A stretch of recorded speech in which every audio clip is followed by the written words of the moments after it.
Su mi je slank.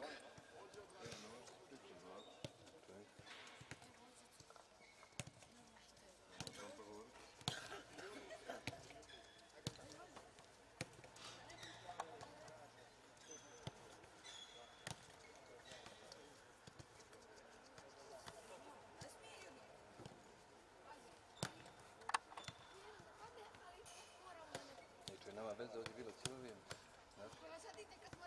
Slučajno. I mi na ovu bilo je, mi je bilo.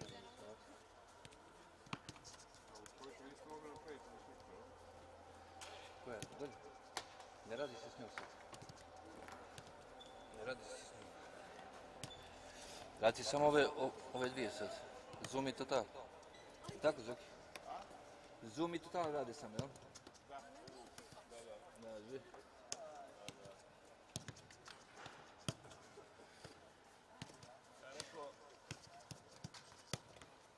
Ja ga mogu na dva klika hoću gasiti.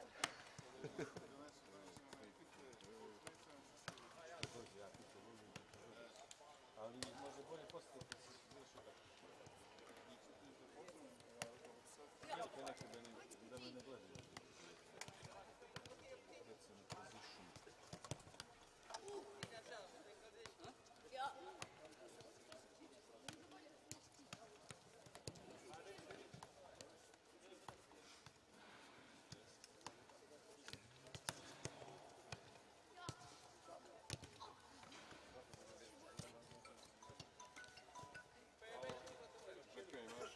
Minifootball YouTube E.M.F. Minifootball YouTube E.M.F.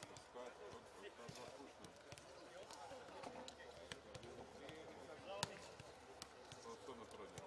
Znači sad ukupno imam 3 fajla. Imam Masters, imam Minifootball YouTube i Minifootball za željke. To za željke, to kladionice, ali imam Minifootball YouTube i Masters. To je ta dva puta.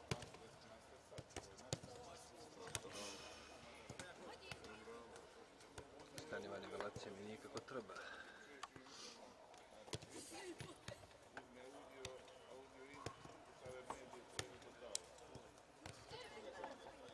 Samo sekundu puštam ovaj stream kao što.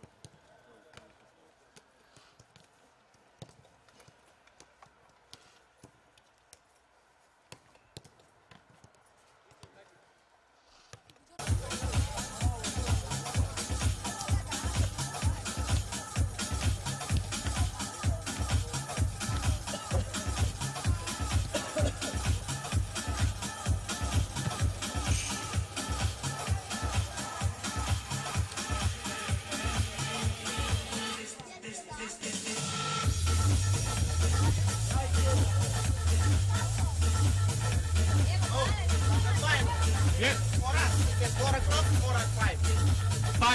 5:15, I think. Hopefully, is it the... I open it and it's right at 4 o'clock. Is it the legends? David said 5:15. David said it's 5:15. The final one.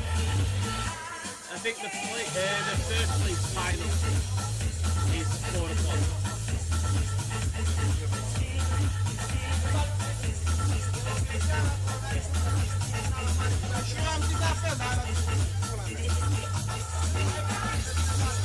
I think the third place game is 4-4 and the back.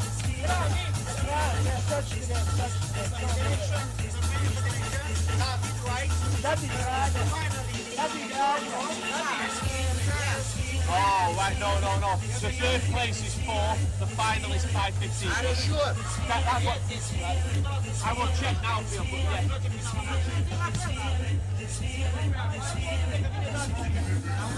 I will check now.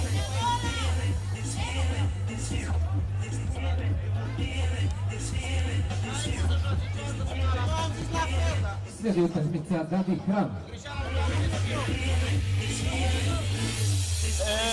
Two things. One is the third place game at 4 o'clock for the Masters, and the final is 5:15.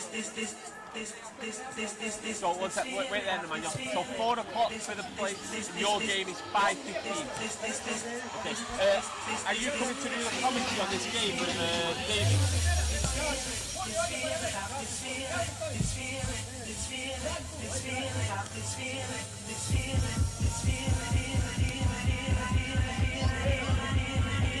right, okay. Will you be back for the game?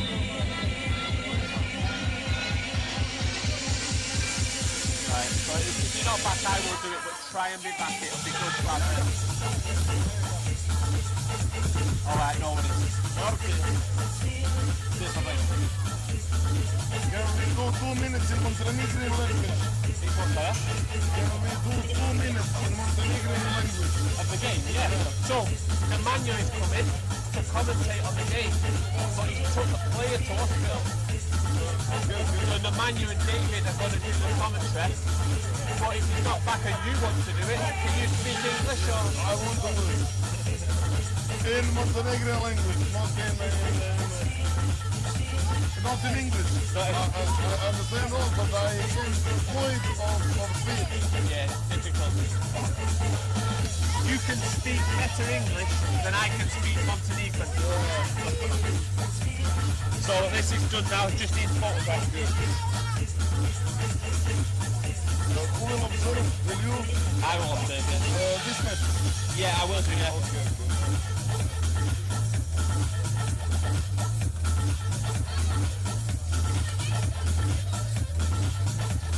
Final, what time? Which final? The Masters is 5:15 and the Champions League is 7:45. That's right, isn't it?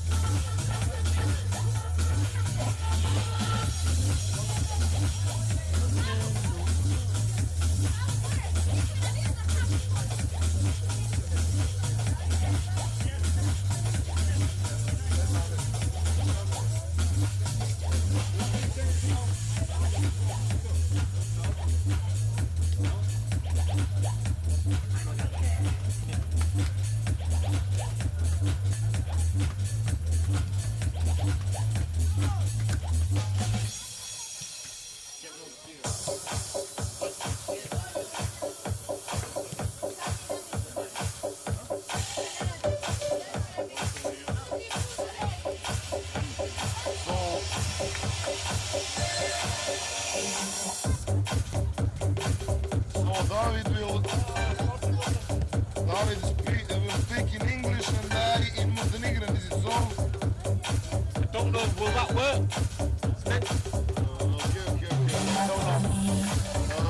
Our president wants just 2 minutes in Montenegrin to say hello to the crowd in Montenegrin.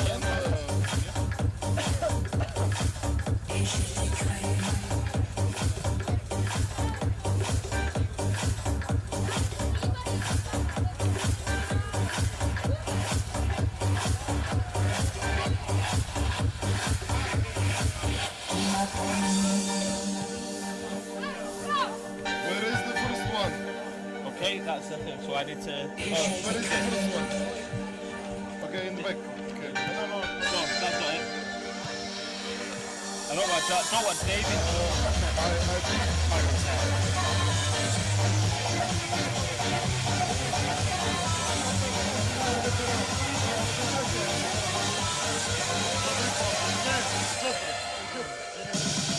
think third place, Masters, 4 o'clock. Nešto, ako Ljuma dođe, on će komentarisati s Davidom, ako ne dođe, ja ću.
Evo ga Ljuma. Evo ga Ljuma. Ljuma ga evo.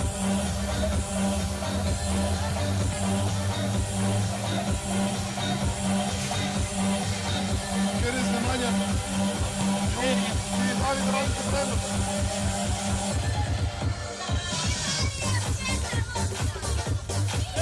Hey, commentator!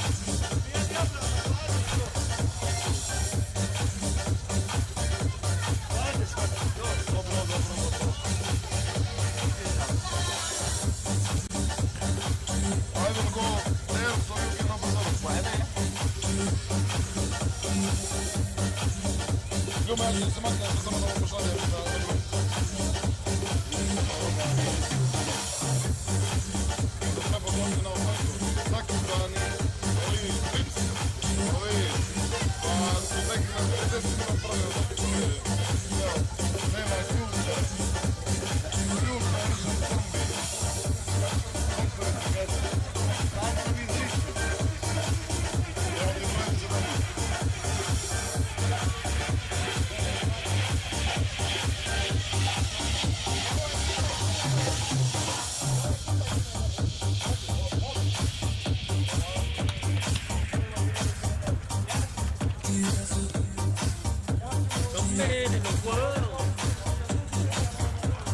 Do I use this? Yes. So David will use this. You will sit on the end. You just you have to check that it might be on now, so be careful. You have to check it's connected. Check the connected up there. And then once it's connected, the guy.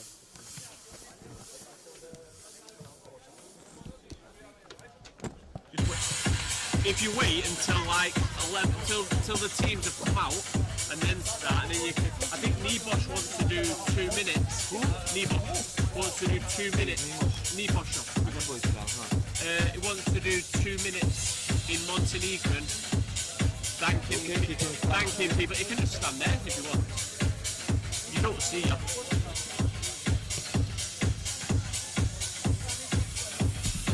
Yeah. Dejan wanted to do it, but in Montenegrin. Can't do the game in Montenegrin with David in English, it just won't work. Nešo, ne boj se.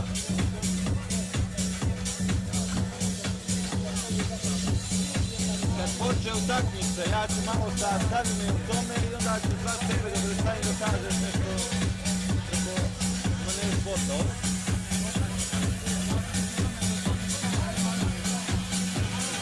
Dva minuta, ja kažem što nama je njegova federacija, možete reći nešto, kako se zadnije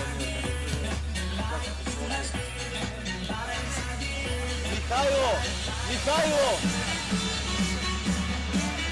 Mama! Mamko!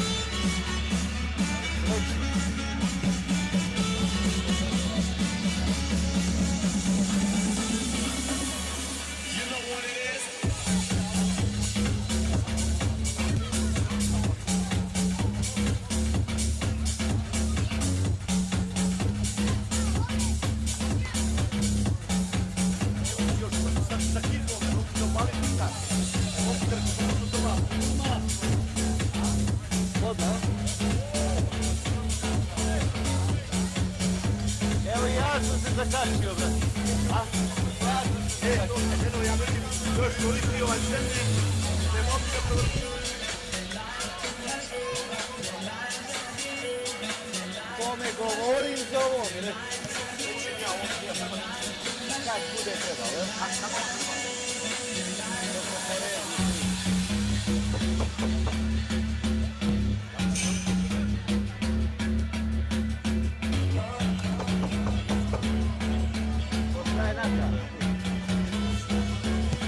Kasalice!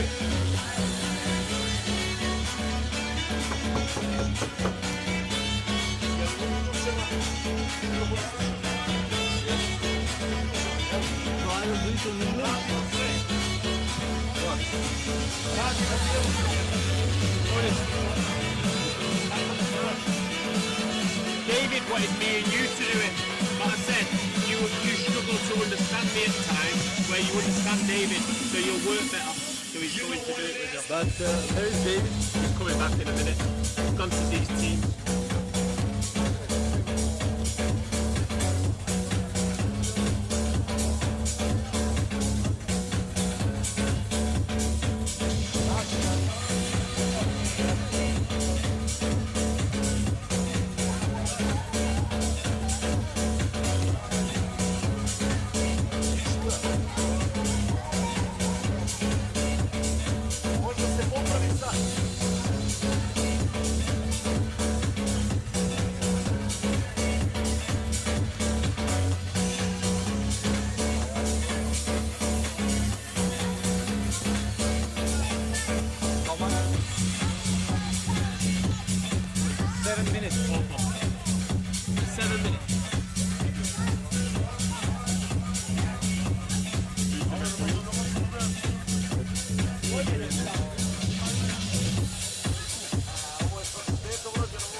That's what Dayan said.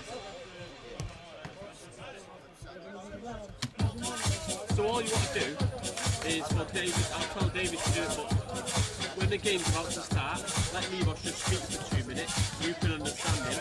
When he's finished, just take the microphone back to David, and David will say, "Hi and welcome to the game," or whatever. So you think, sorry, I wasn't focused.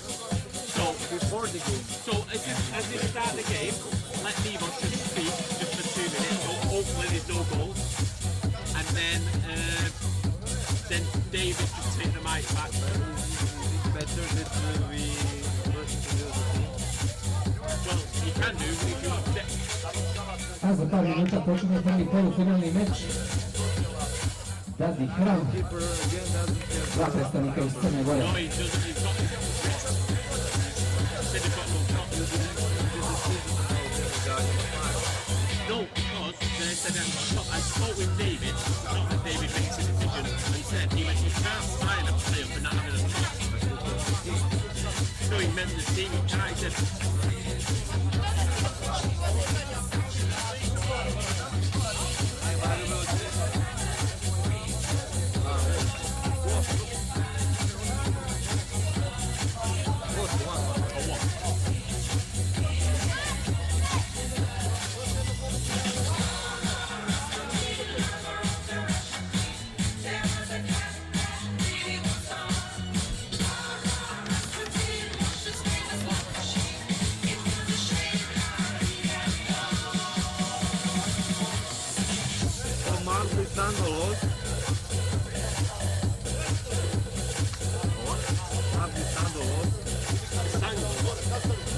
Sandolos.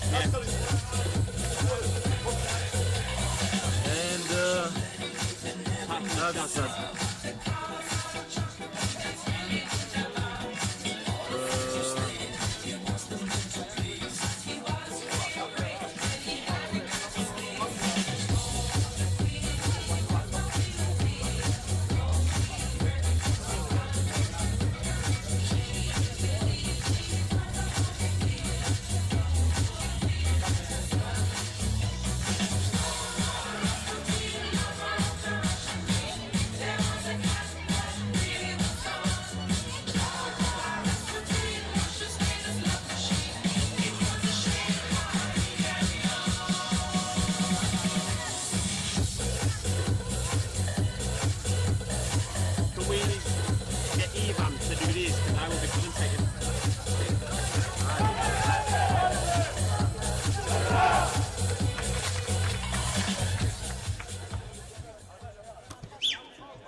Stains.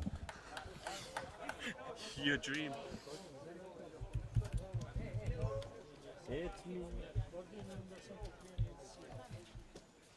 Lazare, Lazare. Boki. Reci Lazaru, on drži ove ova.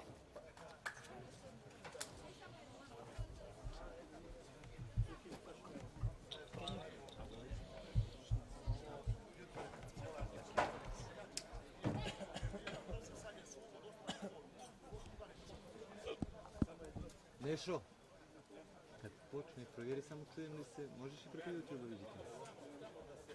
Recimo da on ove drži s tom kamerom.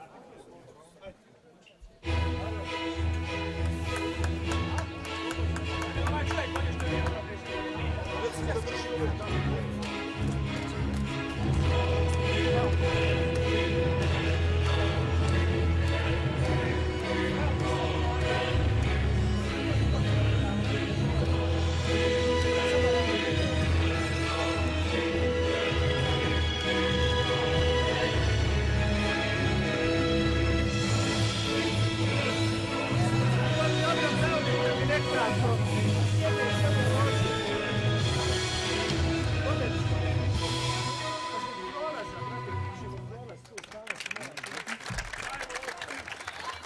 Slijedi prvi polufinalni meč, Dadi Hram.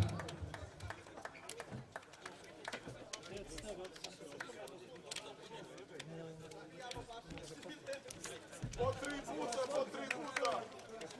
Is Minifootball she gonna speak? Yeah, to speak. For 2 minutes. When he finishes speaking, Minifootball wants to speak, he wants to speak. Speak our president for 1 minute. Thank everyone.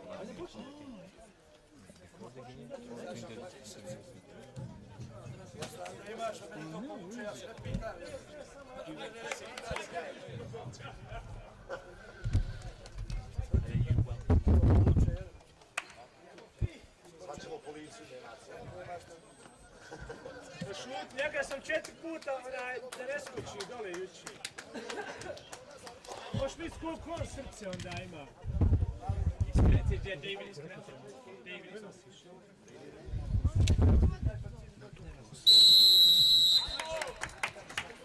Dobar dan poštovani ljubitelji minifutbala u Crnoj Gori. Nalazimo se na prvom polufinalnom meču između ekipe sportskog brasta Sabornog Hrama i Dadi Gradnje. Dva crnogorska tima su prvi par, tako da će Crna Gora sigurno imati jednog predstavnika u finalu. Sa nama je gospodin Nebojša Kraljević, predsjednik udruženja Minifutbal Crna Gora, pa bih ga ovim putem zamolio da nam kaže kako on zadovoljan samom organizacijom kao i kompletnim takmičenjem. Dobar dan, Nebojša. Dobar dan i vama i pozdrav za vaše gledalce. Prvo da kažem da mi je izuzetno zadovoljstvo i čast što imamo dvije ekipe u polufinalu ovog najkvalitetnijeg klupskog evropskog takmičenja. A što se tiče same organizacije i po tom pitanju sam izuzetno zadovoljan jer veliki trud i veliki rad je uložen za ne samo ovih 5 dana koliko traje prvenstvo, već nekoliko prethodnih mjeseci i mogu ponosno da kažem da vjerojatno i najbolje organizovana je Liga šampiona u istoriji. Nebojša, recite vaše mišljenje o samom meču. Poznajete dobro sve igrače. To su dvije ekipe koji su veliki rivali, sportski prijatelji, kroz samu našu podgoričku ligu već dugo godina igraju i favoriti su za osvajanje same lige. Nezahvalna se neka prognoza, mislim da su izjednačene ekipe i da će nijanse odlučiti ili trenutna možda inspiracija jednog pojedinca.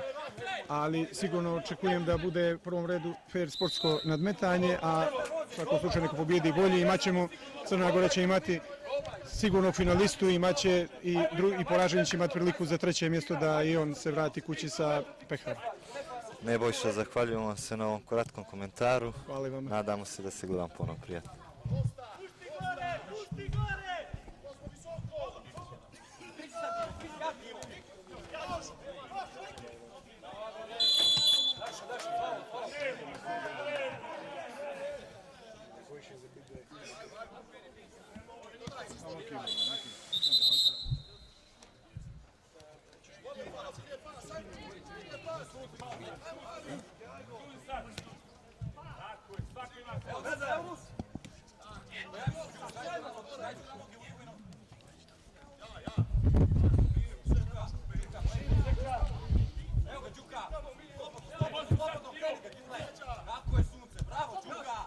So welcome back, guys.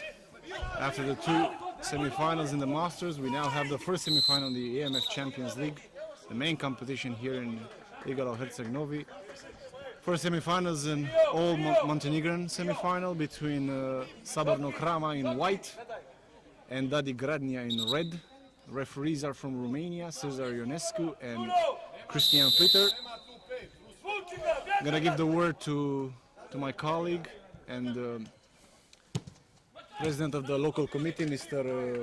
Nemanja Ljumovic, to read the starting lineups. Hello to all. I'm really glad that we have chance to transmission this game to all over the Europe. I will start with the list of the Sportsko bratstvo Sabornog Hrama. Number 12, Darko Brković. Number 1, Rajko Grujić. Number 33, Saša Roćen. Number 23, Velibor Babović. Number 25, Stefan Ivanović. Number 5, Ivan Tomašević. Number 20, Nikola Radonjić.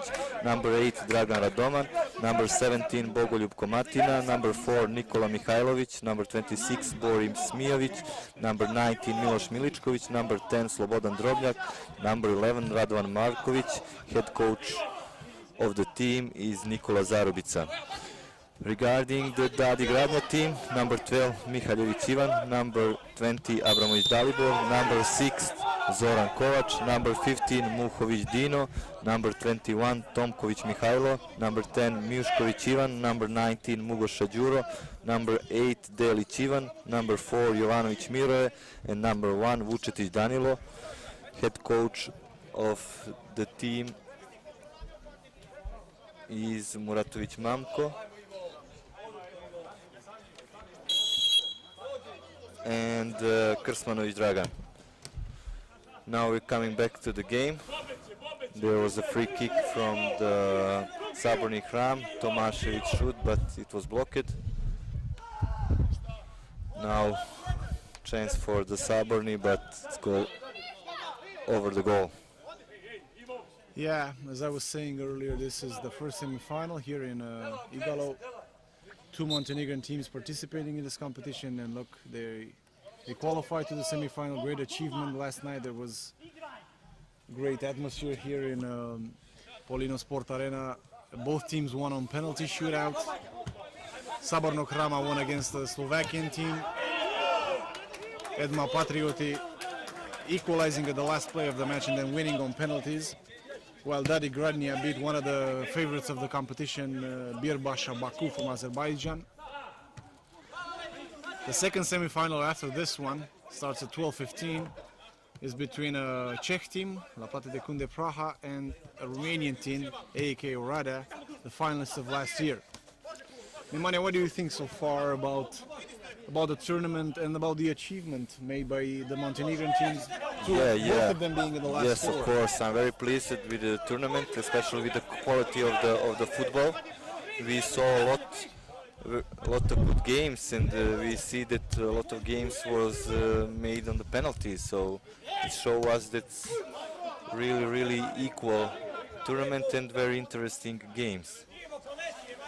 Yeah, I would think so. A lot of matches were tight, were decided on a marginal decisions, or marginal inspiration by the players. It was a good tournament, very strong teams. There were no weak teams around. Yeah.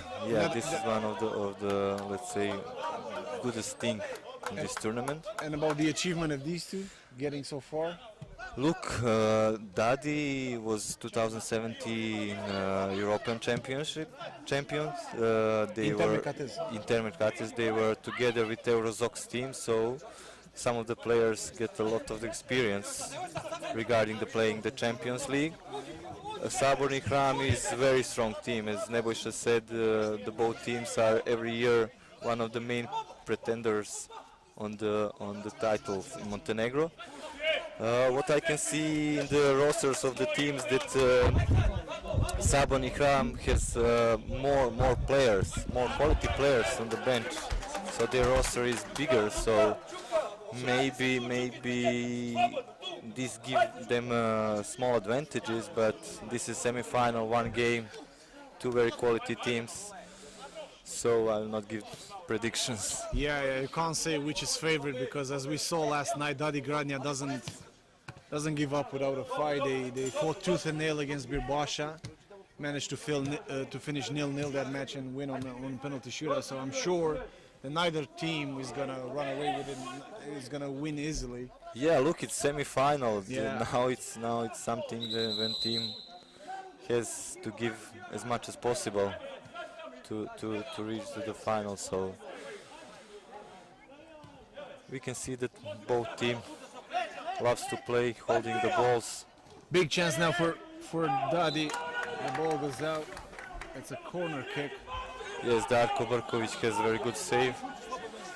He's goalkeeper who loves to read the games and To anticipate the play, yeah? yeah. Very good closing the position.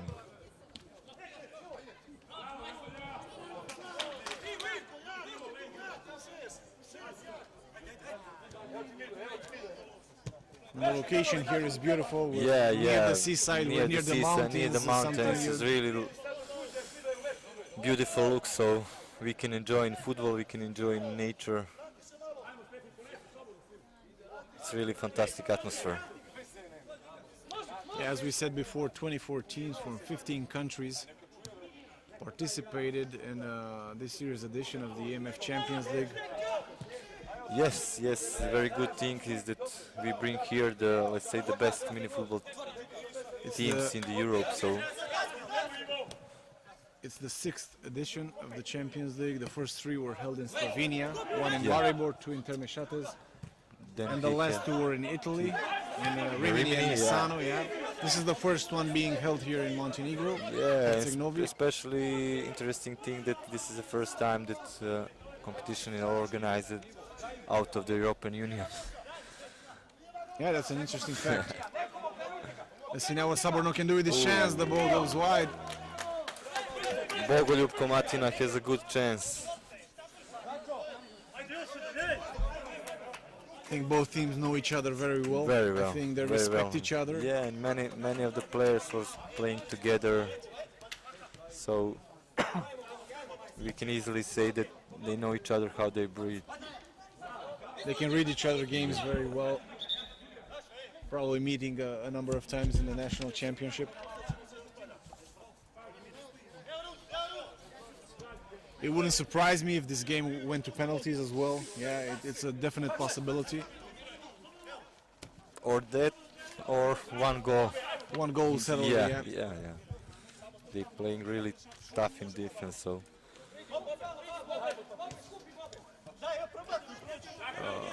I want to ask you if, how many of these players were in the national team in the summer in Kosice in the European Championship?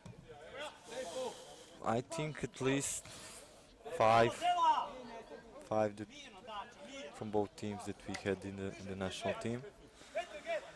But a lot of these players are former players who's playing the first league of Montenegro, and some of them 11-a-side players. Yeah, 11-side of football, and some of them have international experience. So would you say you're happy with the way Montenegro behaved in the European Championship, or is it a disappointment that you were knocked out in the first round after the group stage? Look, I think our last 16 game against Kazakhstan, we were leading 3-1, and we had chance to go, let's say, easily in that moment to the quarter-final, but I can say small fall in the game or paying attention. Maybe they lost their concentration. Yeah, being 3-1 up near the end of the match, they were like super favorites to win, and yet Kazakhstan found a way to get back into the match, equalizing. This even I think affect on the penalties shootout, because Kazakhstan scored 2 goals in very short time, and Montenegrin team goes to the penalties with little confidence. Yeah, a little less confidence.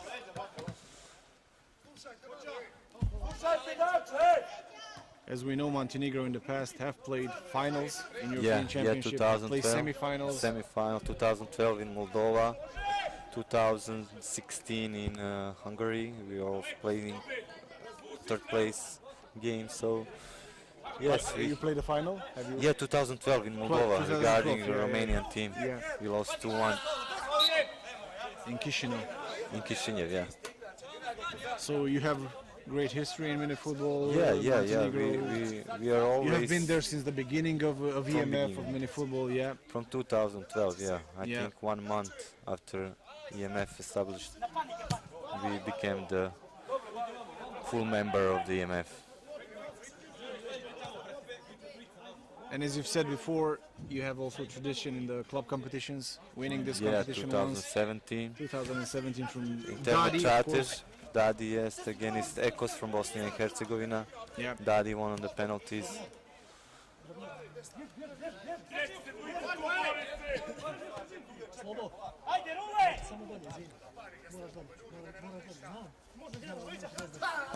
It's another foul here. So far only easy fouls. Players are playing with fair play. Maybe it'll get tensed later on, near the end of the match, is more if one team is leading. Yeah. But so far it's Look, been good. It's been fair play. They are, let's say, good friends between each other. As I said, they play a lot together, and I hope it will stay calm in the end. And no But matter from my experience, you know, as you said, when it's draw, the game is more calmer than when some yellow teams start card. to leading. sorry for Yeah. interrupting. It's a yellow card for number 23 from Sabor. Velibor Babovic get the yellow And an card indirect because free kick is probably a wrong because change. of the wrong substitution. Yeah. So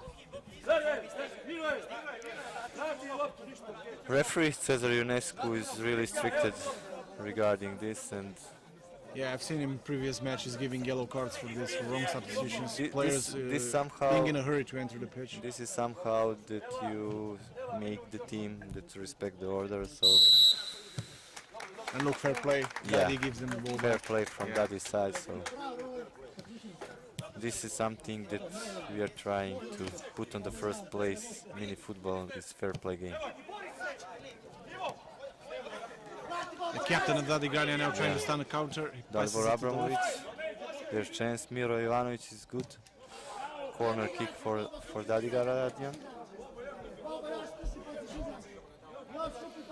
We're not going to see a lot of goals probably. It's gonna For be, sure, Yeah, for very sure. technical, very close.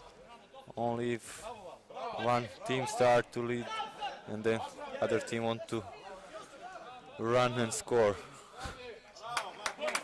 It's a goal kick now. There's a half chance for Saborno to launch a potential dangerous attack.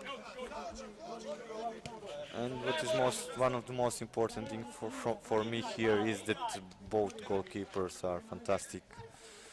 Darko Brkovic for Saborni Hram and Vučetić Danilo from Dadi Gradnja. Yeah, we've seen him last night in the Yeah, quarterfinals in the yeah. penalty shootout, doing great stuff, Stuff. managing to qualify their teams further in the competition. I think that's a foul, yeah. The referee blows for a foul against Saborno.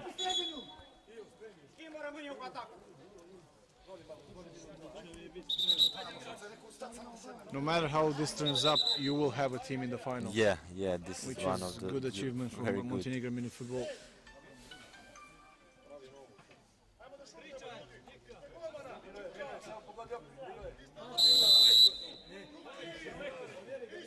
The referee says Ionescu blows the whistle. Will he try to shoot? Yes, he tries to shoot. The ball goes wide. Yeah, Miro Ivanovic tried, but it was wide.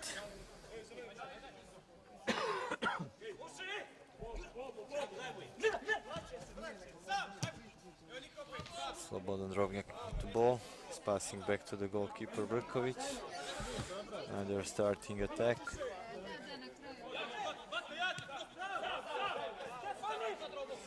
Maybe they could open them up now. Velibor Babovic, but Abramovic captain. And obtains Abramovic possession for his captain team, is yeah. really strong. Yeah, he's a very fierce guy. I've seen him Yeah, in previous matches. He plays with a lot of flair, a lot of passion about him. No fear Yeah, regarding fearless. the tackles, so I can say if someone is going 100%, he's going 200. A little bit more about the schedule today, friends. This is the first semi-final, as we said, of E.M.F. Champions League, the main competition. After this match, at 12:15, we have the second semi-final between Lapate de Kunde Praha from Czech Republic and AEK Oradea from Romania, the finalists from last year. Later on today, we have the plate final of the Masters at 4 o'clock, which is between Leriada Rushnov and Mav Glissando Timișoara, and the main final of 5:15 between Tasmanshaft Bucharest and Legends Galați. And the last games of the competition will be tonight. We have the plate final at 6:30 in this competition, yes. And the main final at 7:45. Yeah. Should be a great spectacle. Dalibor Abramovic now manages to recover the ball. He has the chance to pass or shoot. He chooses to shoot and the ball goes in. It's 1-0 for Dadi Gradnja. From Dadi. Đuro Mugosha scored the goal. Fantastic job from Dalibor Abramovic. He stopped the opponent attack and he passed the ball on the other side where Đuro Mugosha just Tapped it in. Yeah. Great play by Dalibor Abramovic. The goal is his 90%. And just before half-time in the 90th minute, this is a great time to score. Doesn't leave the opposition with a lot of time to reply before the break. Dadi draws the first blood in this match. They seem really motivated, really eager to get to the final for the second time in their history after 2017. But we have still a lot. Yeah, a lot to be played. The referee plays the advantage rule. Shoots, and the goalkeeper saves a second chance. The referee gives a free kick for Sabano Krama for a potential push there. You can see on the replay, shot the goalkeeper, and he was pushed from behind by the Dadi defender. Maybe the last chance of the half for Dadi is complaining regarding that they saw that one player of Krama was down on the ground and they. Yeah, but the referee, I think he played a good advantage here. But I think that Miličković didn't see it was on his back, so he continued the play. Yeah, they had a chance to create a potential dangerous attack and they did so. Let's see. I think this is the last. He shoots, the ball is blocked, and of course last thing in the first half. And 1-0 for Dadi Gradnja on the half time. We'll come back after the break, friends.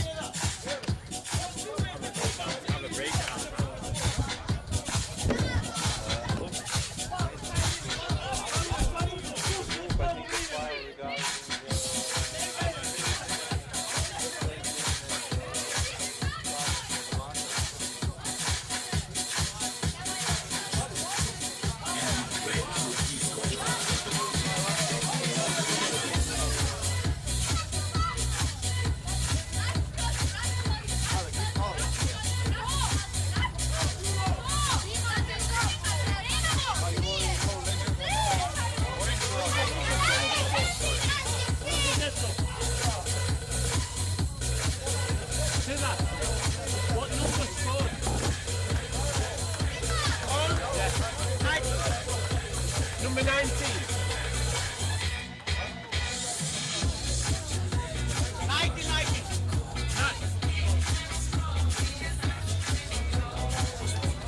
19, okay.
referee's cap.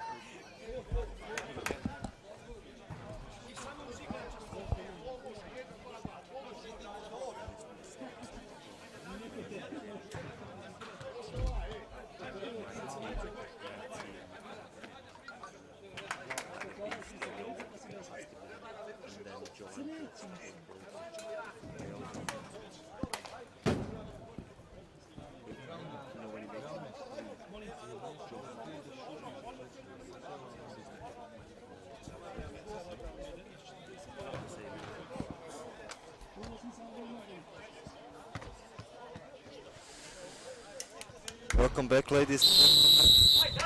We are watching now the second half of first semi-final between Dadi Gradne and Saborni Hram. Dadi Gradne is leading 1-0. Saborni Hram has 20 minutes to try to change the score and qualify to the semi-final. Yeah, Dadi Gradne in red, 1-0 up against Saborni Hram in an all-Montenegrin semi-final here in Igalo Novi. First semi-final of the Champions League this year, second one after this at 12:15 between La Plata de Cunde Praha and AEK Rada, Czech versus Romania. But in the meantime, Saborni has a free kick, indirect free kick. See what they do with it. Tries to shoot, the ball is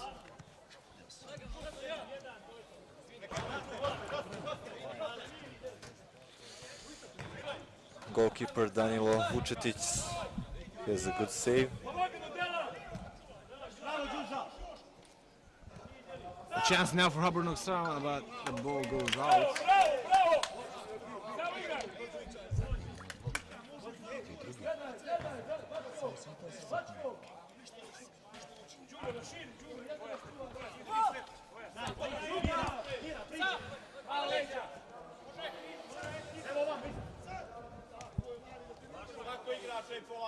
So what do you expect now, Nemanja? How do you see the game I think that going Saborni Hram will try to make a pressure. As you can see in the beginning of the second half time, they have more ball in their legs and trying to make the pressure.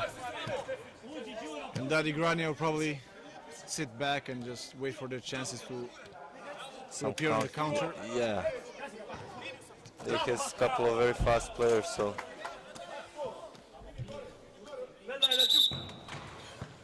they're able to make a fast counter attack. Especially Đuro Mugoša, he is really good to hold the ball. And let's say play. Very this, technical, yeah. Chance on the right now, the goalkeeper affects the ball goes. Oh, very good save from Brković. Goalkeeper makes a second save. Yeah. Chance As for I Dadi. told you, he is very good to reading a game and going out from the goal. Saborni now on the attack, number 5. Tomašević on the left. Babović Shoots. Tomašević, but blocked from the The ball gave away cheaply. Delić from Dadi Gradne has very good block. Now corner kick for Saborni.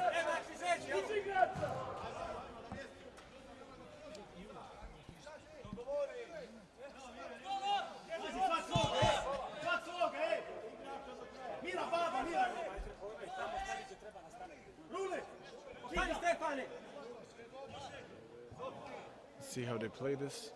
They only have 2 players around the box and nothing comes to it.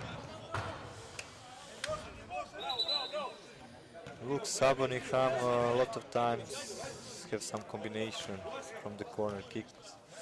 Some But this, tactical play. yeah, tactical play. But this pitch is really big and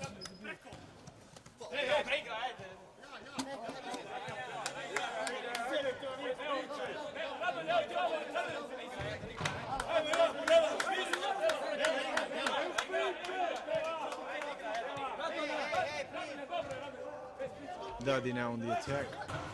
It's stopped. now Radonjić passing the ball to Tomašević. Tomašević really dangerous with his left foot. Not this time. Not this time. He was trying to search Komatina, but too far.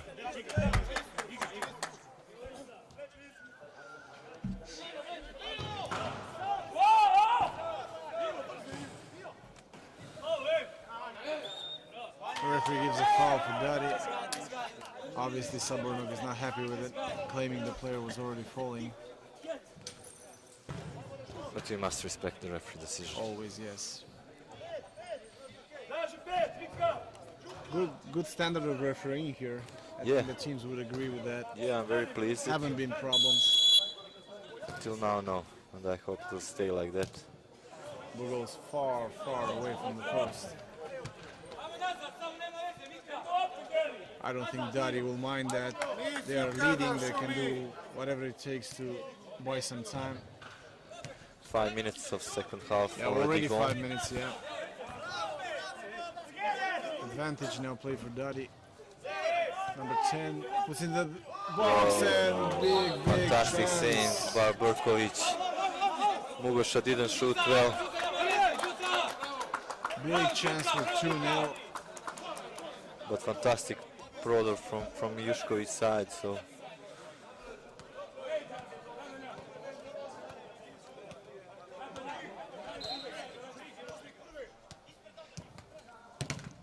another shot blocked. The ball was going to the goalkeeper. Makes another save. yeah, Berkovic is flying from post to post. post. Yeah.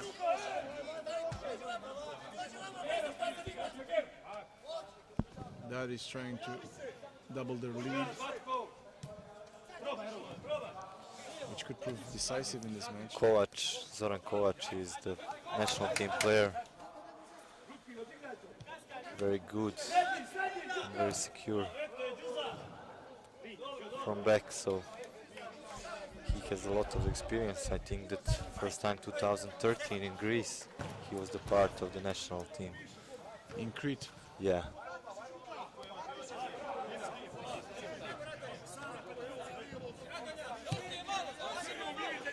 Komatina from Saborni Kram is also the player from the national team. Radonjić is holding the ball.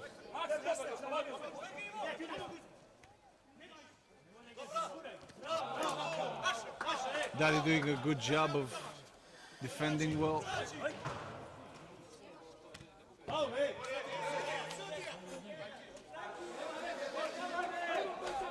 Referee says no foul. Yeah, both teams are asking some small fouls, but this is a semi-final. Referee is doing a good job of letting the play flow. The criterion is the same for both teams, so. Chance to counter now for Daddy, but it goes to nothing. But Tomašević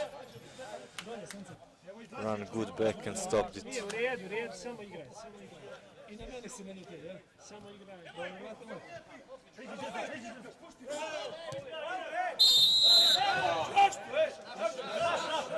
The ball is Daddy's.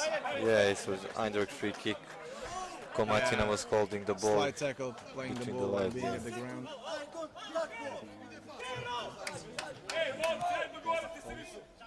So, European Minifootball Federation is also hosting another 2 major tournaments this autumn. We have the Euro Cup in Hungary in a couple of weeks. From 14 to 18 September. Yes, and of course the Business Cup in Antalya in the middle of October. From 18 to 22 October. So plenty of mini football still left to be played. We will enjoy. I'm sure we will enjoy. We already had the European Championship, which was amazing in Kosice, in Steel Arena. Maybe the best championship ever. Yeah, I was the part of every championship until now. So I can easily say that this was one of the best. And I hope that we will just rising the quality of our competition. It So should get better and better, each year. but players already enjoy. I got a lot of the feedback from the teams, from the players that It's positive. yeah. Free kick now for Sabornog. Probably going to play to the right. He's going to try to shoot. Ball goes way wide. They try some tactical combination, but The clock is ticking already. 10 minutes gone from the second half. Daddy continues to lead 1-0. They seem to be in it was control a of the match. good substitution for Saborni Hram. Shot wide again. Jovanovic tried, but over the right post.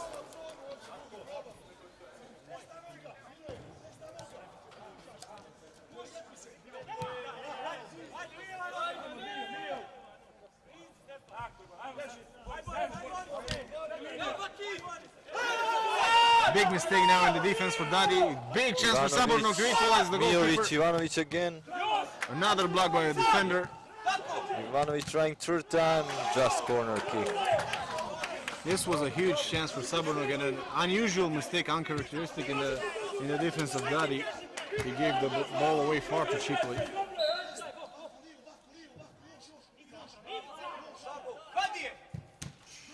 Another corner kick.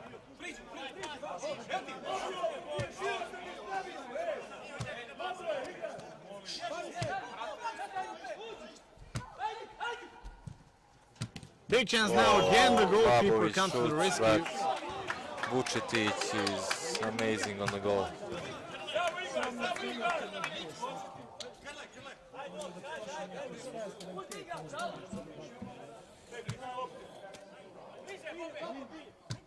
We have to tell the people that are watching us that this is the location, not the actual stadium, but the location, the town where the European Championship was held 8 years ago in 2014. Yeah, 2014 we Close had to 24 this teams. arena.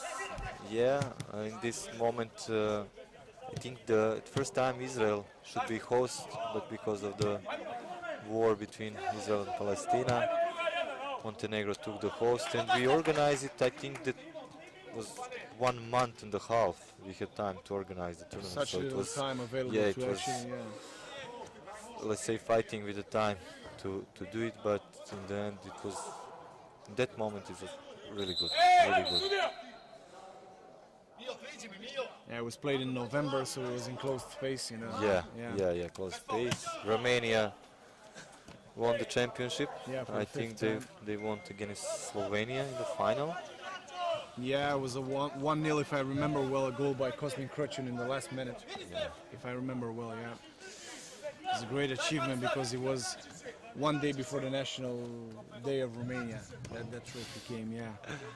So it was pretty special, yeah. Very good that you remember all of this. Yeah. I do a lot of statistics for Romania national team, so I'm pretty well knowledgeable. 2016 in Hungary, I was the present when Romania has first lost in the Against history. England, yeah. Yes, against England. in the I was finals. referee in this match. Let's see what happened there. A bit of a mess. The referees aren't blowing the whistle. 3 players down. Let's see what the decision is gonna be. I don't think they blew for a foul, although several players went down in a quick succession. Yes, you were saying about England versus Romania? Yeah, it was, I think, last 16 game. Yeah. Romania was favorite in this match, so they won 7th title before that. No, 4 official and 6 titles. 6. Yeah. Four official, let's say. And England team surprised them. Probably one of the biggest surprises in the history of Minifootball. Yeah. 3-2. England, in the meantime, have gotten better and better. Especially with the work of their president, Mark Steins. I'm really pleased that we have this kind of guy in our organization.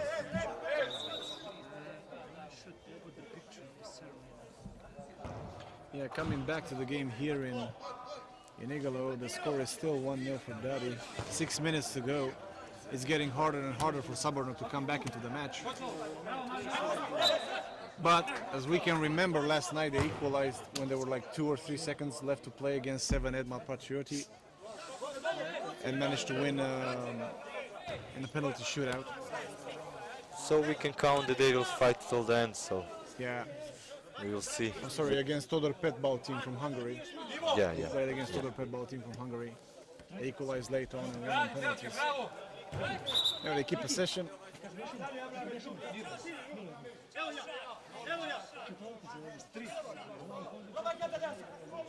Radi Gradja now is trying to hold the ball as much as possible. Yeah, of course.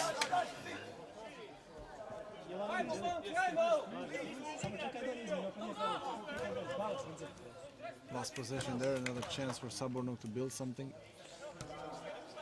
Drobnjak and Ivanovic are trying from the back. Mijovic, the coach is asking them to move the ball faster. Now it's a Advantage play now, a big chance for Dadi Gradnja. Delic, but he didn't shot. He tried to dribble and he He lost the delayed his ball. shot. Yeah. Dispossessed. Free kick now for Zabornog. It's going to be a yellow card for the previous foul made by the Drobnjak, Zabornog yeah, player. yeah, It was a when the pretty referee- reckless challenge. Ionescu give advantage. He remember it and give the yellow card to Slobodan Drobnjak from Saborni Hram.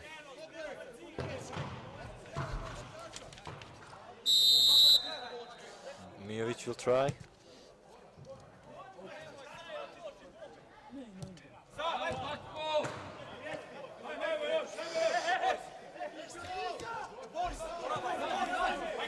Now Babovic is very good dribbling. The two players come to him and he stopped it. Now the out for the Dadi Gradnja.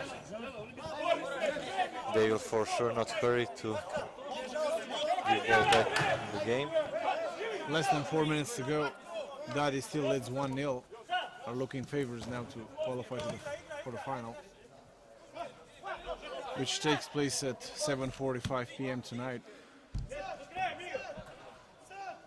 Their opponents in the final will be chosen from the second semi-final between La Plata de Cunde Praha and AEK Oradea, Czech versus Romania.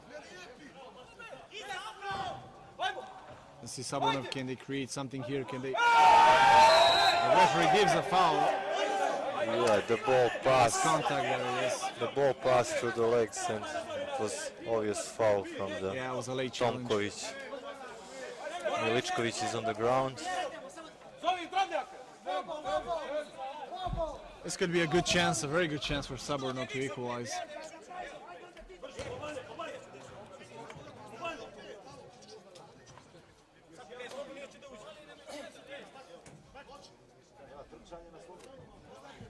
Do you think he's going to try to shoot or pass? What do you think? Look, it depends. If Komatina has, let's say, open space to the goal, he will try, but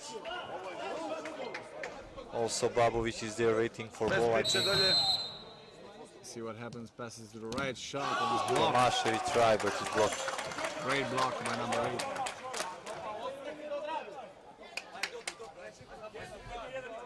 Two minutes left. Referee give advantage. They Chance to have counter now. 3 on 2. Tomkovic, but Brkovic save, very good save from Brkovic.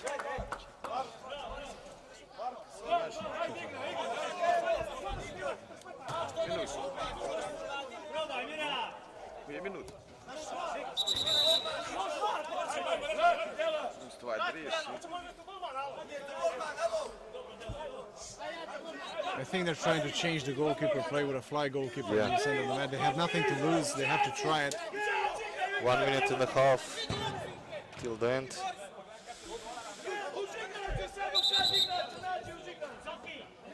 Yeah, this is not correct. He tried to put on the bib during play, stops play, the referee warns him, doesn't give him a yellow card probably, but warns him about this.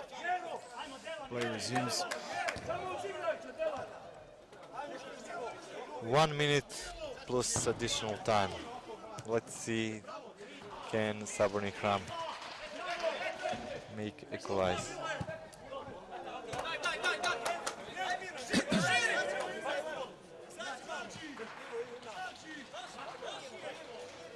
Tomašević the ball, passing to Miličković.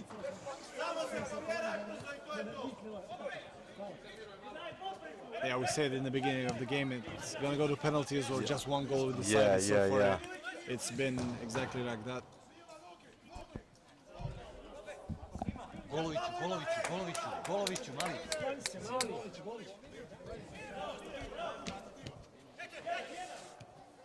Let's see if he's gonna try to shoot, passes it again, and it's Whoa. a big chance. 1 minute additional No time way. from Cesar Ionescu. Goalkeeper can score from the goal kick, but he tried to pass the ball. With a pitch of these dimensions, it's pretty hard to score a goal. Yeah, from a goal yeah, kick. yeah, It's yeah. pretty difficult. You have to hit it perfectly. Last minute of the game start. This additional minute. One of the last attack from the... Yeah, probably the last or the penultimate one if they finish this fast enough. The fly goalkeeper, they're trying to press Dadi. Find the space. It's really for hard shoot. right now. Dadi manages to send the ball away. 20 seconds. Sabornog has to do something now or otherwise it's over for them. They will play in the plate final. This is definitely the last play of the match. Only 10 seconds to go. Let's see if they can do something. Great fantastic chance. save from Great chance for Sabornog. I think it's over. Vučetić. It is over. Save it twice and it's over. Dadi Gradnja is the semi-final. In the final. Yeah, in the final. Yeah. Okay, guys. Congratulations to Dadi Gradnja. Stay tuned at 12:15. We have the second semi-final, La Plata de Kunde Praha against AEK Orada. Thank you, David. Thank you, Nemanja. Čestitamo ekipi Dadi na prolazak u finale. Bro, you're much more better than me. I don't think so. No. Did you find out the Couture? I'm not gonna ask them now.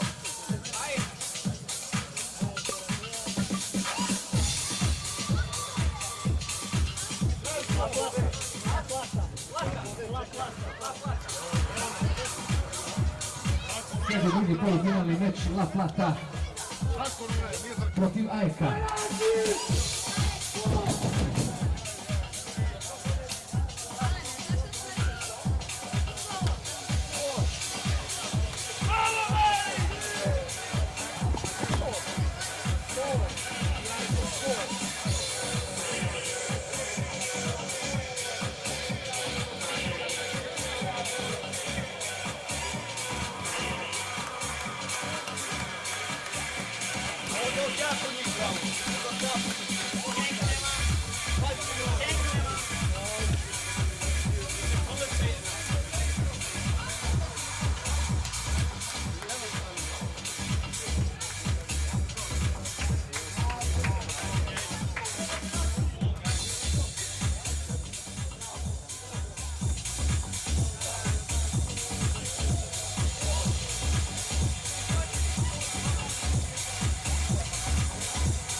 Neke su se konvertovale, neke nisu.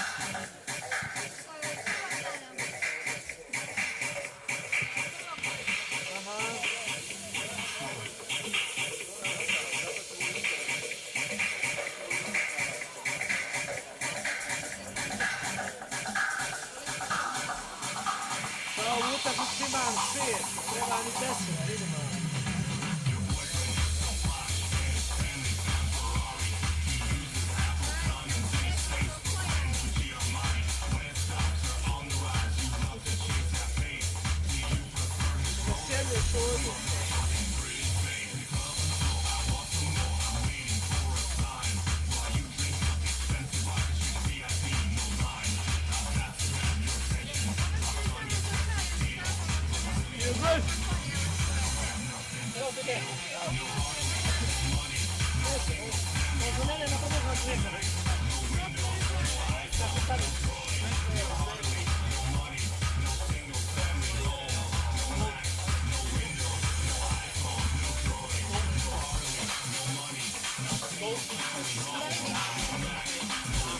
Nek nađemo 10 komada, samo mi reći koji su. Kad si igrali? 31. Dobro, tu je, nego koji... A je koji slike pa ću sve, da ovako, evo ovi sve.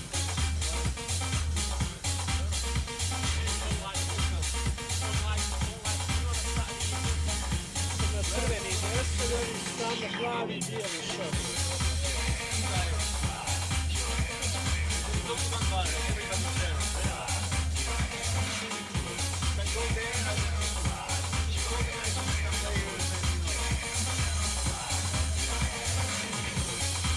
Sorry, Mark.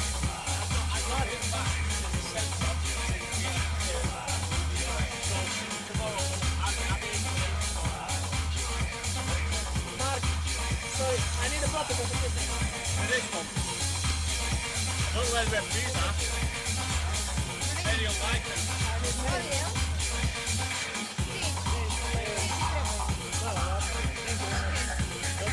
Correct number. All waiting for the referees, Bahad and Ispan. Very, very unusual. No art or Mona Lisa, no tennis, no yacht, no sweater with a Nile, no golf, no skiing, no platinum diamond ring, no Gucci, no Porsche, no steed or fancy horse, no jet to Ibiza, no art or Mona Lisa, no tennis, no yacht, no sweater with a Nile, no golf, no skiing, no platinum diamond ring, no Gucci, no Porsche, no steed or fancy horse, no jet. Who read the referees? Enjoy. Tamo plavi i... Ko je boja? Crveni. Ono ko Milani, ja?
just for 1 minute.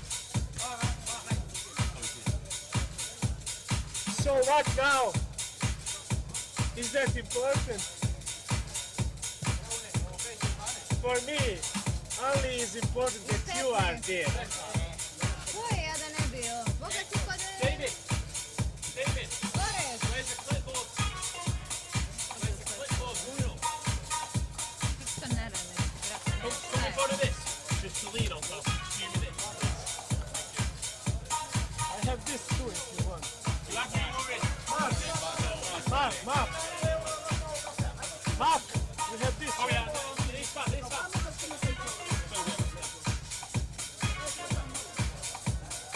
Thank you.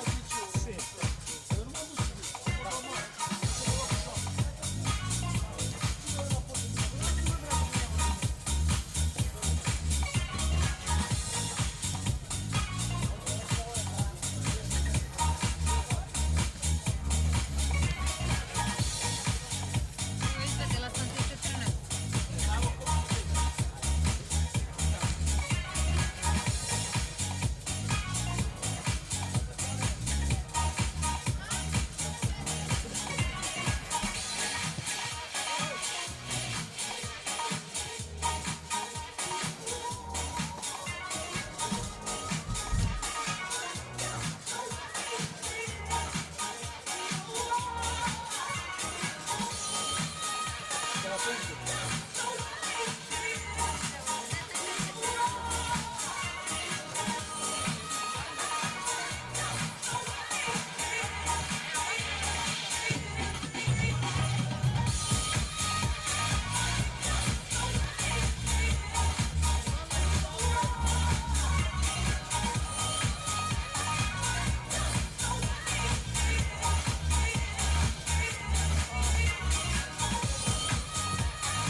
Jesu li na to? Jesu kod tebe?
Ajde, kada moraš jest svaki dan.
Not bitter.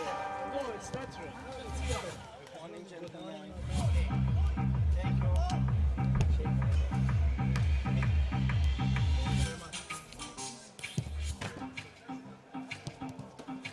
Christian.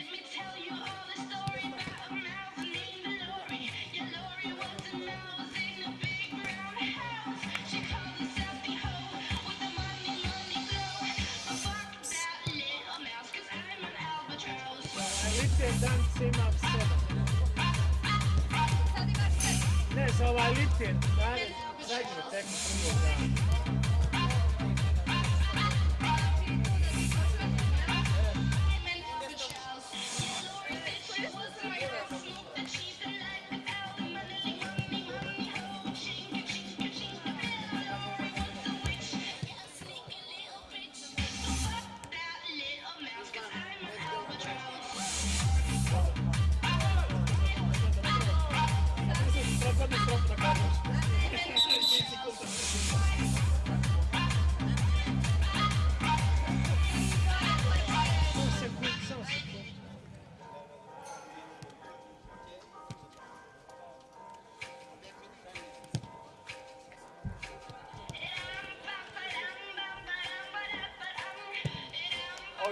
No rush, David.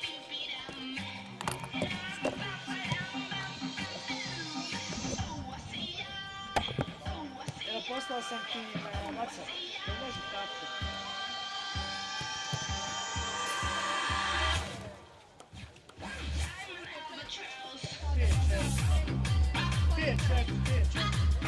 Pa nije njih, imam ukupno nikako ti ekipe toliko.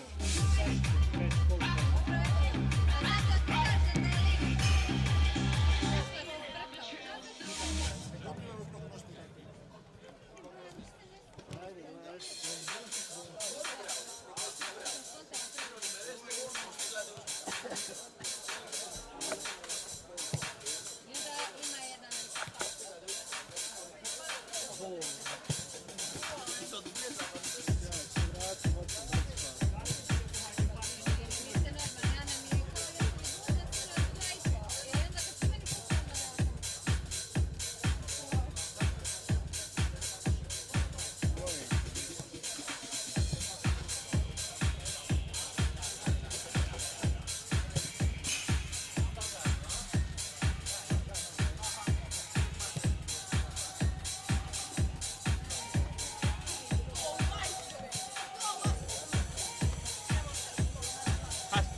Koliko imam?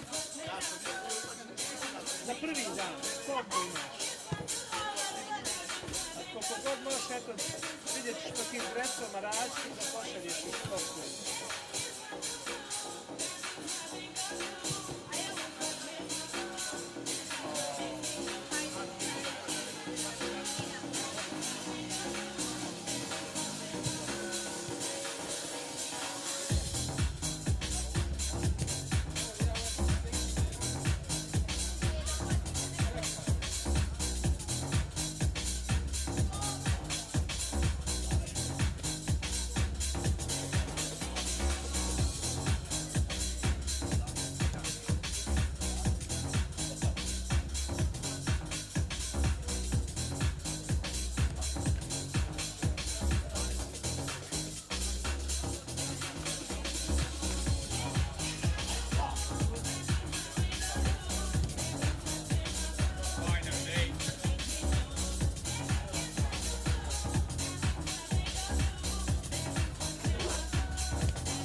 Za par minuta počinje drugi polufinalni meč.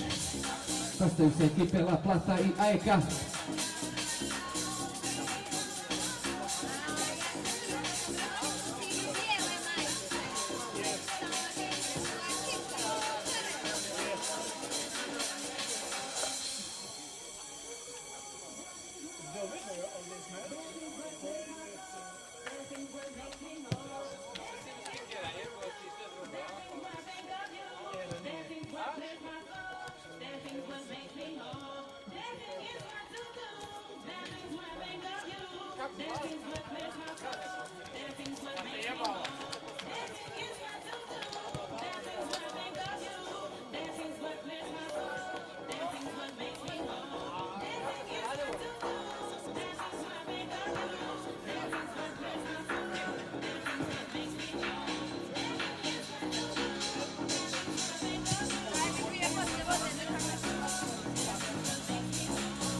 Pet minuta do početka meča.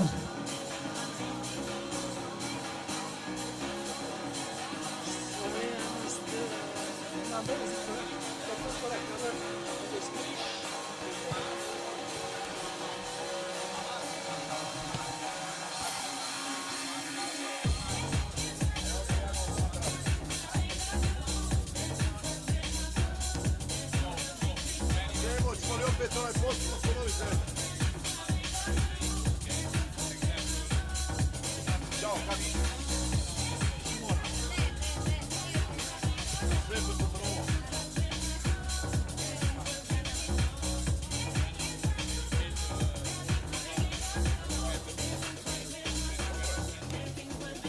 Ajde da ponovimo onaj postupak stile.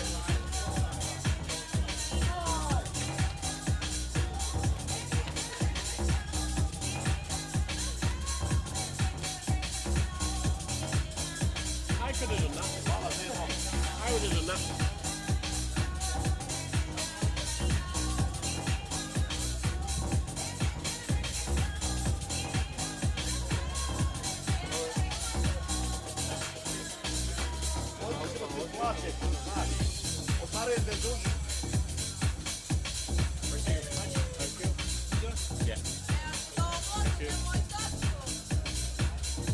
Posta. Ali ćemo ti progledati uz postovanje.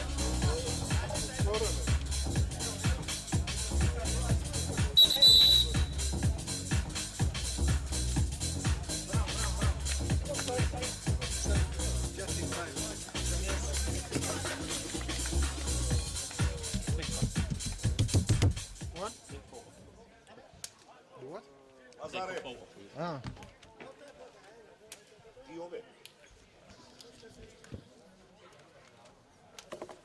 The minus stuff we're doing again.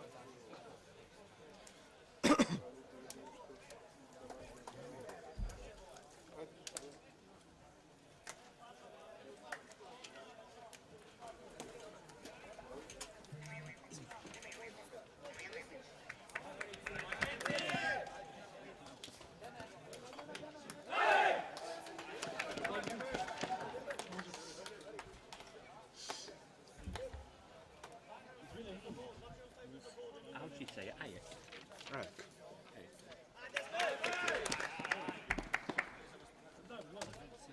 All the folders keep going missing. No idea where they are.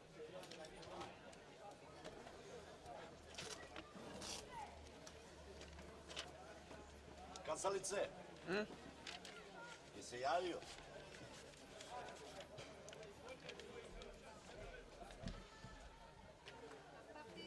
Papirom. 5 eura se to je 5 eura. To je 5 eura. 5 eura izgubio, teško. To je izgubio, tako? Teško. Ne, ona bi mu 10 vratila.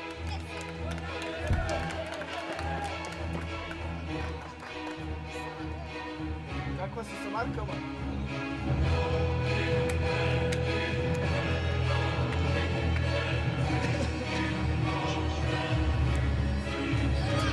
Samo ispod marka. Marka.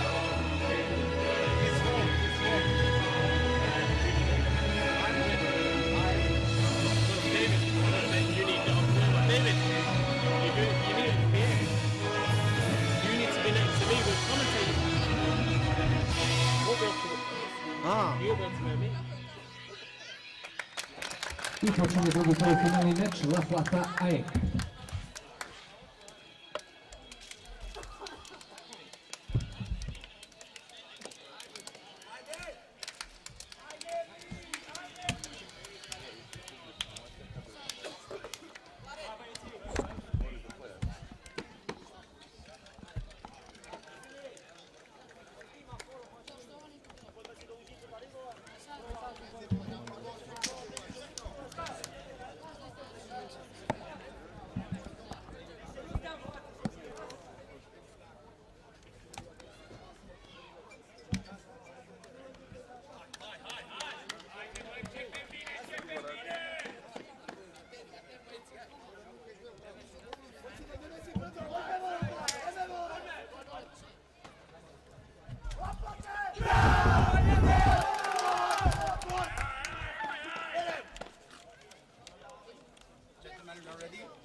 Welcome back to the Polino Sport Arena here in Novi, Montenegro for the second semi-final between La Plata de Cunde from Czech Republic and AEK Aradia from Romania.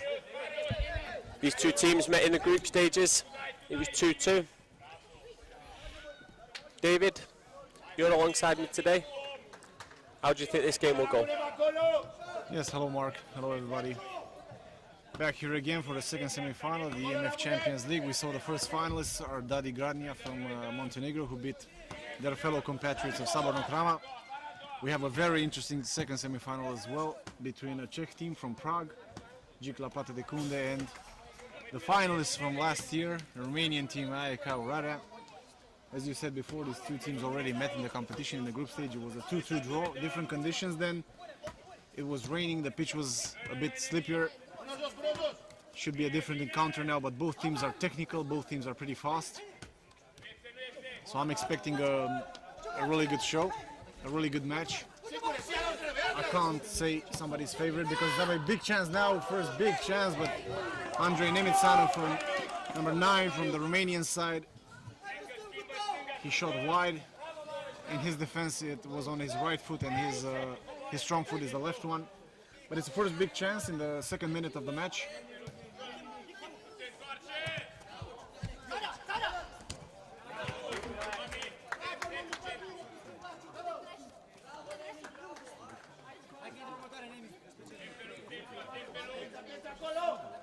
A throw in to the Czech team.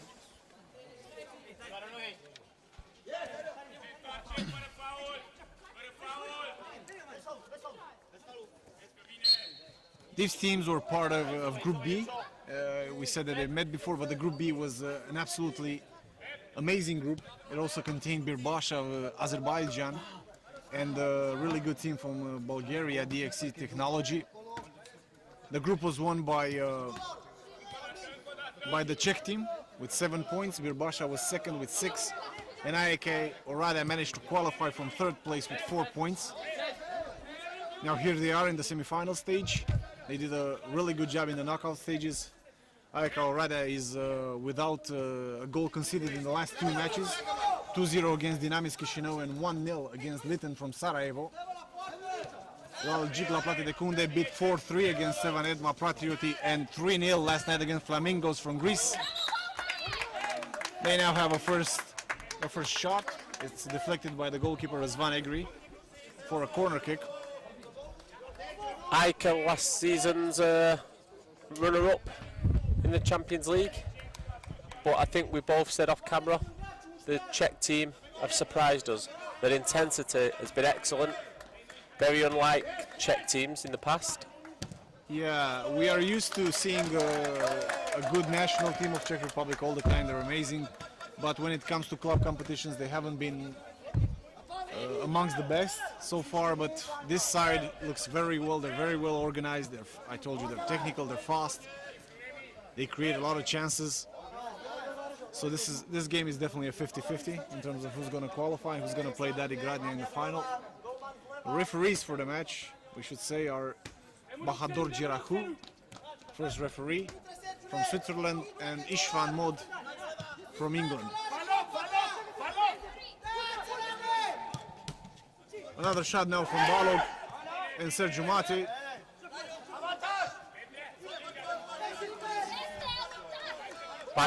Like we said, these have met in the group already. But Sergio Mate recuperates the ball. It's a foul, an advantage, and the referee comes back with a foul. I was saying these teams have met in the group already, but when it gets to a semi-final stage, it's Totally different, different game, totally different. Ike's experience, AK. I want to correct something I said earlier. Bahadur Girakou is from Belgium, not Switzerland, the first referee. Yeah, as you said before, Ekorada already played the final last season. It was their first participation in this competition, and he managed to get to the final. Very close to winning it, 3-3 against Aramis Mad Dogs from Hungary, and losing on penalties, marathon of penalties back then.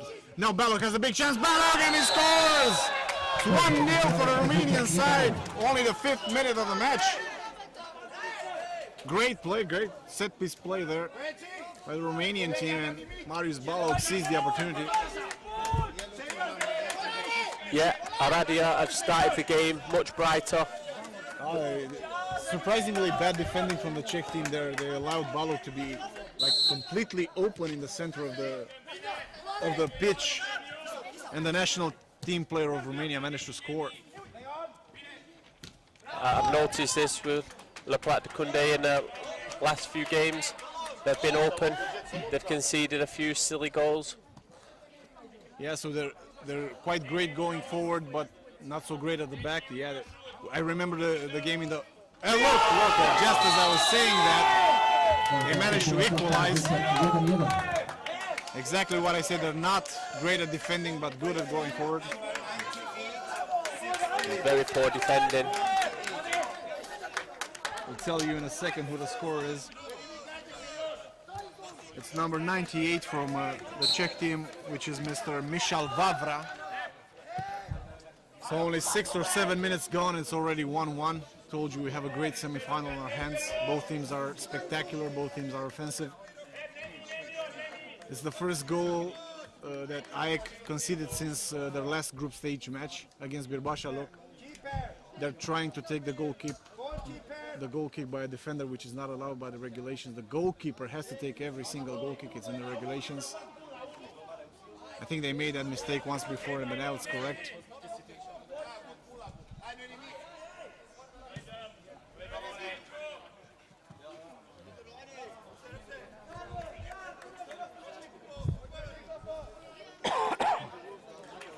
I will be very disappointed with how easy they conceded that goal. Yeah, also from a set piece, just like the Czech conceded, but from a throw-in, it's always disappointing to concede a goal, especially with a header. And from a short player.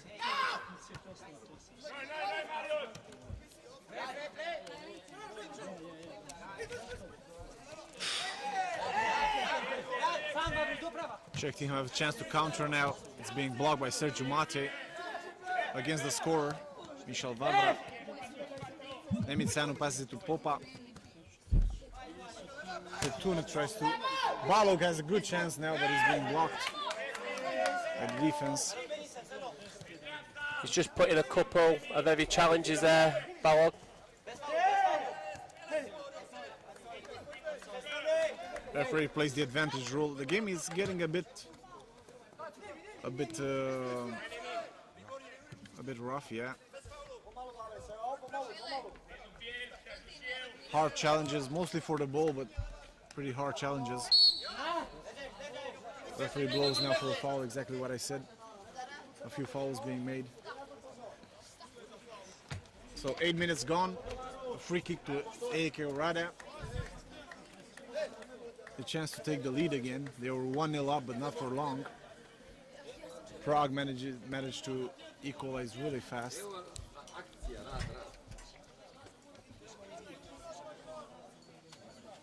Let's see what they can do with the set piece. Number 8, Popamichu over the ball, very experienced, plays for the Romanian national team.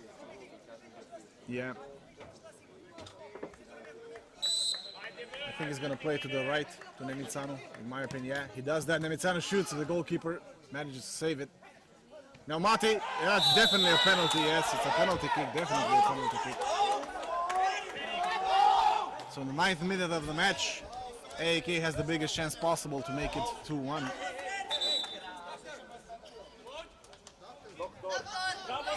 A mistake by number 1, Jakub Šenho of La Plate. The Czech team don't agree with the decision, but I think it's the correct one. Be interesting to see the replay, because I've never understood when goalkeepers complain about them decisions. They know if they've made contact. Yeah, because they always try to get the ball and they don't always realize what they've done. Trying to play the ball, going in late. All the attacker has to do is just pinch the ball and the goalkeeper commits a foul. I think Balog is going to take this penalty. He was one of the best penalty takers of Romania in the European Championship. He scored every penalty he took. And Romania took a few of them, as you remember, in the quarterfinal and the semifinals, both winning on penalties against Czech Republic and Bulgaria. So he's used to the pressure also, big stage. He's young, he's only 22 years old, but he's very strong mentally. We'll see if he can put this one away. So it's Balog against Štenho in the 11th minute, and it's 2-1 for Romania, 2-1 for AEK Rada. No problem for Balog putting that one away.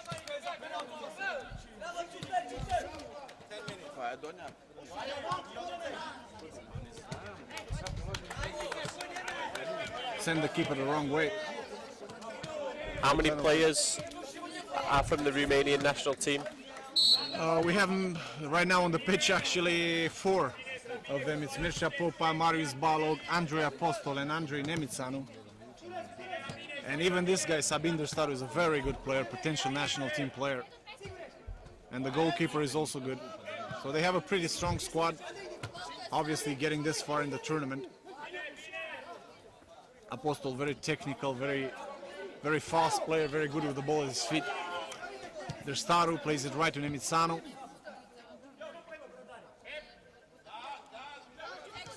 Plays it in the center for Popa.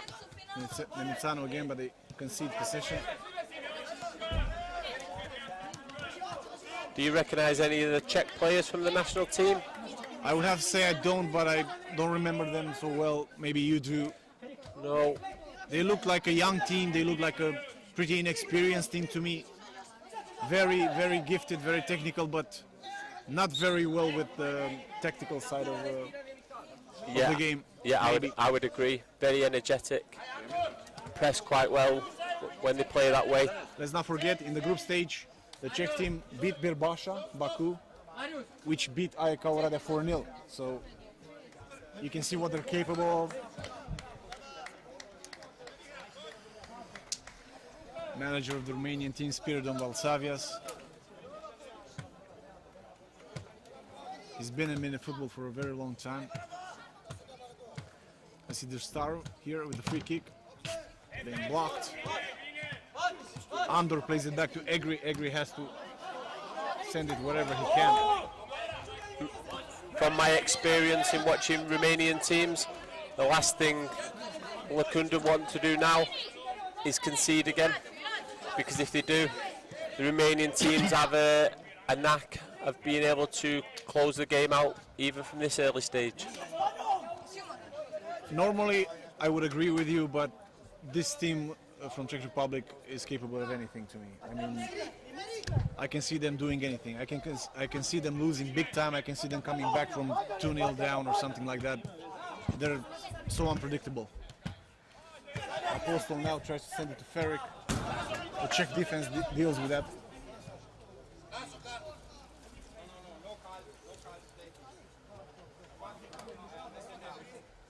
See, there's Drstaru taking the throw in. See? Yes, AEK get another throw in. The winner of this will play at 7:45 p.m. against Dadi Gradnia, the home team who managed to qualify in the final already. And the plate final is played before that. Let's see Apostol now with a good chance to make it 3-1, but the ball goes wide.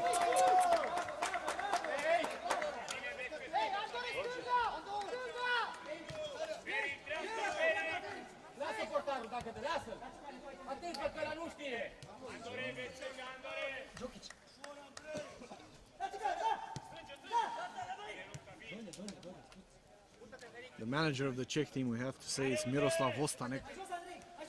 And the assistant coach is Mikhail Tepli.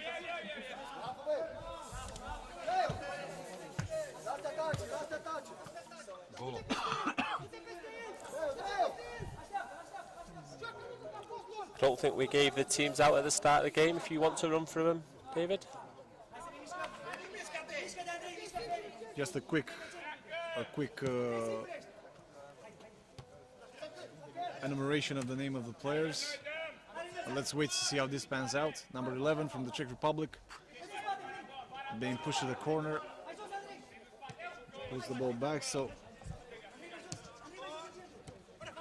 La Plata de Kunde Praga is with number 1, Jakub Štenho. Number 2, Tomaš Jurčić. Number 10, Jakub Novi. Number 98, Mišal Vavra. Number 9, Tomaš Planica. Number 8, David Varan. Number 3, Marek Brož. Number 16, Matej Nemec. Number 17, Jakub Sedlacek. And number 11, Radovan Lokša. AEK responds with number 1, Rezvan Egri. Let's see this shot. Oh, it's missed. The chance of a big counter-attack here is 3 against 1. Let's see what Andor can do on the left. He can put the ball in the back post and oh, big chance for Apostol. Ball comes back to Andor. They missed their opportunity and now they're probably going to concede a yellow card. Yes, definitely yellow card for number 10. Yeah, it was a strange one. It's like he slid past the ball. It seemed easier to score than miss. But he got his timing all wrong and he slid past the ball. It was a great opportunity, a great play by Andor. Put the ball inside the area. We can see now on the replay. And Apostol really slipped there when he could just push the ball into the empty net. So I was saying number 1, Rezvan Egri for AEK Oradea. Number 93, Bogdan Mintaš. Number 10, Andrei Ferig. Number 7, Christian Andor. Number 8, Mariusz Balog. Number 22, Ionuț Fortuna. Number 30, Andrei Apostol. Number 9, Andrei Nemitsanu. Number 4, Sabinder Staru. Number 3, Sergiu Matei Ciurceanu. And number 98, Ioan Mircea Popa. Really strong squad for AEK Oradea. Plenty of international, plenty of teams, plenty of players with experience. But we'll see if it's enough to get past this energetic Czech squad.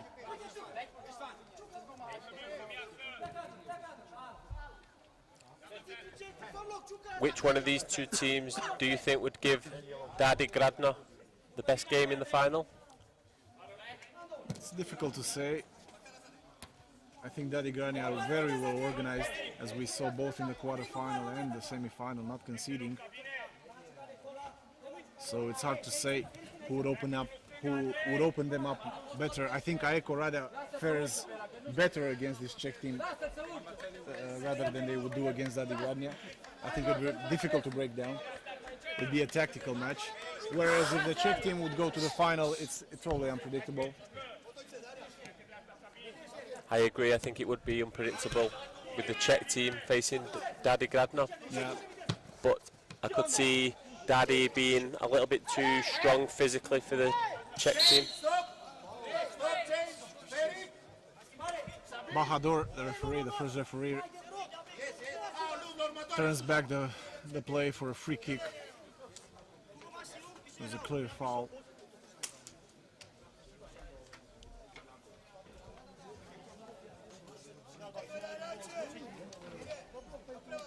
As I was saying, 24 teams took part in this competition from 15 countries all over Europe.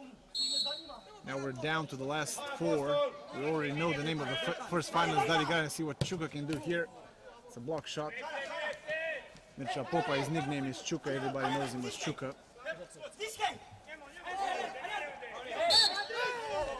Foul now for La Plata de Kunde.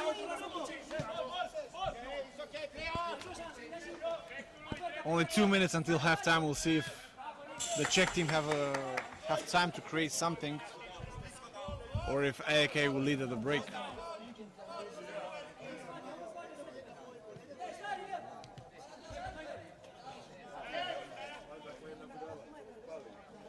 Corner kick now.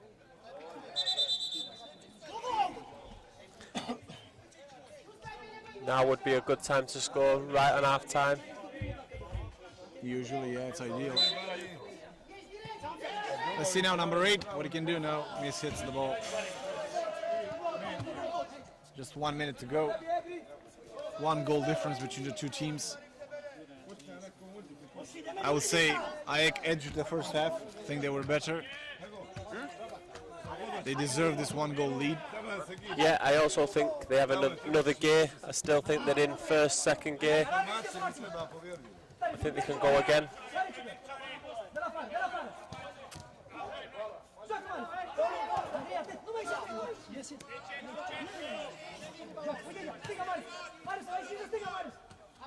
Just 30 seconds to go.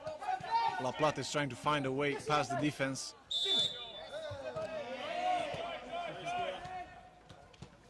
The referee Istvan Moj blows for a foul. Some sort of contact there. Do you get the impression that AEK could step up again if they needed to? I think so, yeah. Right now they're just doing their own game, going through the gears,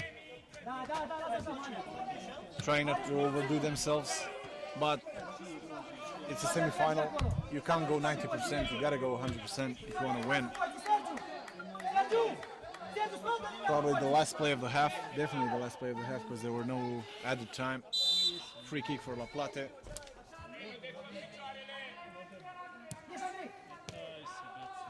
The goalkeeper saves it, and it's halftime. 2-1 for AEK Aurada in the second semi-final of the E.M.F. Champions League. We'll be back after the break. Kraj prvog poluvremena, rezultat 2-1 za ekipu AEK.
Pustite da radim.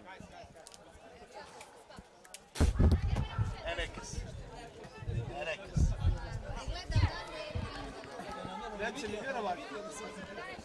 Kaj neka si i ne znam šta čekaš. Okay, we're back with the second half of the second semi-final of E.M.F. Champions League between GIC La Plata de Cunde Praha and AEK Orada, a Czech team versus a Romanian team. Referee Bahadur Jirahub blows the whistle, and away we go again. 2-1 the score at halftime for the Romanian team. I think it's worth pointing out at this time as well that tonight 6:30 p.m. is the plate final, third, fourth place playoff, followed by the big showdown, the final of the E.M.F. Champions League 2022 at 7:45. Make sure you tune in.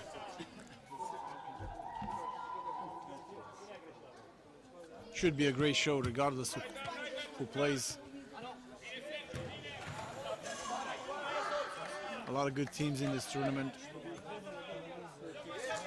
The best ones we can see right now. As we saw earlier in the all Montenegrin semi-final between Saborno Hrama and Dadi Gradnja, it finished 1-0 for Dadi Gradnja. It's now a chance for the Czech team. Dadi Gradna, former winner of the Champions League in Terma Čatež 2017. If Ike Aradia make it, they was runners up last year, missed out because of a penalty shootout. They were actually one penalty away from winning. If they scored, they had a decisive penalty they missed, and then it turned around and the trophy went to Aramis Mad Dogs from Hungary for the second time, winning. No, I'm sorry, for the third time. Yes, I think it was third time. 2016, 2019 and 2021. I think Aramis won it 3 times. They're not here this year to defend the title. Yeah, different teams from Hungary took part in this competition. Todor Petbal team and SZ, some sort of lot of letter. Yeah, a lot of letters. SZP CDSE. Yeah, I'm glad you remember. Let's see now Nemitsano what he can do on the right side. He's a left-footed player. Puts the ball into the box, but it's being blocked, and the referee goes for a corner kick.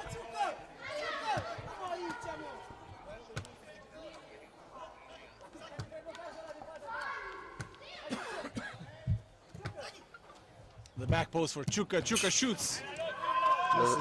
Another great strike.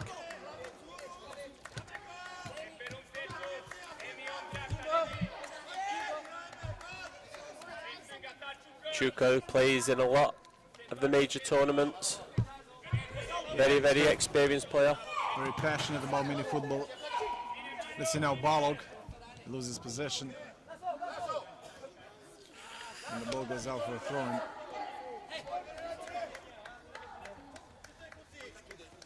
We said the conditions are different now from the game they played in the group stage, but the game is not much different. It was 2-2 then, it's 2-1 now in the 24th minute. So again, a very tight match, decided on the smallest of details. Let's see Balog. Passes to Chuka, back to the goalkeeper Egri. Egri has to play it long. And it's easy for the other goalkeeper to get to. How do you think mini football has progressed over the last 5, 6, 7 years? Do you think the standard has got better? Yeah, for sure. More and more countries are getting better at this, both at the national team level and club competitions. I think the next mission of mini football is to keep on expanding into further countries, becoming ever more present in countries that right now don't have like a national association or some sort of organization for mini football. I think that those will be the next steps, alongside better and better European championships, better and better Champions League conditions, because the teams are passionate about this. As Balog shoots, the ball goes right in front of the goalpost and it goes out for a throw-in. Yeah, the EMF events have definitely got better, the quality. This is a very good Champions League. The Euros in Košice, Slovakia, earlier this year was excellent, probably the most well organised. The Business Cup in Antalya, Turkey is another very well organised event. They're definitely improving year on year. Yeah, as you mentioned, the Business Cup, it's one of the two competitions that are left to play this autumn, alongside Euro Cup in Hungary. So Euro Cup will be 2 weeks from now in the center of Hungary, and the Business Cup will be 1 month later in October in Antalya. A great competition every year there. Plenty of good teams from companies. See, Balog can keep the ball in play. He does keep the ball in play, but he's alone. Not much he can do. It's a foul by Apostol. Yep, the Euro Cup, I believe, is the 14th to the 18th of September, and the Business Cup, the 19th to the 23rd of October. Yeah, Euro Cup will have 20 teams participating. Is there any Romanian teams participating in that? Yeah, 4 teams. So we have Nova Vita Târgu Mureș, Boromir Vâlcea, Energy Friends Sighișoara, and HNH Klausenberg Cluj, who will be there for sure. Romanian teams are always present in this type of competitions. They enjoy playing, they enjoy going out, leaving the country with their friends, maybe with their families, and having a good time. With a guaranteed Romanian winner of the Masters today, both finalists being Romanian. Ike, Aradia, looking like they're going to also make the final. Don't speak too soon because plenty of time. I was going to say, do we believe, is it a possibility that all the club competitions this year could be won by Romanian teams? It is a possibility because having 4 out of 20 teams in the Euro Cup, they have a good chance. In the Business Cup, we know Romanian teams did a good job last year, finishing 3rd and 4th. But still, it's a long way to go, and it's really hard to win all competitions. Obviously, the two For now, they have won. They have the Masters, that's for sure. We'll see what happens here in the Champions League.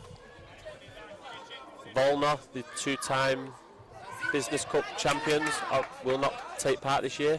Yeah, so that gives everybody else a chance. Let's see, Chuka now passes to Balog again. Balog is fouled.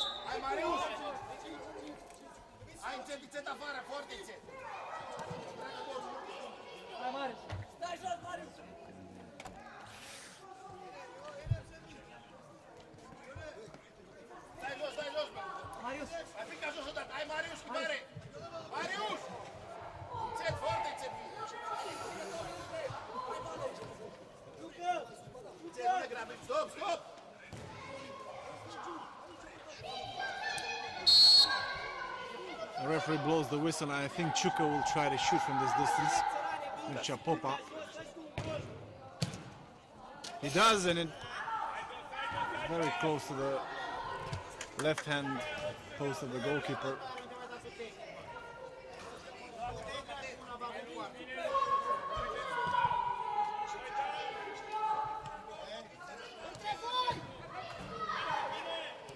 Chance for a counter-attack now, but not enough players forward.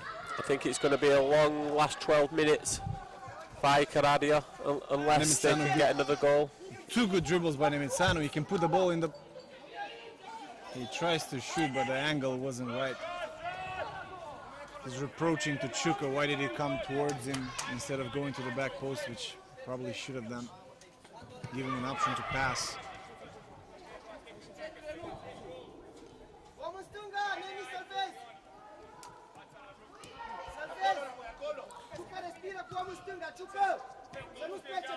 Would the winner of this game start favourites for the final, or Dadi Gradna being a previous winner, would they be favourites? I wouldn't count on Dadi Gradna as being a previous winner. I would count on them what I saw them playing here, and they're very hard to break down. They're very hard to score against. Let's see this opportunity for the Czech team. is not over yet. And a shot goes wide. Number 11, Radovan Loksa, is a good player, very tidy on the ball. I'm looking on the team sheet here, they have quite a few young players. 25, 26, even 20. So they're a very energetic team, very young, although not experienced.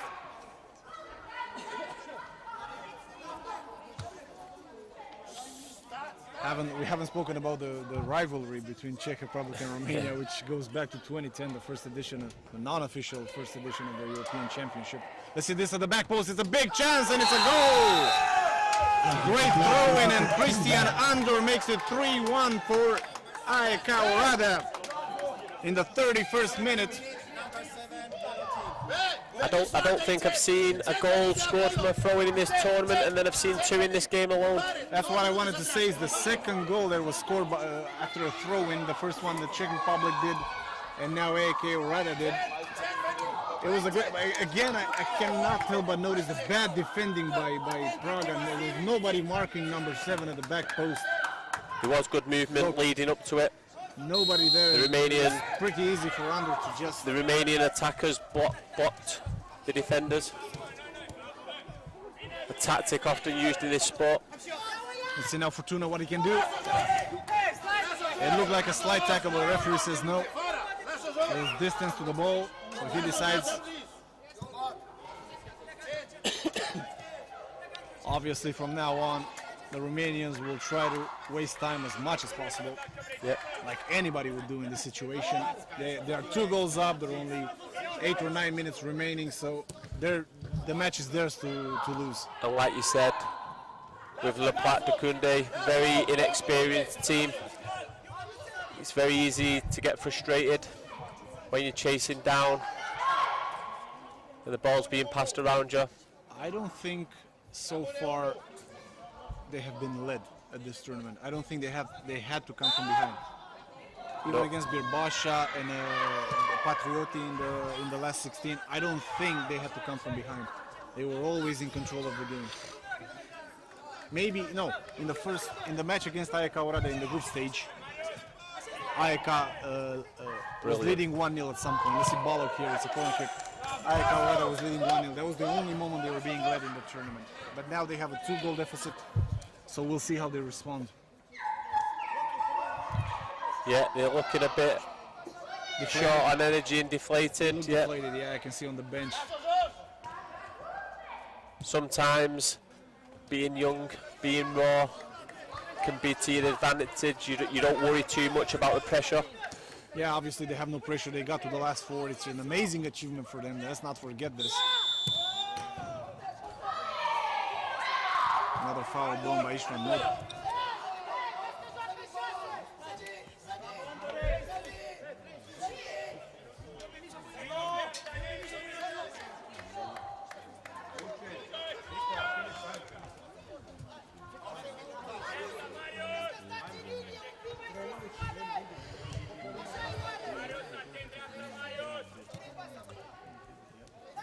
Plat de Cunde now go with the fly goalkeeper. The fly goalkeeper was wearing yellow. It's very unusual. Maybe should have used a different colour bib. Different colour bib, yeah, for sure.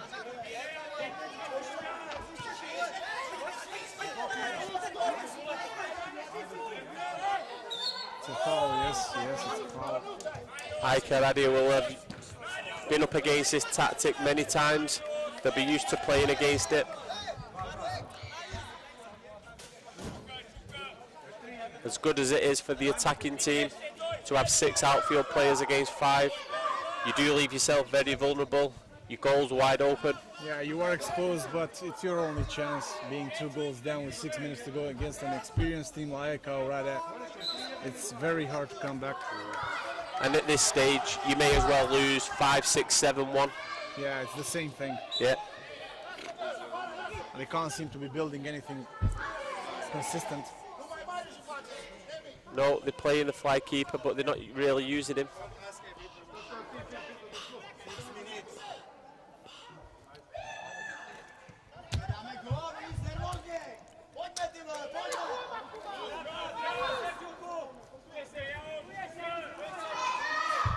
Here they go again in the attack. Number 98, Michal Vavra, passes it back to the fly goalkeeper.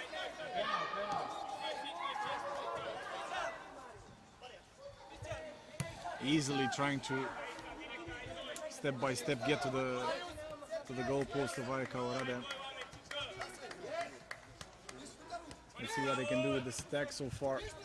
AEK is not giving them any space. Staro just sends it away. There are going to be a lot of balls flying over the fence in these last few minutes. The ball kids will have plenty of running to do. You see this play now, nothing happens. It's fallen to Egri. Yeah, I don't want to speak too soon, but I think the game's as good as done. Lapata Dakunde are not really offering much. They're not offering, but still 4 minutes to go. And as we both know, 4 minutes in Minifootball is a long time. Balog now on the ball. He has the option to pass it to Mate. He goes it alone. Keeps the ball in the position. He should pass it. I was just about to say he has good feet, and then he fell over the ball. Commentator's curse. The ball to Chuka on the right. Plays it to nobody. Changes Balog for Ferik, 2 national team players. Number 8 going out, number 10 coming in.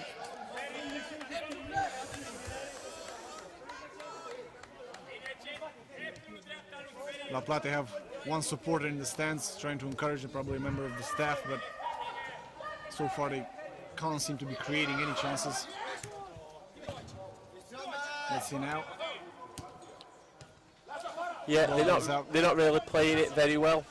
The fly keeper, they're not moving the ball quick enough from side to side. They're moving it down the line, getting themselves trapped in corners.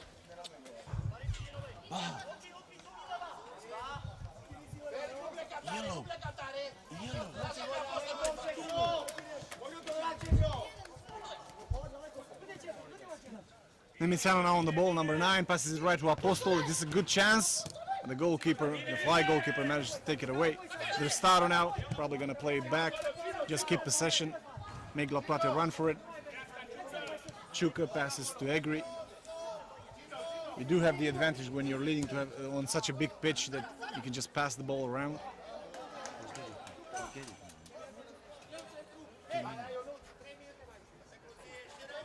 So 2.5 minutes to go. La Plata have to do something now or never. The looks of it is never. Chuka plays it and it's almost a goal, not a goal. He hit it pretty well, but yeah, he just lacked a little bit all of the way like a goal. Just drifted wide of the up the right. Apostol recovers, but not for long. The ball is back with Prague. Number 10, Jakub Novi, loses the ball to Andrea Apostol. So with less than 2 minutes to go, I think AEK Orada can start to prepare for tonight's final. Whenever you say that, they lose the ball. What would you say to the viewers they should be expecting from tonight's final? I think it's going to be a very close final. Like, I'm not expecting a lot of goals. Granja defend very well. AEK Orada can defend very well, as we've seen in the previous matches. So I would expect a 1-goal difference or maybe penalties to settle it. Yeah, I think it'll be a tactical battle. Be like a game of chess.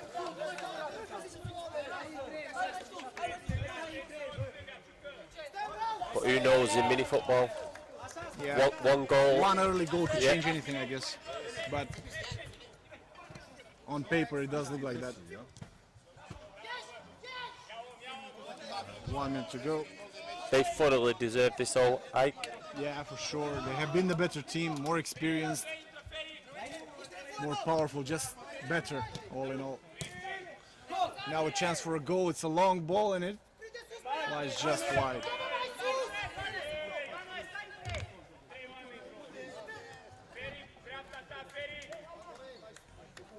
So for the final minute, it's just me, David, being part of the Romanian Federation. And there we go. That's the match. Full-time whistle. 4-1. A late goal by Caradio.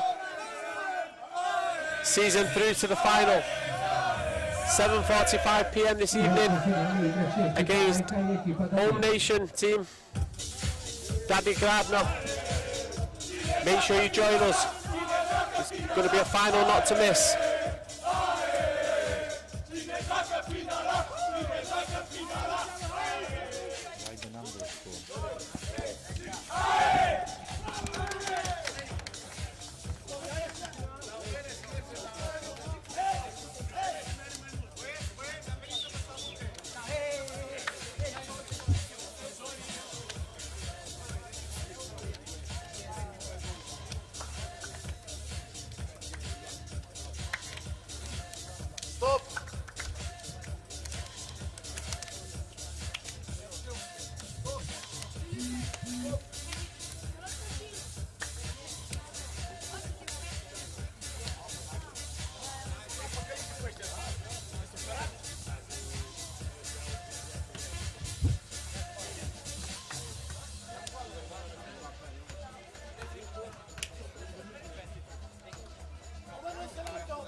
Where's he just put the phone? Nobody is interested in this? No, Manny's got the sheet. The Manny's got the sheet, yeah, he's the observer.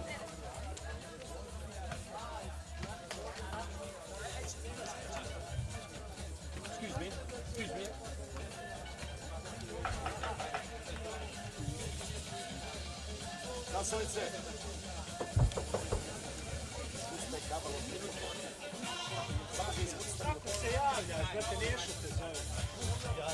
Well done. Thank you.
mjesto između timova Malguzando i Rijada u Rumuniji.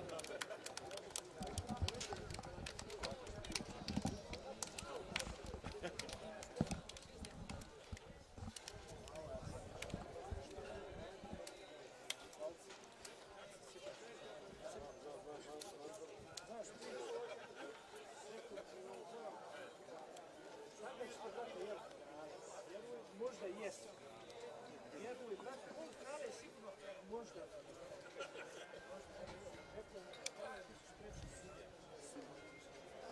Oh, yeah.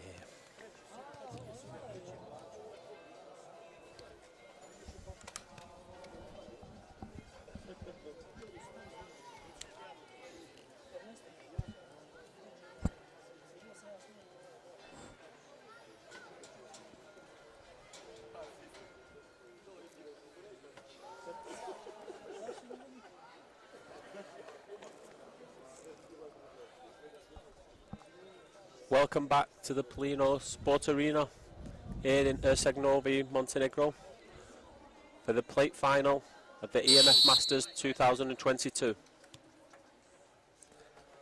We have E.M.F Glissando, the reigning Masters champions, who were defeated off their fellow countrymen Legends Galata in the semi-final, up against Liriada Raznov, who fell victim to a very strong Tasman shaft tide.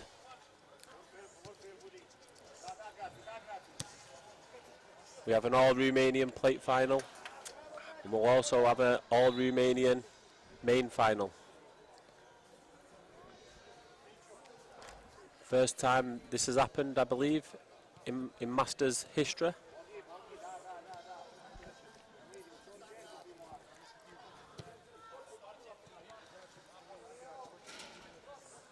Mav would start strong favourites for this game. Liriada earlier in the semi-final was slightly disappointing.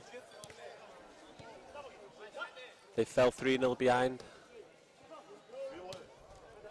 scoring 2 late goals to get back into the game, but the final whistle came too soon.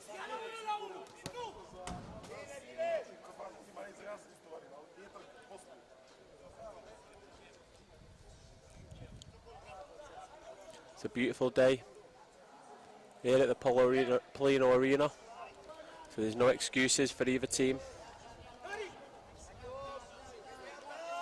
They will want to make it on the podium. It will give them bragging rights back in Romania.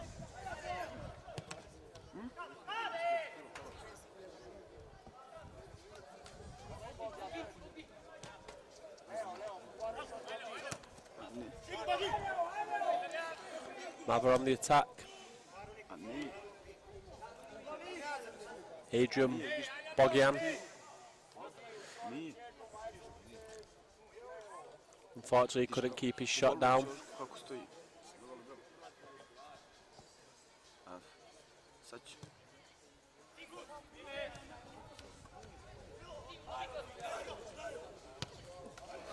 Big chance there. Wasted.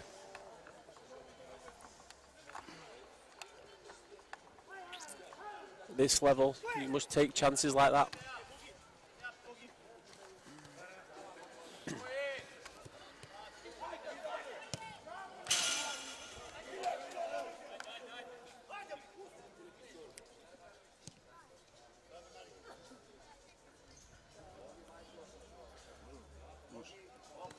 Liriada started this plate final well, quite strong, and here's another chance.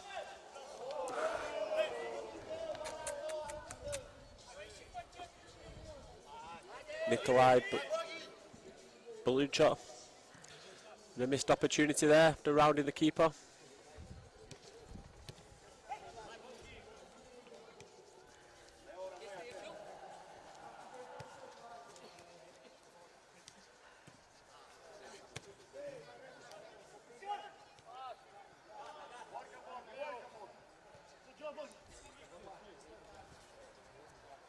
It's always a very difficult game playing a plate final.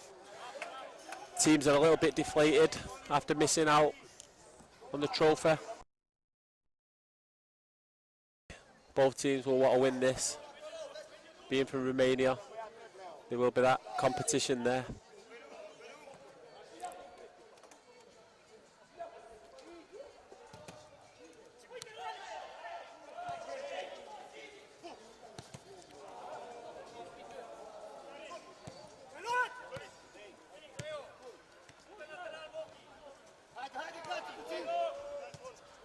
Here's Romeo Serdu.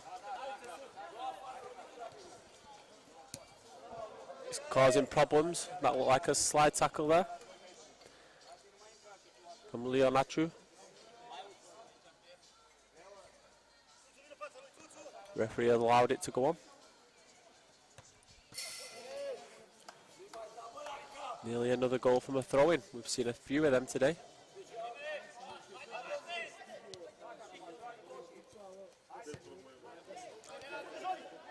This is better for Mav.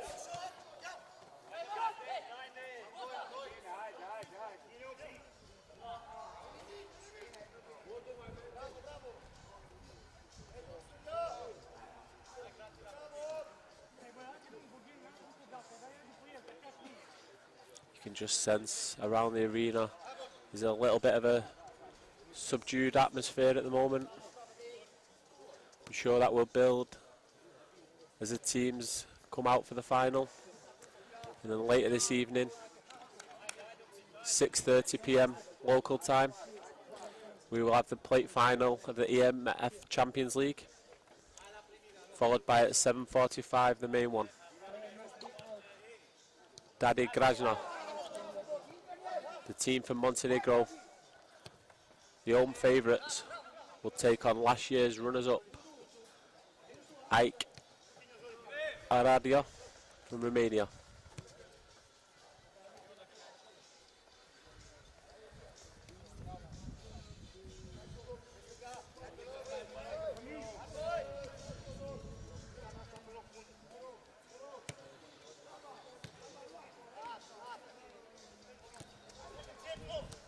Both teams weighing up each other at the moment. Very slow start.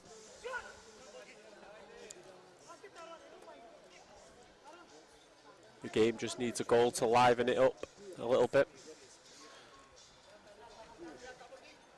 Always makes it for a more exciting game.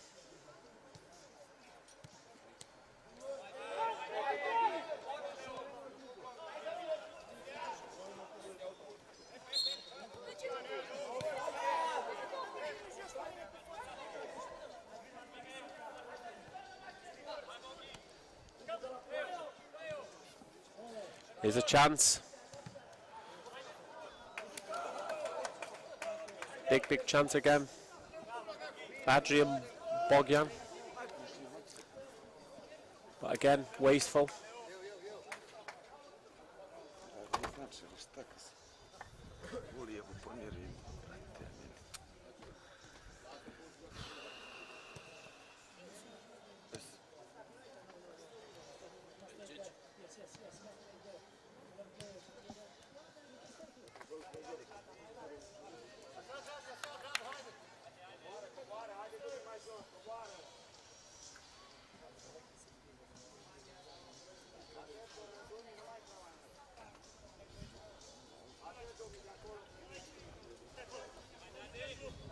Rakavica on the ball.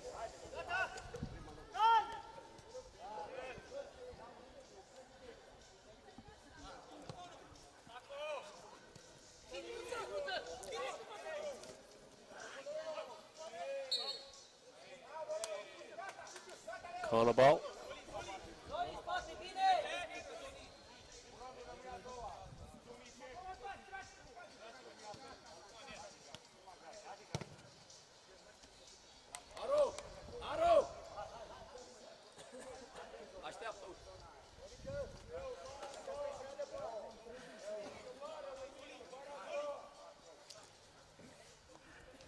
Pretty harder, definitely playing better than they did in the semi-final. He really didn't get going until late on in the game. And the opposite can be said of Mav, who seems to have started quite slowly here. Not the same intensity as their semi-final.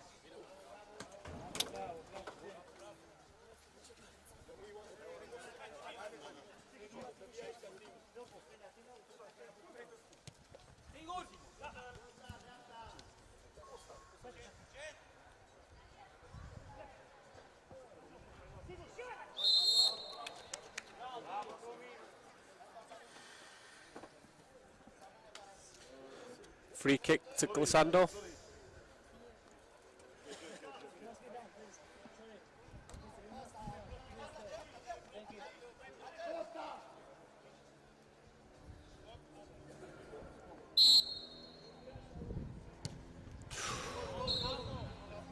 It's a great strike. Must have took a little nick off one of the defenders because they've given a corner.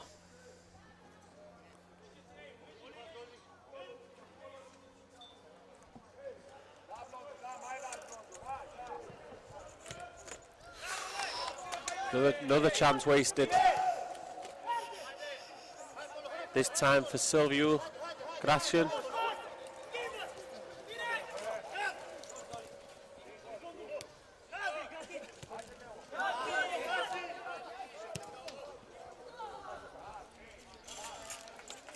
Both teams are being wasteful at the moment with the ball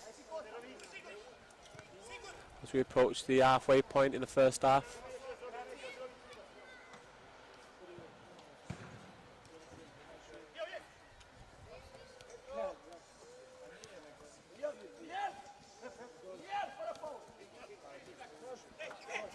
Good pressing from Luriada.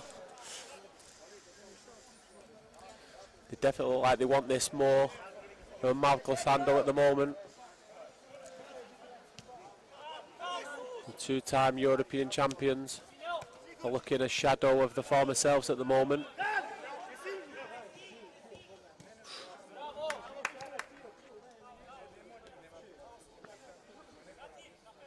Done well to get a shot in from a very wide angle. Keeper was alert and made a good save.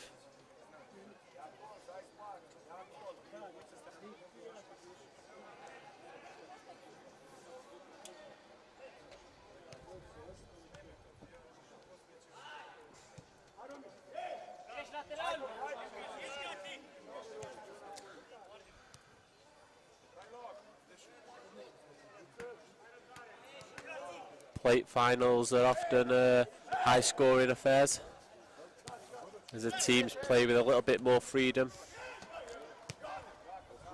This one still seems very cagey at the moment, but here's a chance now. 3-on-2 for Luriada.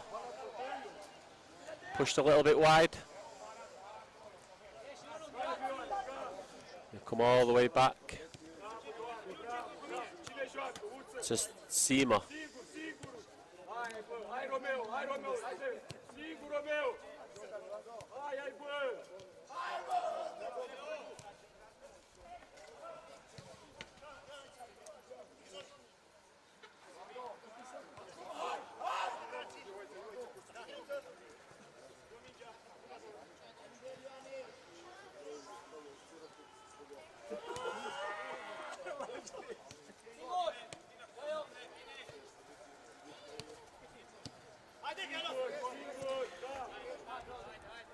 In the opening 12 minutes, they've done that quite well. Luriada pressing, not giving Mav much time on the ball. Getting back possession quite simple. Not really doing much with it when they have it. But here's a chance. Straight into the hands of the keeper. Should be doing better. Only a couple of yards out.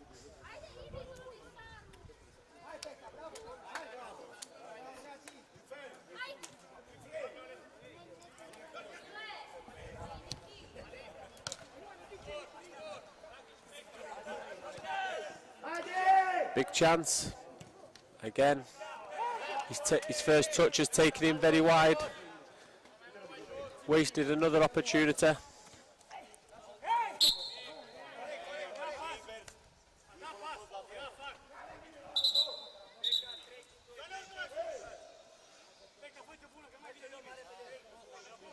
Been 3 or 4 good chances in this half, all been wasted.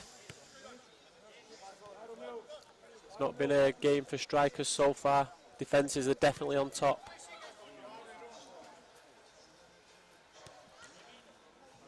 Go all the way back to the keeper and start again.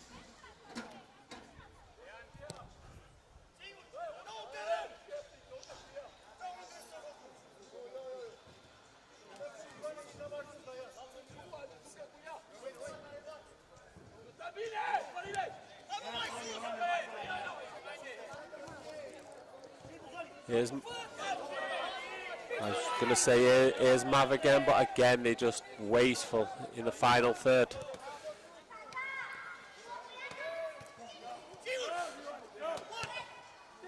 There's a big chance.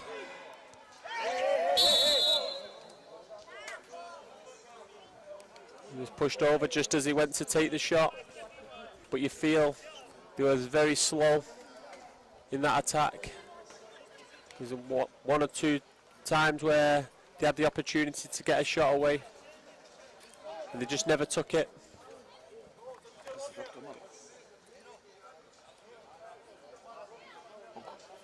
Both teams need to be more clinical in front of goal. They're allowing the defences to get back.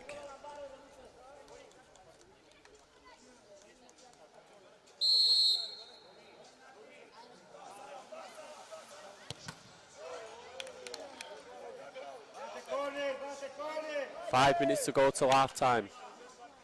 It's a corner to Liriado.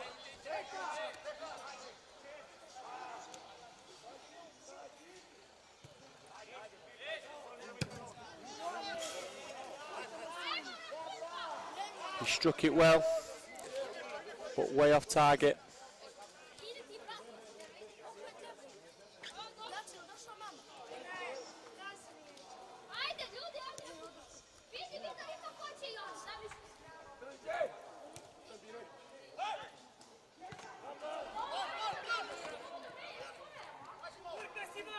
Number 7 there for Mav. Nikolai, former national team player. Outstanding defender in his prime.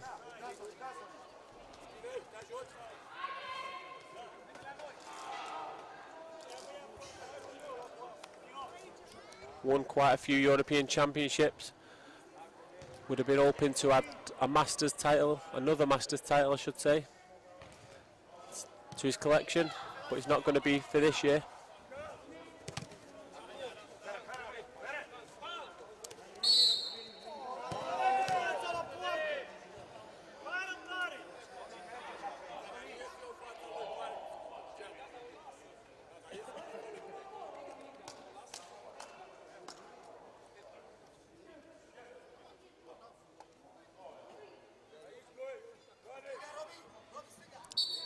Let's not forget, these players are over 40 years old. They're allowed one player between 35 and 40. The majority are over 40 years old, and playing 6 games in 3 days does take its toll on the body. And at this stage you can often get a slow tempo to a game.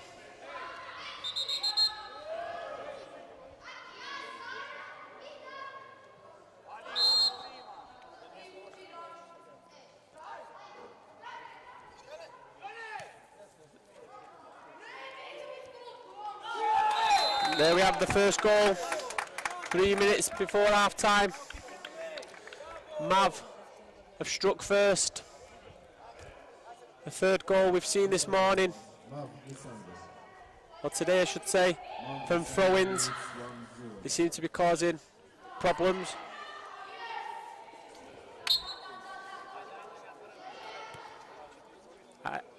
Ion there with the goal.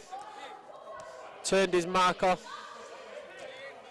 got the shot away, the old-fashioned toe poke, but it was enough to give his team the lead as we fast approach half-time.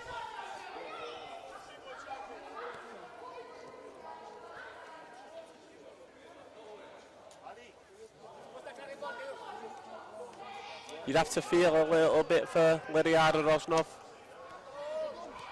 They have been the better team in this opening 18 minutes or so, but they find themselves a goal behind. And Glissando are again on the attack.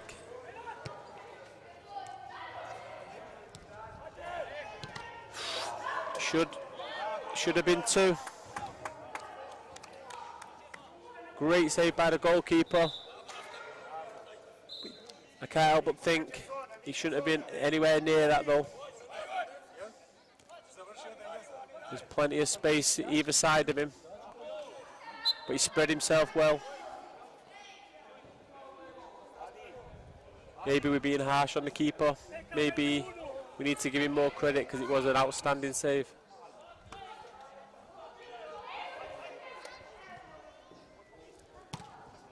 Great strike again. Nikolai Ivan.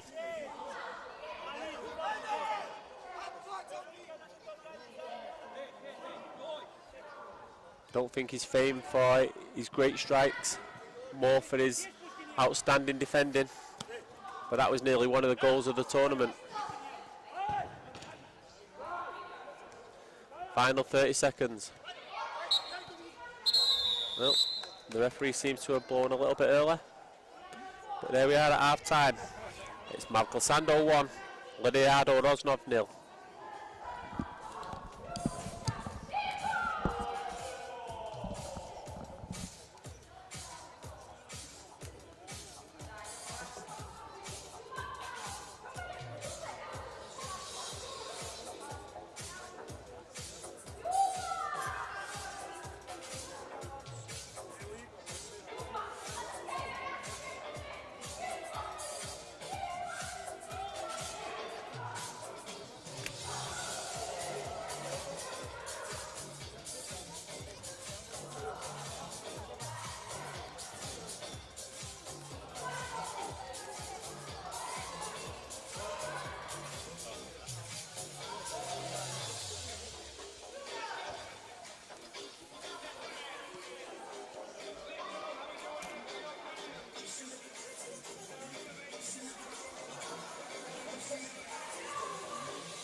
So welcome back for the second half of the plate final in the E.M.F Masters Champions League. Mav Glissando lead Liriada Rosnov 1-0 at half time.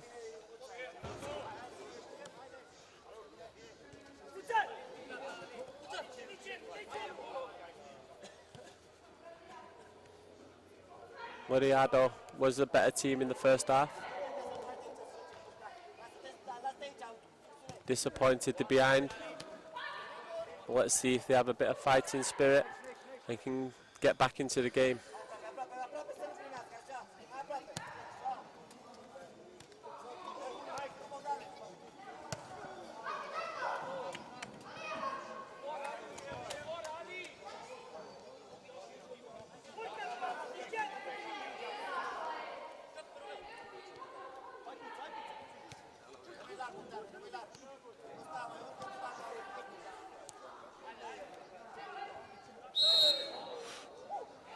He's unlucky there. He's pressing, he just caught the man instead of the ball. Otherwise, his teammate would have been away.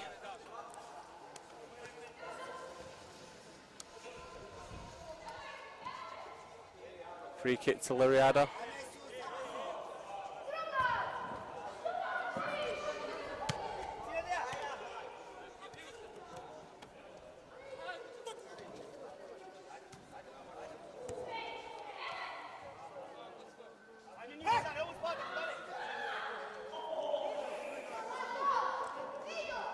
Don't forget, after this match,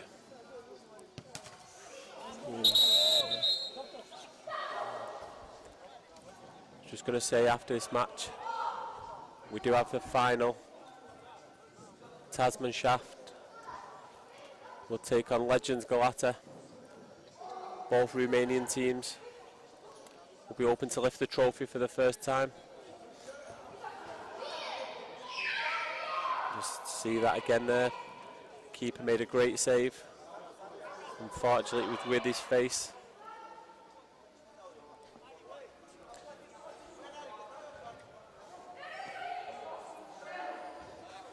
But he's a tough guy.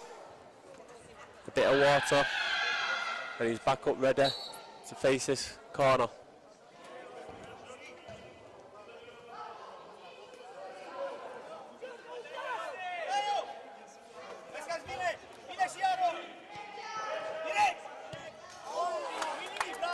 Another chance wasted for Liriada. I have a feeling they're going to rue all these missed chances. They'll be disappointed to not have scored of at least one of them.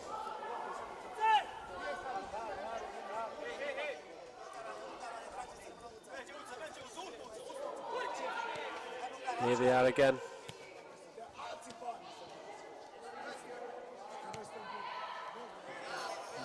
Asking too much of the striker, who's never going to get there. The keeper just let it run out of play. And Mav will build from the back.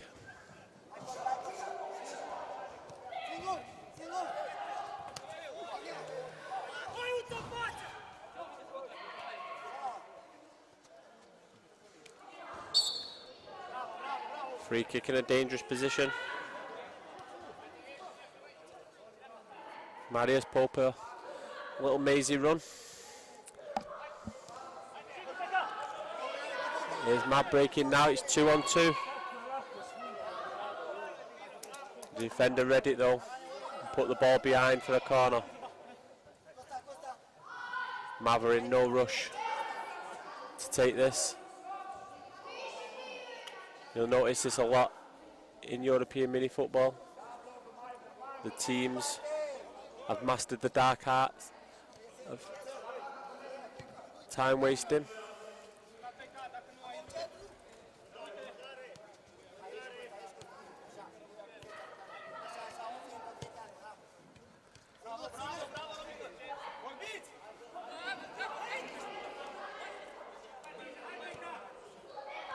Mav are happy now just to sit behind the ball. You can see they have 4 defenders just sat almost in a line.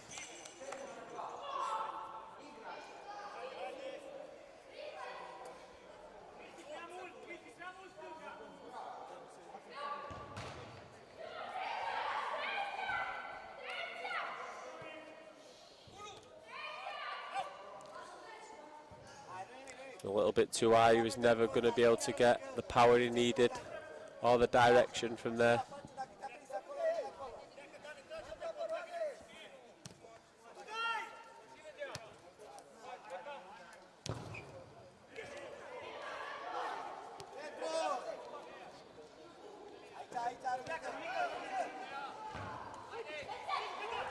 Done well, and here E.M.F with a chance for 2-0, and it's a second goal for Mav Glissando, and it's Ione Ion.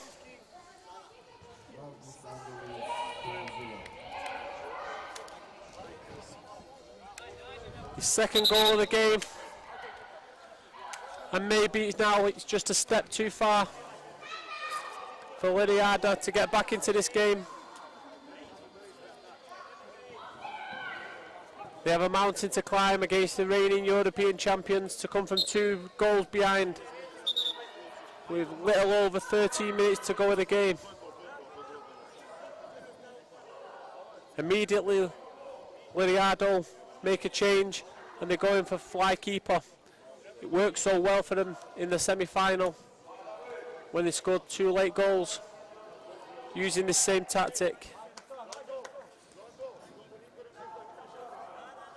But if you're not familiar with this tactic, although it gives you 6 outfield players against 5, it gives you an overload, it also leaves you very vulnerable at the back and your goal wide open. But at this stage, you may as well lose 4-5-0.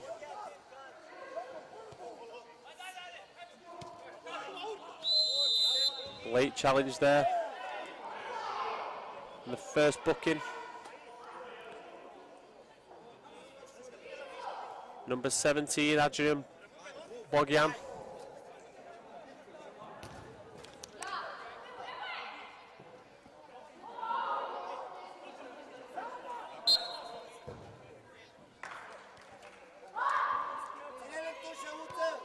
They'll slowly build, passing it from side to side, trying to find that opening to get that goal that will get them back in this game.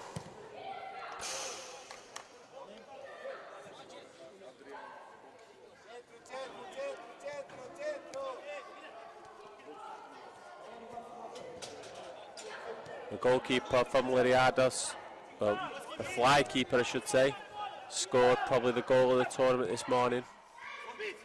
Absolute screamer into the top corner. But it was the last kick of the game and too little too late to save his team.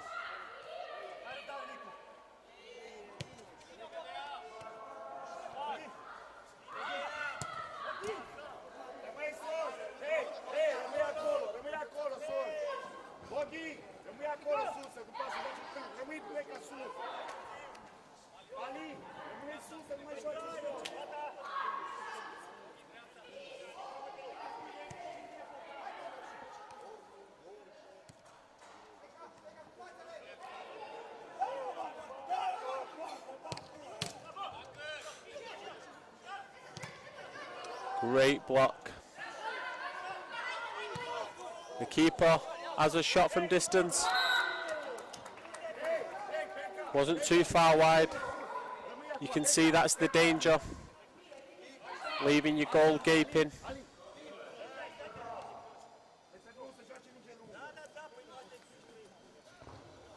That was another big chance for Liriada.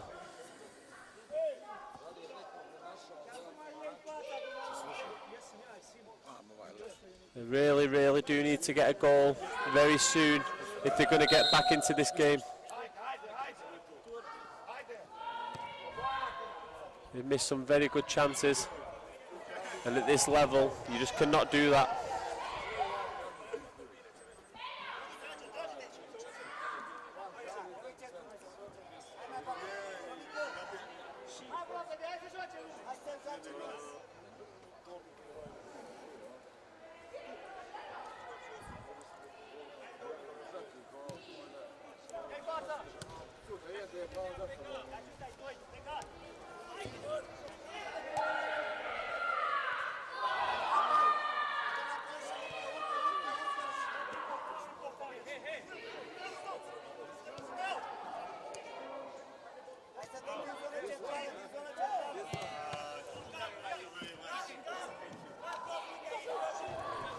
Break is on.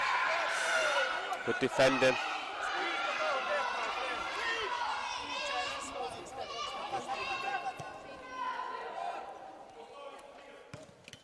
It's a great strike. This for 3. Brilliant block there by number 33, Marius Pulpo.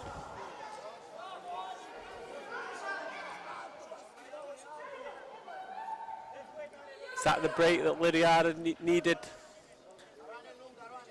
He looked for all the world that it was going to be 3-0. First they hit the post, and then it came across to Pulpo, who looked like he just had to tap into an empty net. So Pulpo was the defender, sorry, who blocked it. Here's 2-on-1 again for Mav. They square it. Great save by the fly keeper. He's not a natural goalkeeper, but he looked like one there.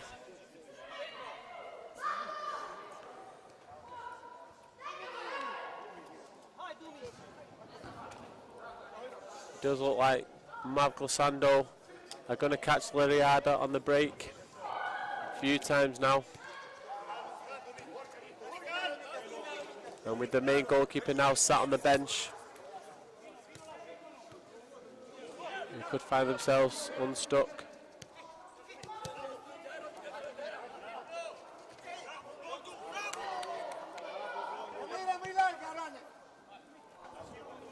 Eight minutes to go here at the Polino Sport Arena in Herceg-Novi. Third place playoff.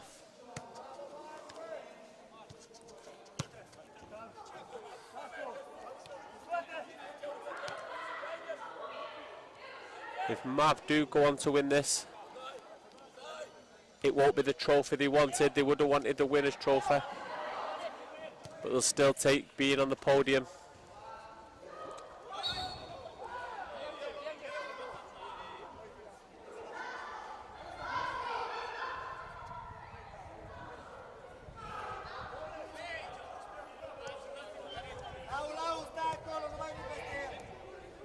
They lost the first game this morning, Mav Glissando.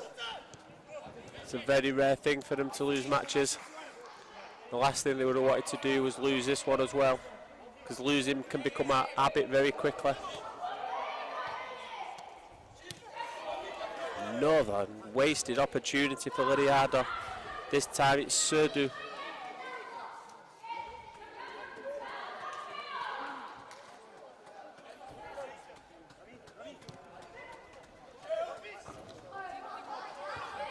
He's done well at times, Romeo Serdu, but he's missed some big opportunities in this game.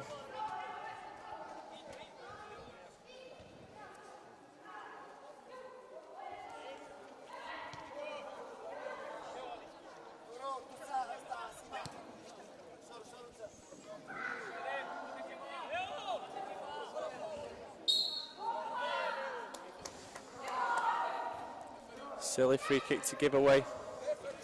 He was in a corner, going nowhere. And we've just gone through the back of him.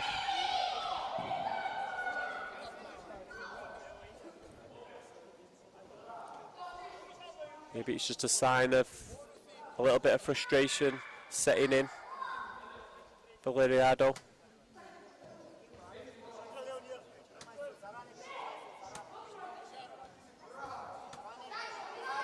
Just over 5 minutes to go.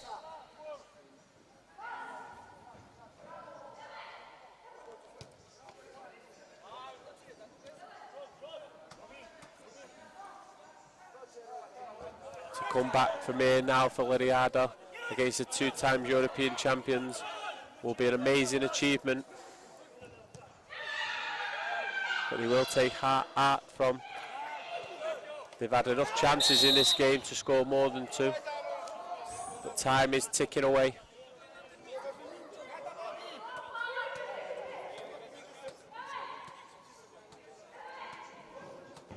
They're in no rush with this free kick.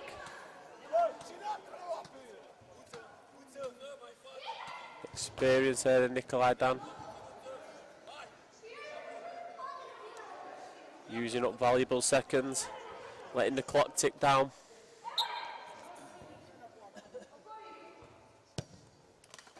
a great strike. I said in the first half, I don't think he's famed for scoring great goals. Maybe I got it wrong. Maybe the first half strike was just a sighter, because that was the goal of the tournament as far as I'm concerned in this Masters competition. A brilliant strike. Maybe we do have to factor in a little bit that the main goalkeeper wasn't in there, it was the fly goalkeeper. But still, I think it would have took a couple of decent keepers to stop that. It flew into the top corner.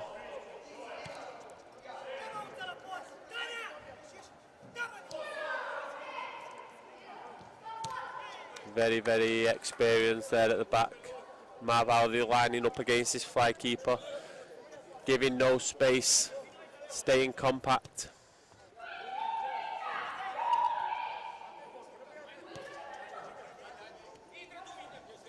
Liriado are trying to move him around. Here's a chance again. Another one squandered. How many chances are they going to miss in this match?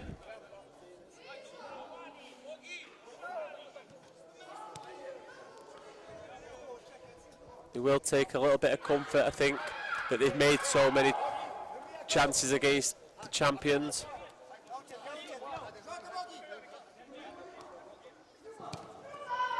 But after making the semi-finals and with 3 trophies up for grabs, they will be disappointed to be the one that's missing out.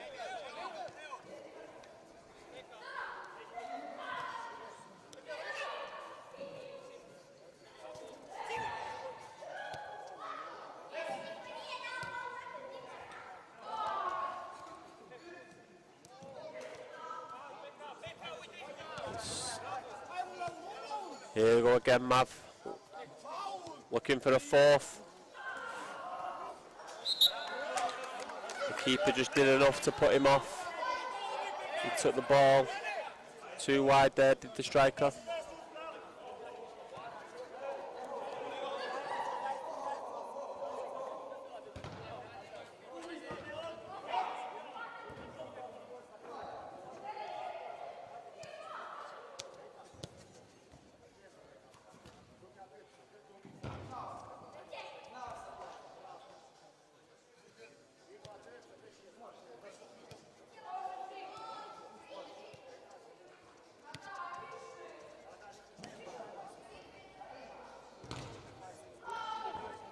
Moving the ball around.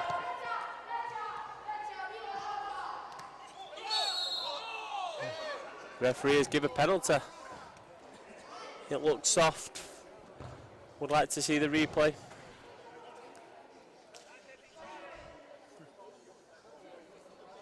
But it's going to be too little too late for Liriada, who's approached the final minute of the 40. Have a chance to make it 3-1.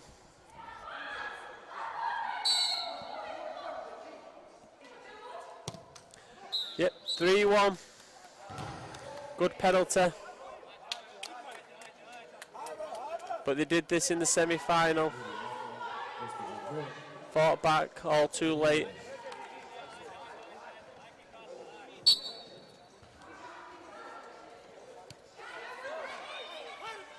With a minute to go, Mav Glissando from Romania are going to be our 3rd place finishers. They could have made it 4 then, but they won't care.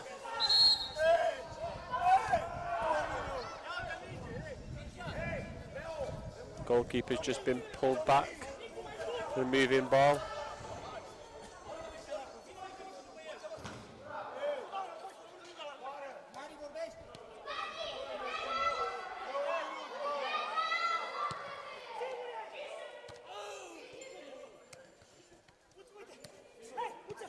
The referee's had a look at his watch.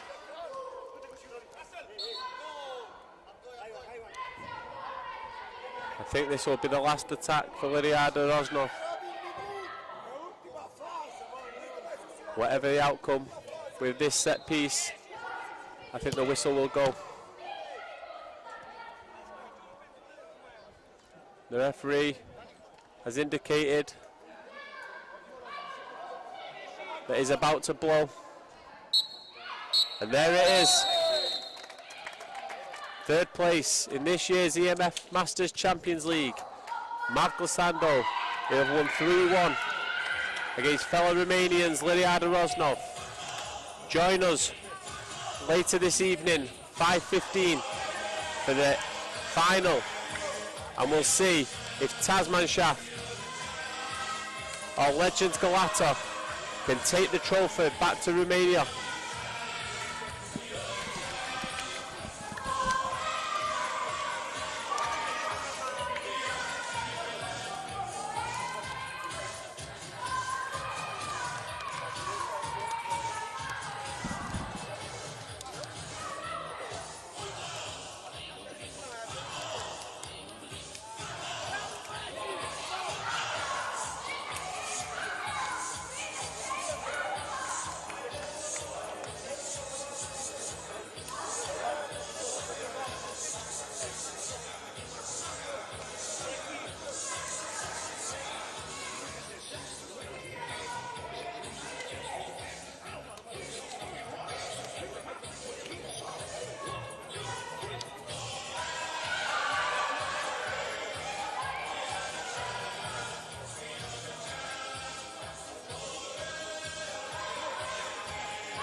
done it a long time ago.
Temperatura sve, kaže Brown, koliko sve je.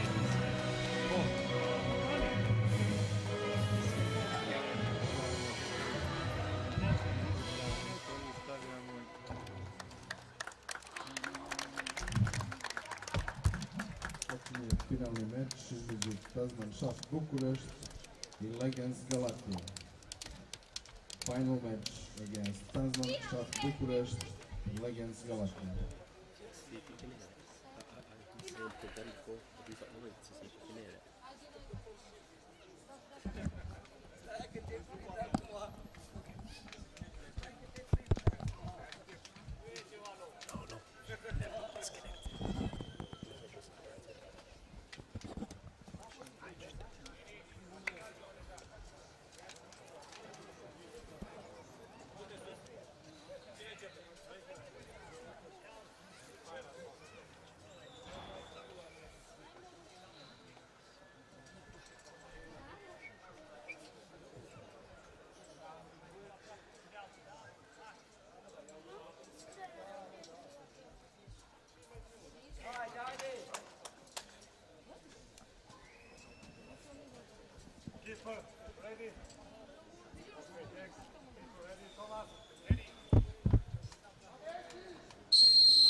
Welcome back again to the Polino Sport Arena for the final of the E.M.F.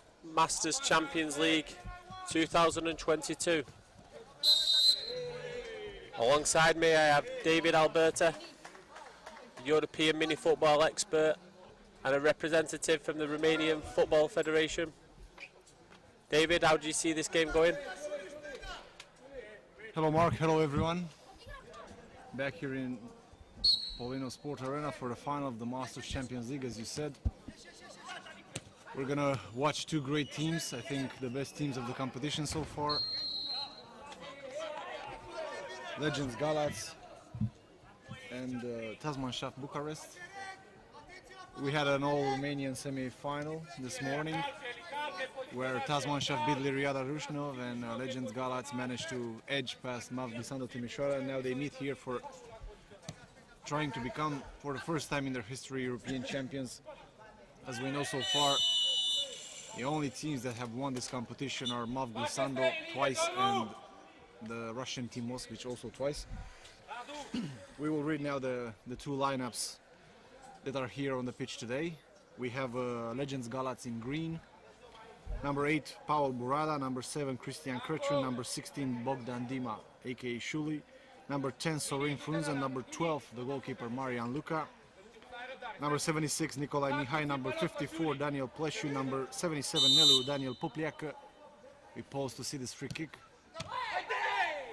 Chance for Stelian Stancu, big chance. The goalkeeper does his job again, as we saw in the semi-finals. Great goalkeeping from Marian Luca to keep the ball out. The last two players of the Galats team are number 1, Cristian Tofan, and number 29, Ștefan Tudorache.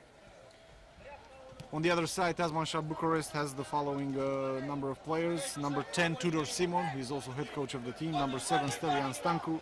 Number 18, George Tomescu. Number 9, Epaminonda Nicu. Number 19, Radu Șera. Number 1, goalkeeper Constantin Chivulescu. Number 11, Florin Rizea. Number 5, Cristian Gurguiatu. And number 8, Alexandru Șelaru. It should be a fascinating encounter, so make sure you stay tuned for the next 45 minutes or so to find out who will be the new Masters champions from 2022 here in Igalo Herceg Novi. I have to agree with you, David. These are the best two teams that I've seen. Sometimes you can get a final where a team's been fortunate to make it because of the side of the draw they're on. But I think we do have the best two teams in the tournament.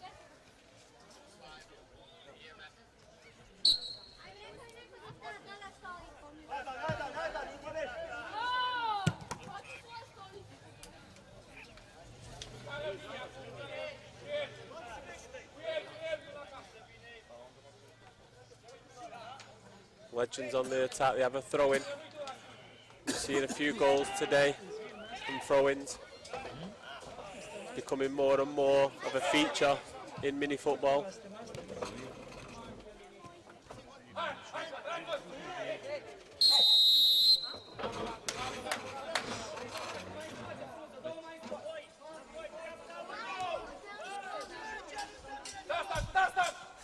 Tasman Shaft on the attack.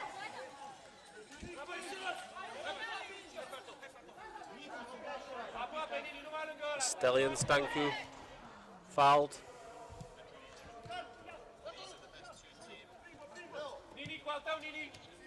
Legends on the ball. And Shuley. It's probably a foul. It's a block by Tudor Simon, and it's a free kick for Legends Galats.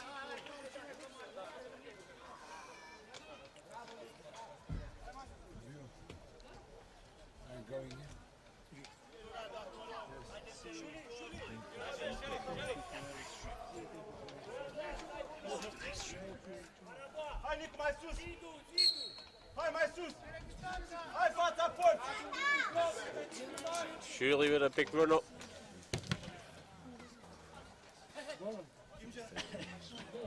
He threatened so much with the run up, but was disappointing in the execution.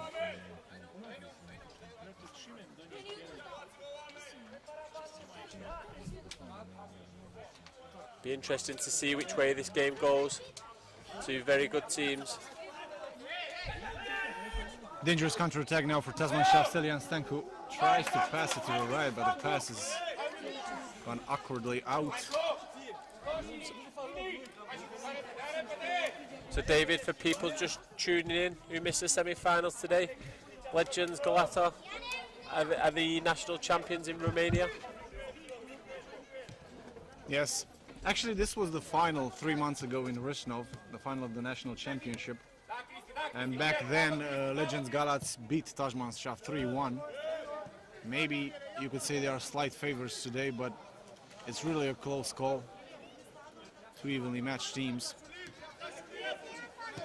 Earlier in the plate final, we saw that the bronze medals went to Mavglisando. Yeah, Mavglisando, the former double European champion of last year, who beat Liriada Rusnov in the plate final. 3-1.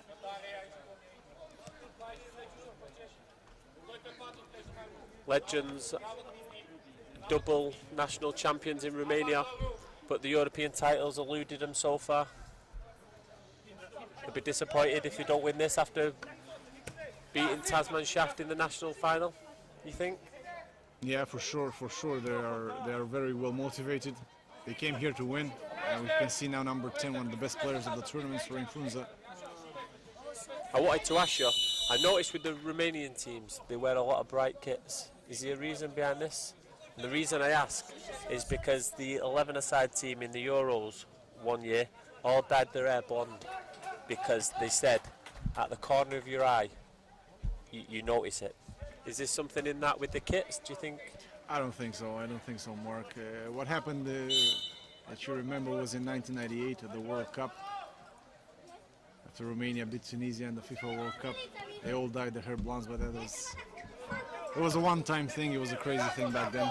Let's see now Riza on the ball, trying to get past Shuley.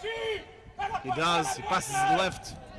Could have been a great opportunity, but the number 18 of Tasman Shaft, George Tomescu, didn't manage to get a good grip on the ball.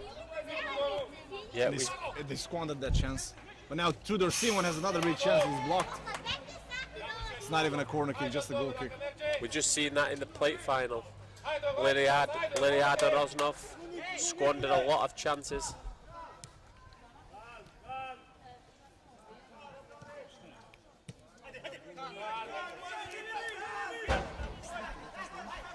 can't expect a very, very spectacular final. It's going to be a good final, but we have to remember that these teams have played so far 5 matches in the space of 3 days. The pitch is big. They're all over 40 years old, so it's gonna take a toll on their physical shape later in the game. Yeah, the playoff was a very lethargic game from both teams. Very, very slow. No energy. This game is definitely starting brighter than that game. Worth mentioning, these two teams managed to win their groups. Tasmanschaft won Group A, being ahead of MAV Glissando on goal difference, the same number of points, because they drew their direct match 4-4, while as Legends Galați was first in Group B, after drawing with Liriada Rusnov 1-1, also with 10 points. So basically, as we've said before, the best two teams here in the tournament are meeting in the final.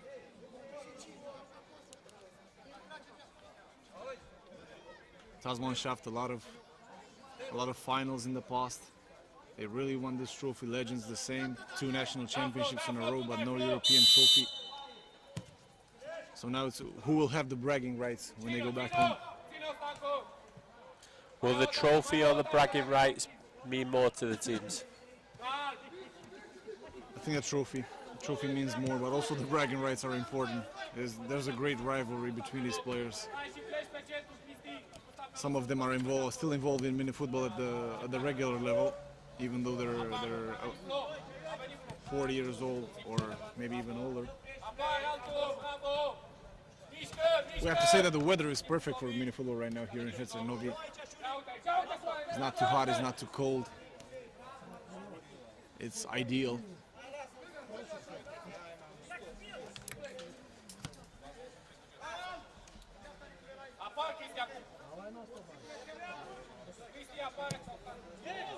Long ball from the goalkeeper, but it reaches no one but the opposing goalkeeper.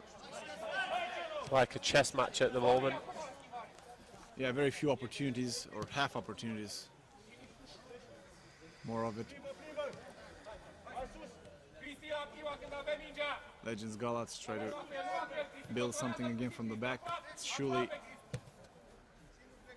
Passes it right to number 14. Now it's Krečun, now Frunze.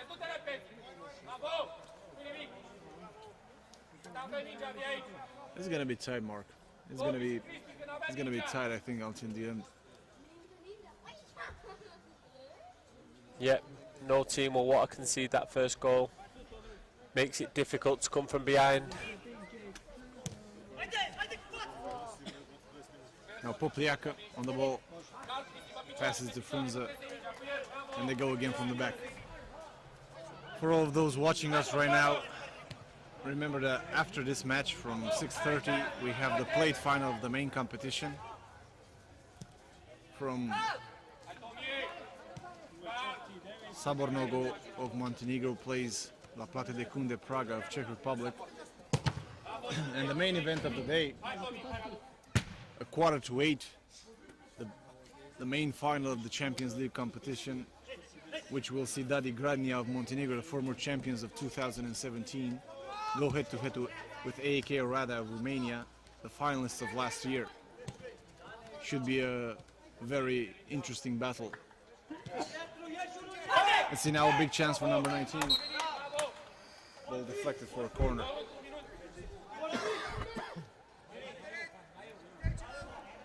Radu Sheran took that shot.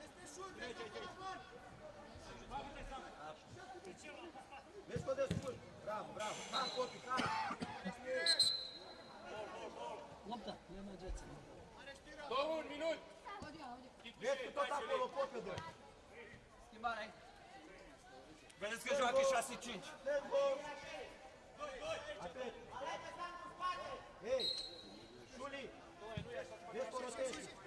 Shalaro now on the ball, passes it right to left to Epaminonda. Stelian Stanku cuts inside and shoots, it's blocked. The ball is sent back to the goalkeeper.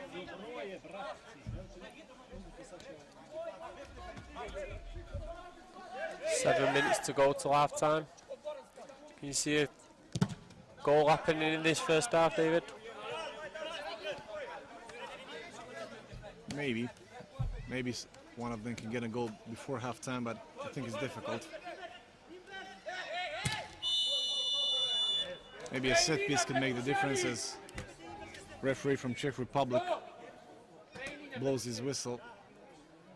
The standard of refereeing in this tournament has been excellent from what I've seen. Yeah, very few problems.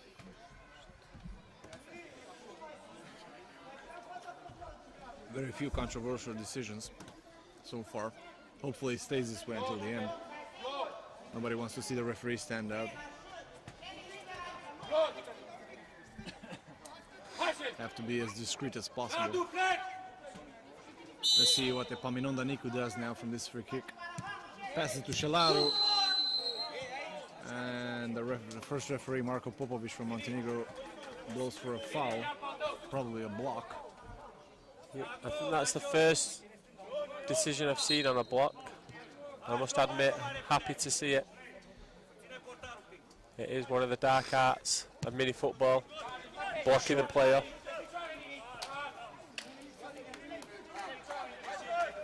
Most of the time it goes unpunished.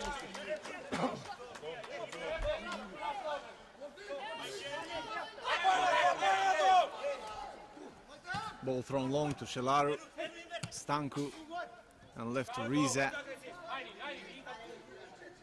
Riza with the ball now.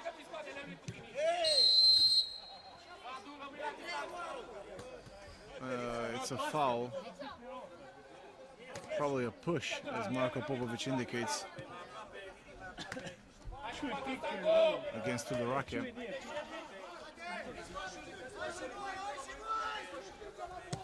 Play shoot, Shuli.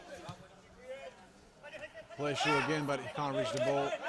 And ends up with the goalkeeper, Kipulescu.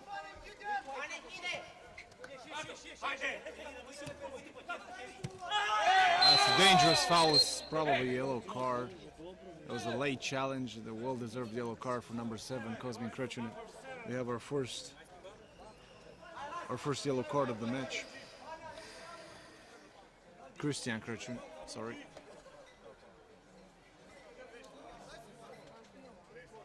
For a foul against Riza. There's been a few little tackles like that in this final.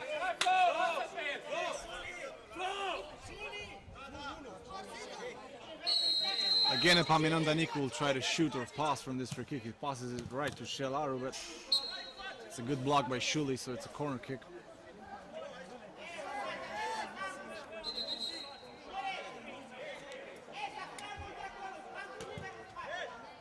Stanko tries a acrobatic execution, but they rarely go in. Have you ever tried one of them yourself, David? No, I'm not very acrobatic myself. Krečun, Frunze tries to get it to Duraki, but Riza just sends it long and over the net. I would say that Tasmanshat has taken slight control of the game. Yeah. Albeit not creating big chances, but they are dominating territorially. We said that during the semi-final this morning, that a team who like to dominate possession, but they are struggling to create. Simon now to Stanku. Stanku changes to Shelaru. Let's see what Shelaru can do here. He's the left-footed player, plays the far post, and is the first goal of the match, Mark. Great pass by Shelaru and a simple finish from number 19, Radu Sheran. We have our first goal of the match 3 minutes before halftime. So many goals like this happen in mini football. Great assist by Shelaru, who spots Sheran at the far post. Far post goals are very popular. There's always a player there. Yeah. It's to see legends open up a bit more, try to attack, and they do so immediately. Have a corner kick that's going to be taken by Shuli. It's been a feature of this tournament so far that teams they express themselves a little bit more once they've gone behind. It's like they're almost afraid to commit in case they concede, but once they do concede, they really go for it.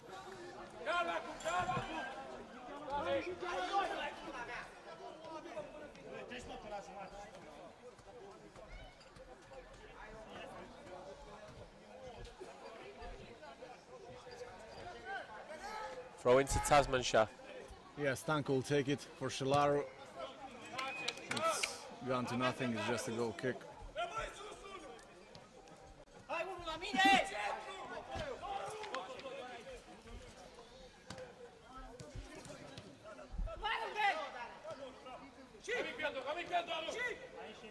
A total of 10 teams participated in this year's Masters Champions League, which is a competition reserved only for players 40 years old or older.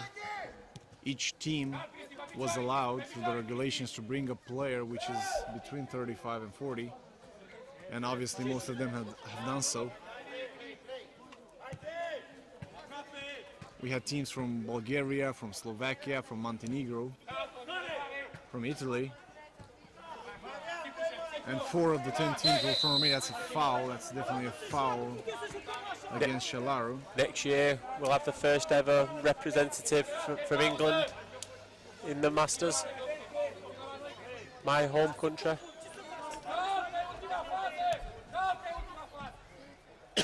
Will you be playing? I will. Great. I can only be a special player in Masters. I'm not qualified yet to be a regular player. I'll be part of the squad. Whether I'll be selected is a different thing. I see you as a goalkeeper, to be honest. Is that because I'd fill the net?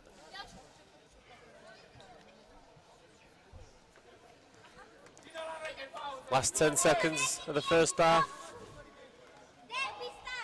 Draws to a close. Looks like Tasmanshaft are going to go in with an half-time lead. And they have. It is half-time. It's 1-0 for Tasmanshaft Bucharest, who we can say has slightly dominated this first half. And they are leading and well away on their path to the trophy. We'll see what the second half brings. Stay tuned.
We're about to get back underway for the second half of this Masters final at the Polino Sport Arena. Tasman Shaf lead at half-time, 1-0 against the national champions in Romania, Legends Galata.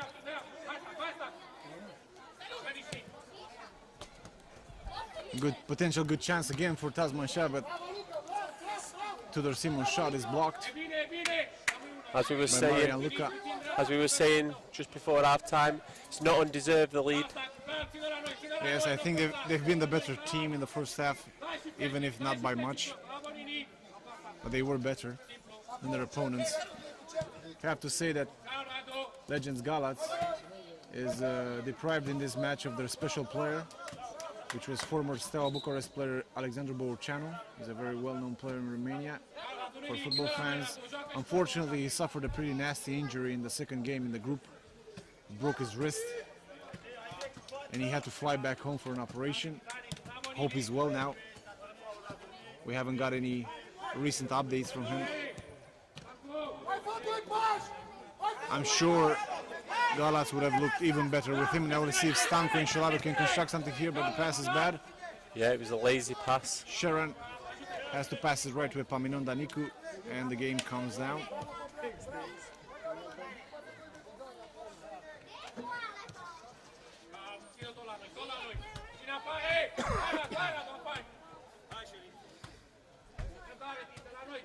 It's hard to pick the best player of the tournament and the best goalkeeper. I think the goalkeeper of Legends Galați has looked very well. Marian Luca, he impressed me in the semi-final, and also in the final he's been strong so far. He was a no fault at the goal that Tasman Shaf scored. And a powerful shot from Pleshu, deflected for a corner.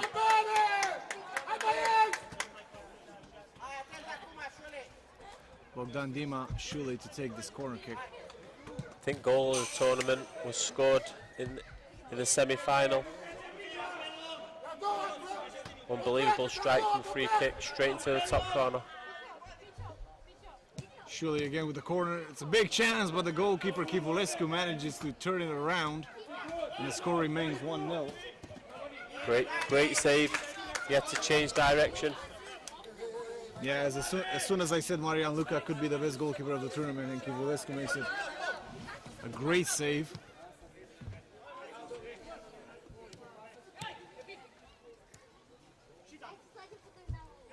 Pleasure now.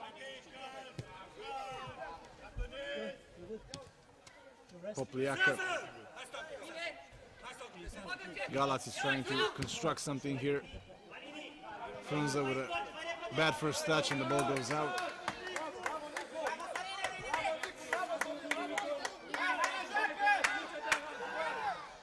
Now Stanko tries to shoot. He shoots, and Marian Luca is there again to save the day for Galați again. It was actually a great save again. I think he catches it with his left arm at the near post.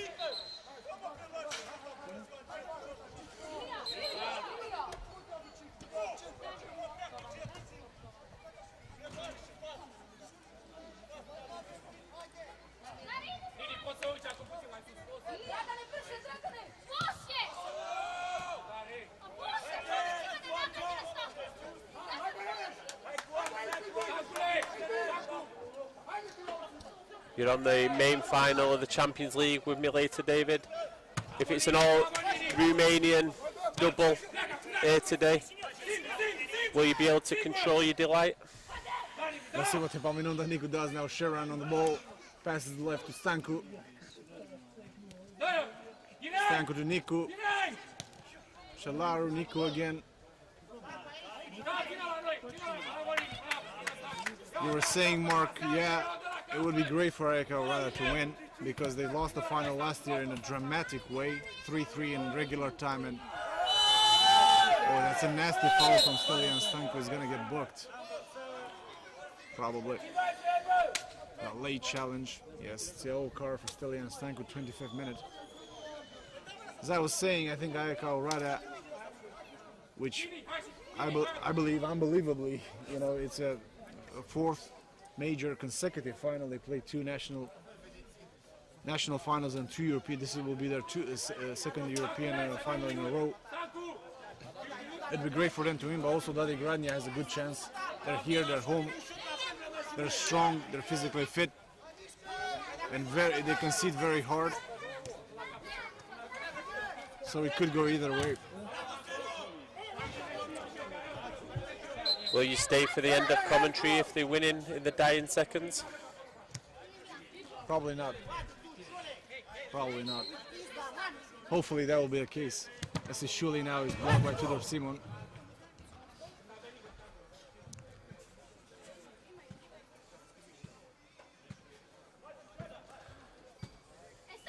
To the back, to the far post. It touches the defender and goes out for a corner kick. As with all set pieces, all corners, Bogdan Dima is the one taking it.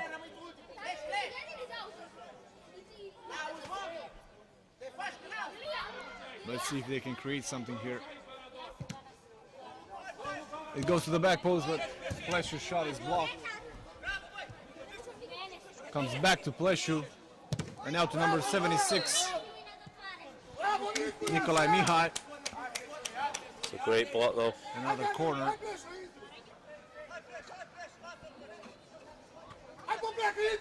A good period now for Legends. Galazar looks searching for the equalizer and they get it. Defensive error for Tasmanschaft. Dima finds Pleshu at the far post and it's 1-1. Such a simple goal to give away. They've not set up very well for the set piece. You can see the replay now and nobody's marking number 54 Daniel Pleshu. It's an easy tap in for him. Great job for Dima with the assist. To be fair, he's still done well to get the ball through there. Yeah, great vision and a good execution. And we're all squared again. 13 minutes to go. Let's see if this will open up the game even more. He's going to get more tactic. Chance for a counter, but Simon blocks Dima. Gurguiatu now, Simon.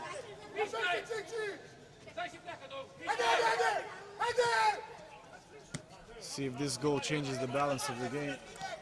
So far, Tasmanschaft have come back and trying to score again. Riza, Sharon, Gurguiatu, Simon. Vantage play by the referee. There's a foul against Gurguiatu. Just a throw in there. Although Riza, I'm sure, was looking for a foul.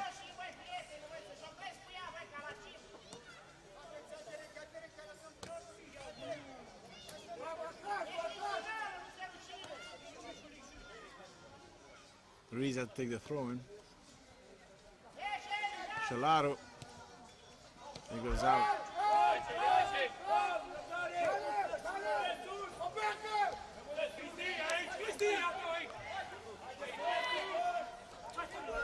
Quick throw in. Tasmanschaft has just switched off a little there, allowing Legends to break. Popliak could take the throw in.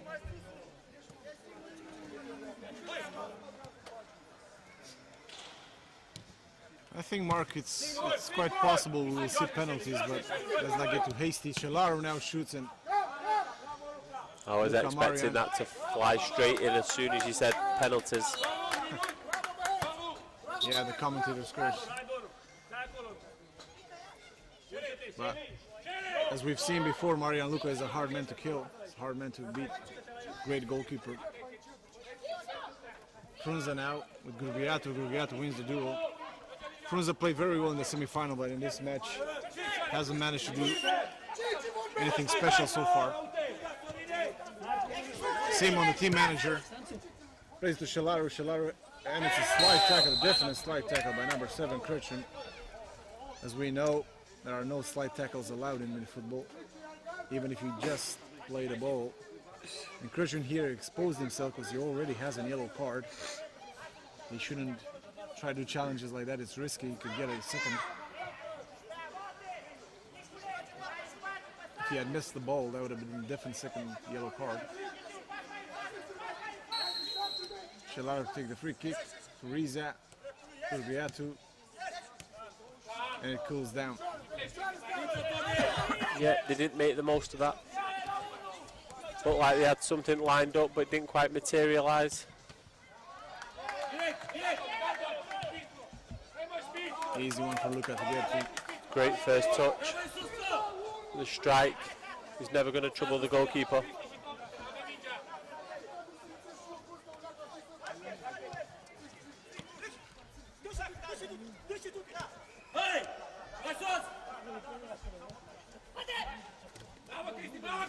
This is Urbiatu now. Referee said no foul. Ball falls to Stanku. Shot is blocked.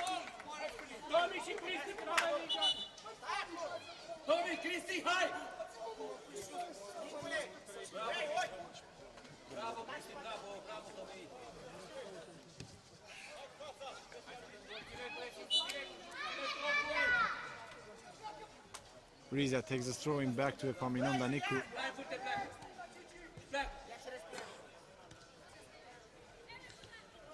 Oh, lost ball there.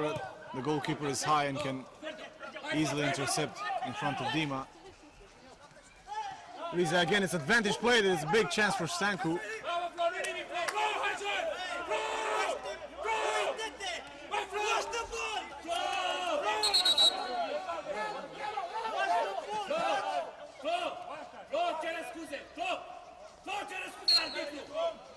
Good refereeing. Gave him a warning. Was reluctant to pull out the card. I don't understand what he was asking for. The referee played a good advantage there. Yep. Very good advantage. Yeah. He had a good opportunity to score. He didn't even get caught for me. He just he was waiting for the tackle and was already in the air when it came in.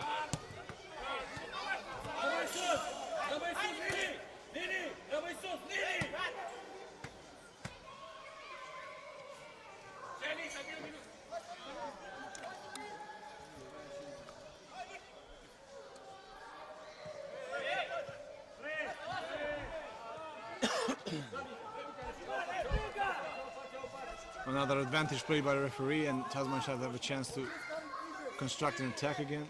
Do you think we'll get to a stage where they'll settle for penalties? The looks of it, no, and that's a shot against the post by Shalaro. Great shot. The keeper had no chance, but he was unlucky. I was just going to say, do you think they'll settle for penalties at some point, or do you think they'll keep pushing to the final whistle? In my opinion, I think they will try to avoid penalties because it's a lottery. You never know what can happen. As you can see, Tasmanshev is really pushing for the win now. They don't want to get to the penalties. They want to get that second goal. That would make them favorites to win this. Like you say, the goalkeeper, the legends, Marian Luka, has been outstanding. Maybe legends will think he seems a bit unbeatable at the moment. Yeah, he would be a great asset, theoretically, at the penalty shootout. Now legends trying to construct something. The ball is with Pleshu. Pleshu passes it left, and it's a huge chance. It was number 18, I think it was there. No, it was number 76. I'm sorry, Nikolai Mihai had a huge chance, but just hit the side net.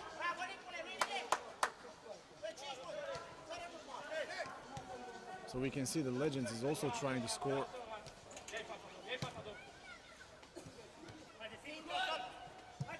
The duel now between Simon and Popriaka. Simon sends it to the goalkeeper, sends it long to Sharon, who is blocked. The ball now with Legends. And they give it away very, very easily. Stanko now on the counter. He'll try to get past Dima. He does. He's blocked there in the corner. Passes to Epaminonda. To Tudor Simon, who dribbles past a defender and is fouled. He's fouled in the first instance of the play. And Tasman shall have a free kick, central position.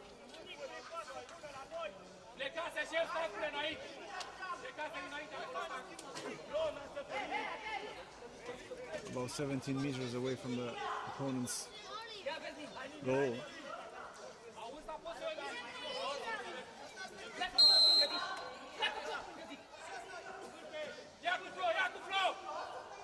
Let's see how Tudor Simon will play this. Right to Epaminonda Niku, who will try to shoot.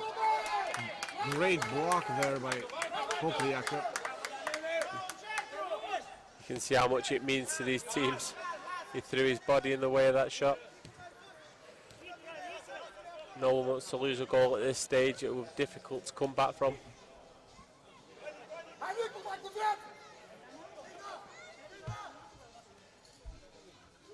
Tudor Simon gets past the defender, passes it to Sharon on the right. Right to Riza in front of the post, but only Dima is there and he easily dispatches the ball. Just under the cosh a little bit here, Legends. Great touch. Bad pass from Stanku to no one. I think Stanku's played well in this final.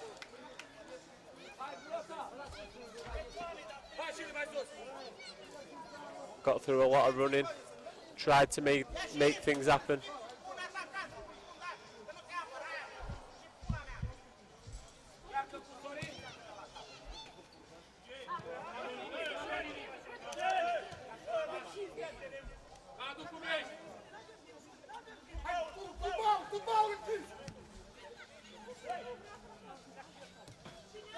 Shilaro now to Simon. Simon puts it in front and Sharon has a huge opportunity being blocked by Luka. Great counter-attack chance for Legends Galats. The referee blows for a free kick in the first phase of the play. What a chance. Played an advantage and he came back with the original foul. What a chance for Tasman Shaft there. Yeah, and a great chance for a counter-attack for Legends as well. If it had gotten past him, great chance now, and goalkeeper Kibulescu manages to save right in front of the opposing attacker, which was Tudorak. End to end now. Paminunda Niku now on the right, shoots over the post. Like you said, it seems both teams don't want penalty kicks. I think it's pretty obvious they don't want penalties. They want to settle this, although only 3 minutes remaining, and it's looking ever more likely that there will be a penalty shootout in this match. Shalaro manages to get the ball, see if he can get past the defender. He has options. He passes the left to Stanku. Passes it to Gurgiatu. Shoots far away from the goal. So who's got that moment of magic that's needed? And we start to see some sort of muscle problems now, or maybe it's a tactics to waste some time to give his team some breathing space by Popliaka. It depends, like you said, 6 games in 3 days does take its toll on the body, especially at this age. They're not young kids anymore. I saw number 10 from Tasman Shaft, Tudor Simon, asking the referee if he stopped the watch, so he definitely wants to win this in regular time. Definitely doesn't want to go to penalties.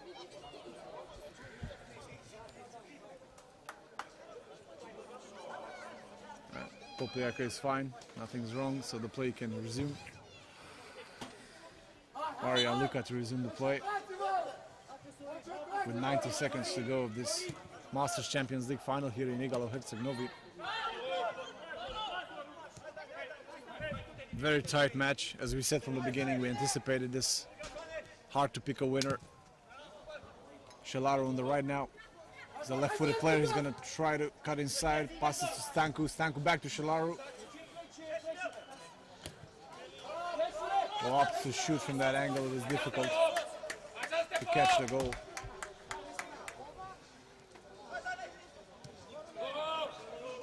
Now Galats on the attack for Popiaka. Passes it right to Frunze. Frunze has a decent chance here and he shoots. He hits the post. Amazing chance for Legends Galats. Great save from the keeper. Amazing chance. 60 seconds from the end, and now Tasman Shaft have a chance. Tudor Simon, but pass is mishit. The goalkeeper of Tasman Shaft is injured. He's asking for the stop and play. They really need him to get. Look, we can see the replay. Great shot by Frunze, who was unlucky not to He got the back of the net. He got his fingers to it. Konstantin Kivalescu. Yeah, probably hurt his wrist in the process, or his finger. They need him to recover because in 15 seconds, looks like we're going to a shootout.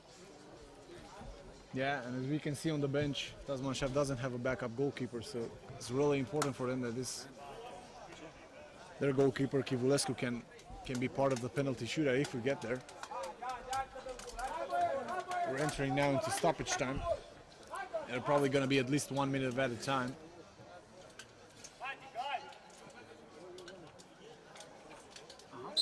Extra time, extra time. That's 1 minute shown by Marko Popovic as extra time. We don't have much time left. So we'll see if anything happens in these 60 seconds. Legend Galats are now searching for that winning goal that would avoid them the dreaded penalty shootout. Bogdan Dima taking his time on his throw, passes it back to Pleshu. Popliaka now on the ball, trying to get past Grigoriatu, but Stanko recovers the ball. It's a definite foul. There is a pull. And Tasman Shot will probably have the last chance of the match. I think the referee will allow one more play. Grigoriatu left to Stanko. Stanko passes in the center, but it's intercepted. It's at the end of the match. It's 1-1 final score. The penalty shootout will decide this year's Masters Champions League winners. For the first time winners, either team could be for the first time winners, because as we said before, this competition was only won by two teams thus far, MAF Glisando of Romania, of Timișoara, and Moscovic of Russia. Stay tuned for the penalty shootout.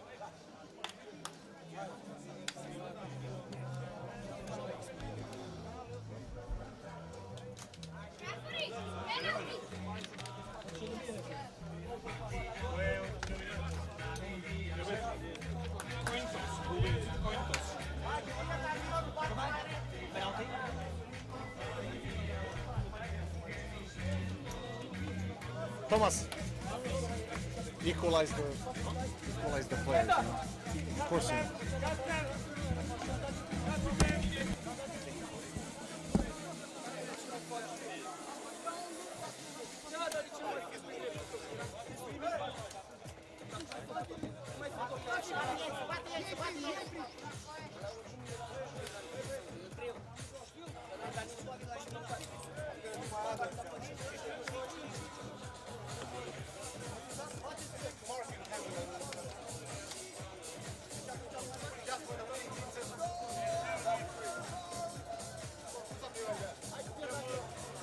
This one is off now.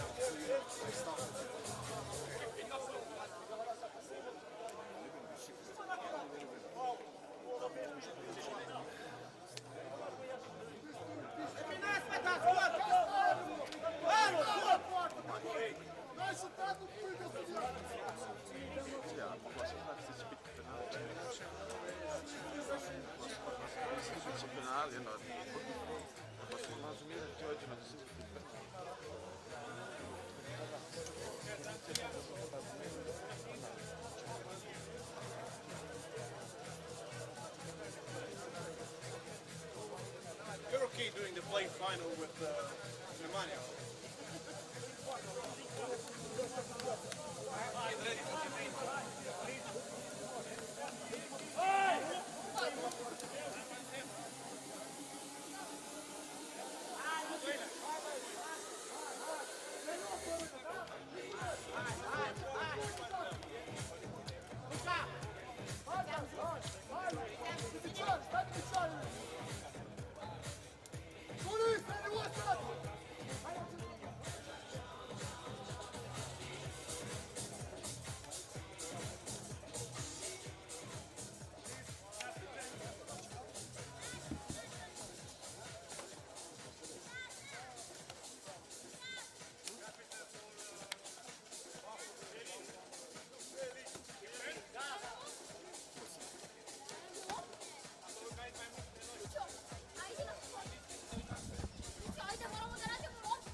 So it's a penalty shootout that will decide the winner in this year's Masters.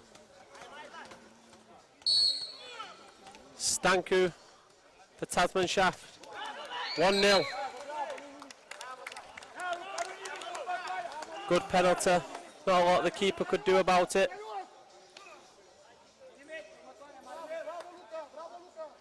The captain, Bogdan Dima, is next up for Legends. Can he make it 1-1? There's a big enough run up. Another great penalty by Schuler.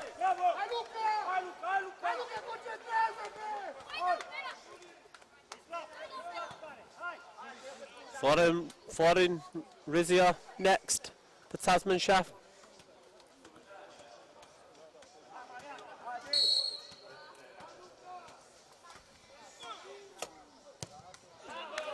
Two-1.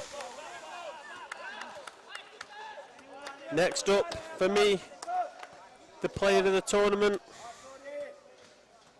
Sorin Frunza.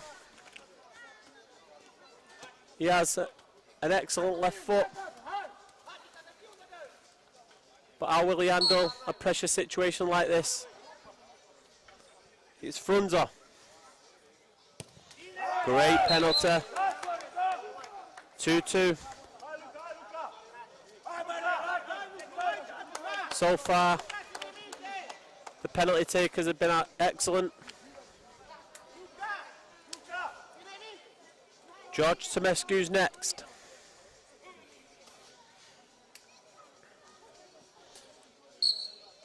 Tofan moves along his line. Unfortunately, he can't get anywhere near it, and it's 3-2. Pressure's on.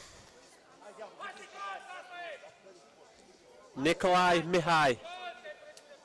If he misses this, the trophy goes home with Tasman Shaft.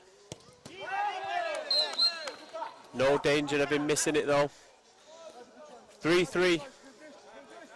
And he's taking it to sudden death.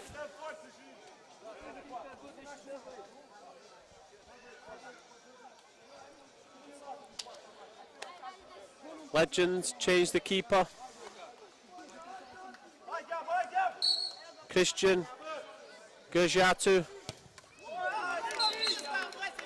It made no difference in changing the keeper. The outcome was the same.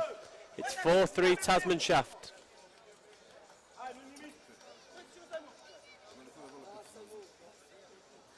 Nelu Daniel Popliaka to keep his team in the tournament.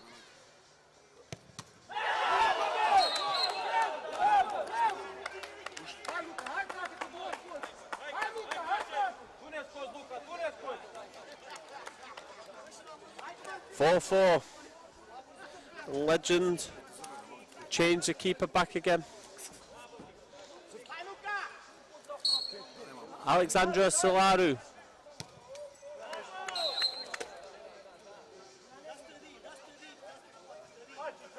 Excellent so far, these penalties.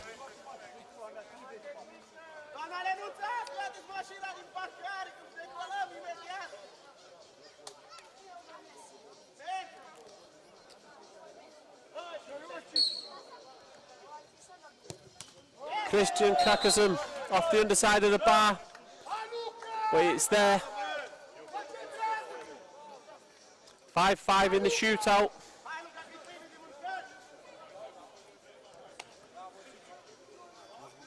$19 Radu Seran for Tasman Shaft.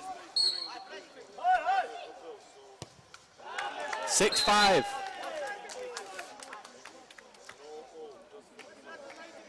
How much longer can we go on? Something's got to give. Who will be the first to blink? Daniel Plesu. 6-6.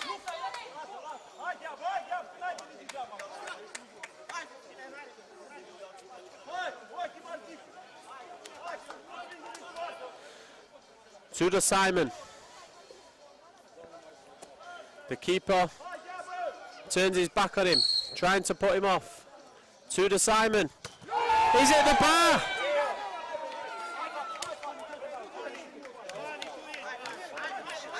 It's always sad to see when someone misses. But now, Stefan Adrian Tudorascu has a chance to give Legends Galata the Masters title. And he has done! Legends Galata are the 2022 E.M.F. Masters champions. The Romanian national champions can now add the European title to their collection. They go crazy in the corner. Tasman Shaft. Well, what can we do? But there we go. We have our winner.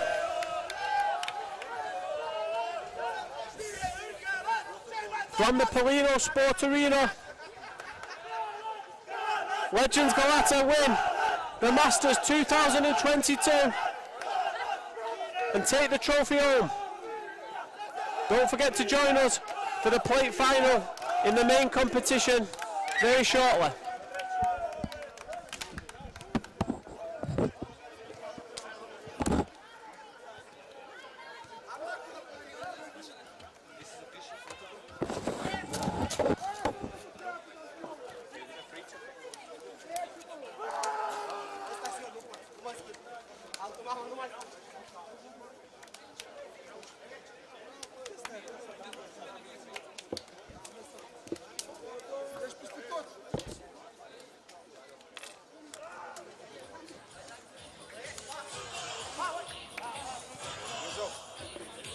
Terrible at it, but I enjoyed the penalties. I thought I did okay in the penalties, but the rest, David is just so good.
Lazar. Semanja.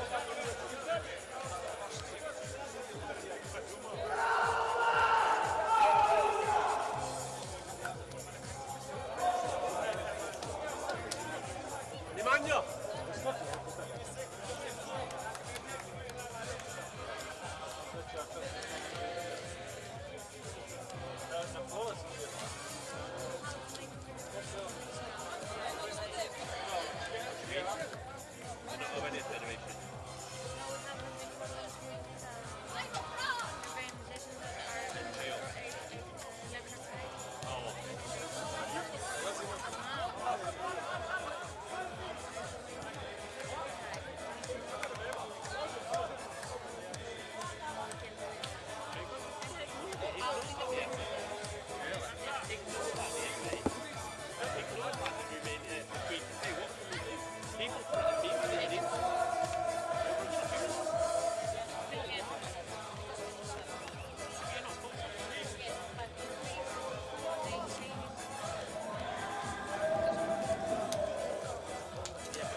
Andrea Molnar, the movie thing there, you got your ass for an association. I said, what? He said, well, I did. You learn, you know, as you go. So it's good, we've got AEK guys. We call them AEKF. You call them I.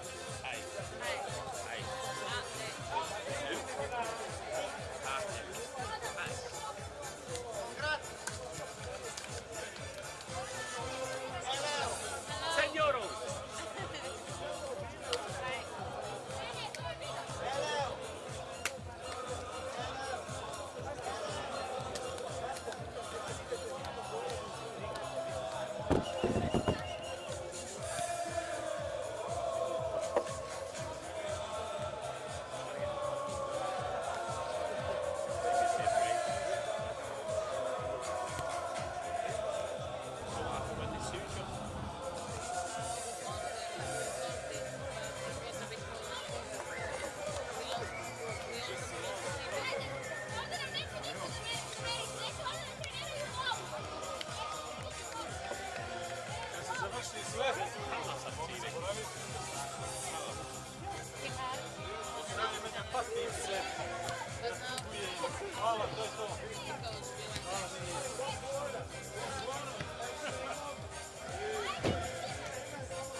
Seriously, I'm not sure this is genuine. This is genuine. Spiros came over, he said, Mark, before you were excellent. He said, you and Nemanja. I said, it wasn't me, it's David. Yeah, used to. If you want me to be your friend again, this is your turn. You and Nemanja to give me a break.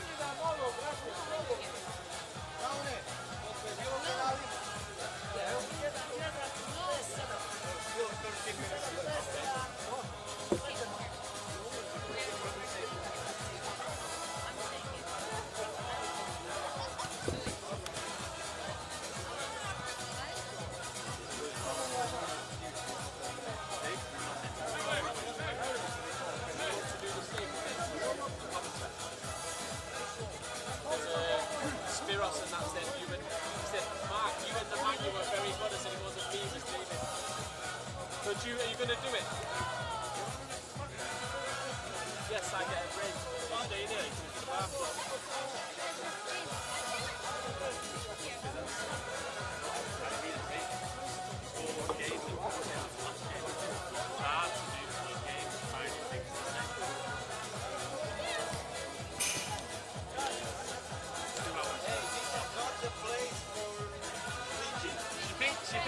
She thinks I'm a pillar. Just leans on me. Lean on me.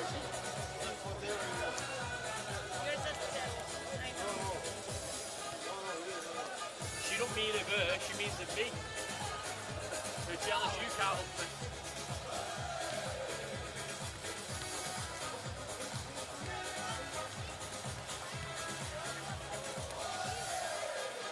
Two games to go, Nima.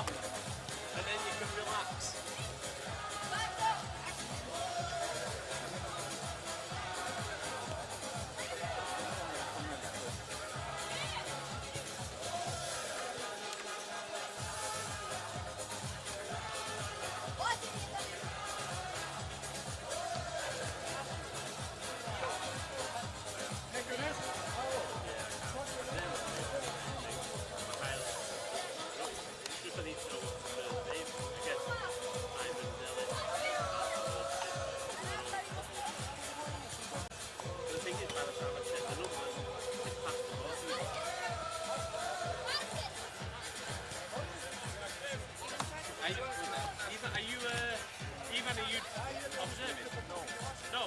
4-0-4. Na 4-0-4. Ko? Ti? I was looking for a good reason not to do this, and I found it. Skini filter ako već nije. You're doing it. I was the lead. I'm observer of this semi-final. No, Ivan's just doing it. have no power. I did. This is to get back in my good book. I will put in a good word for you in Uber. You cannot change your vision and vision from an observer's point. I will. Well, I'm doing the final. I'm commentating. This is also a final. It's the play final. Yeah, I'm doing the final commentating, so I've got to do both, so you do both. If you want me to put in a good word for you for Uber.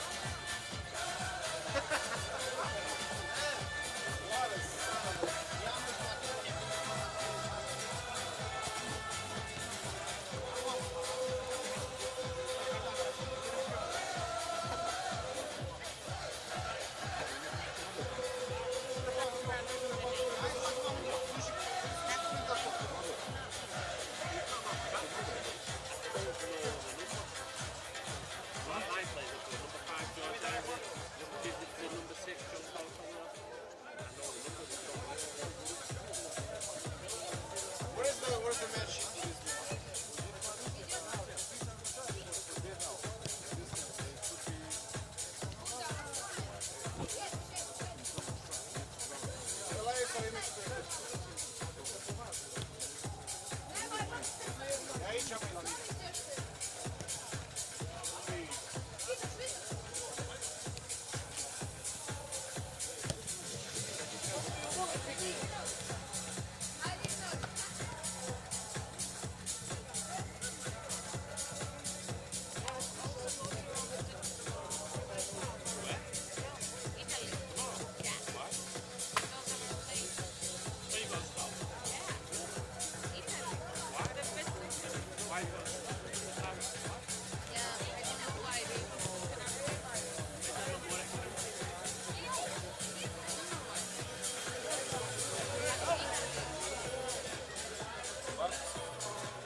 Our agency missed the ticket, the boarding pass for Ishva. Our travel agency missed the boarding pass for Ishva.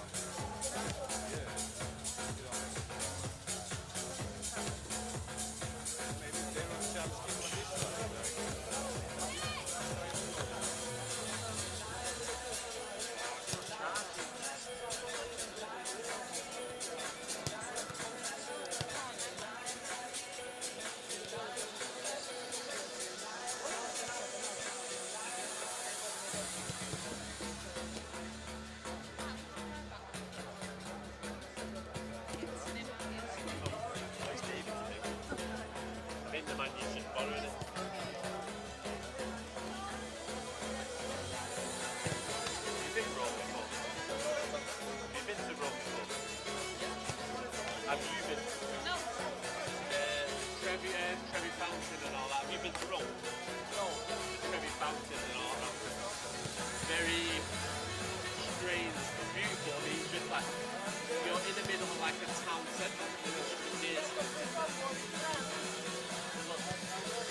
David, before you hand over your observer to E.M.F, we need a bib. Their goalkeeper's got blue on. I've not seen that.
Poštovani prijatelji, u meču za treće mjesto E.M.F Lige šampiona sastaće se sportsko bratstvo Sabornog Hrama iz Crne Gore i ekipa Pixla Plate de Cunde Praha iz Češke.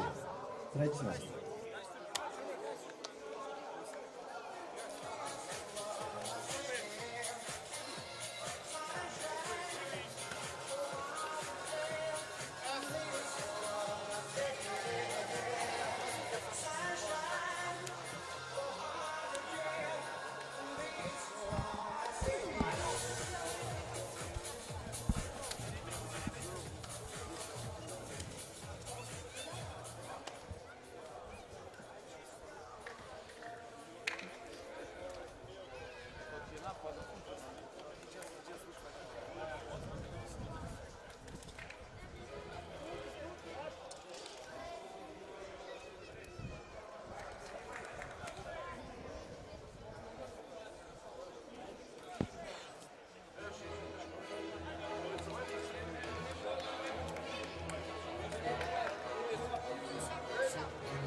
Cezar, dai un mai eu la portarea albastru că ceilalți. Uite galbeni acolo.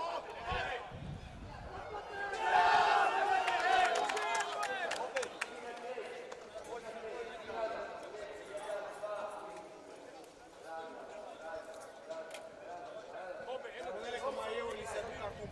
Le aduce acum mai eu, ce nu se pare.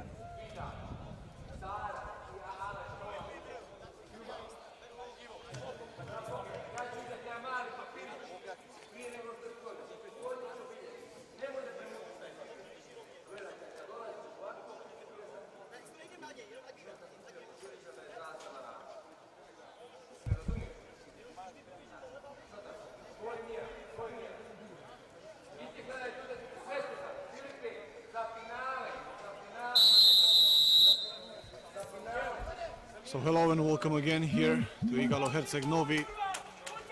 We are now at the plate final of the main competition, the E.M.F Champions League, which is being played between the teams GIC La Plate de Cunde Prague from Czech Republic and the home team of SB Saborno Krama.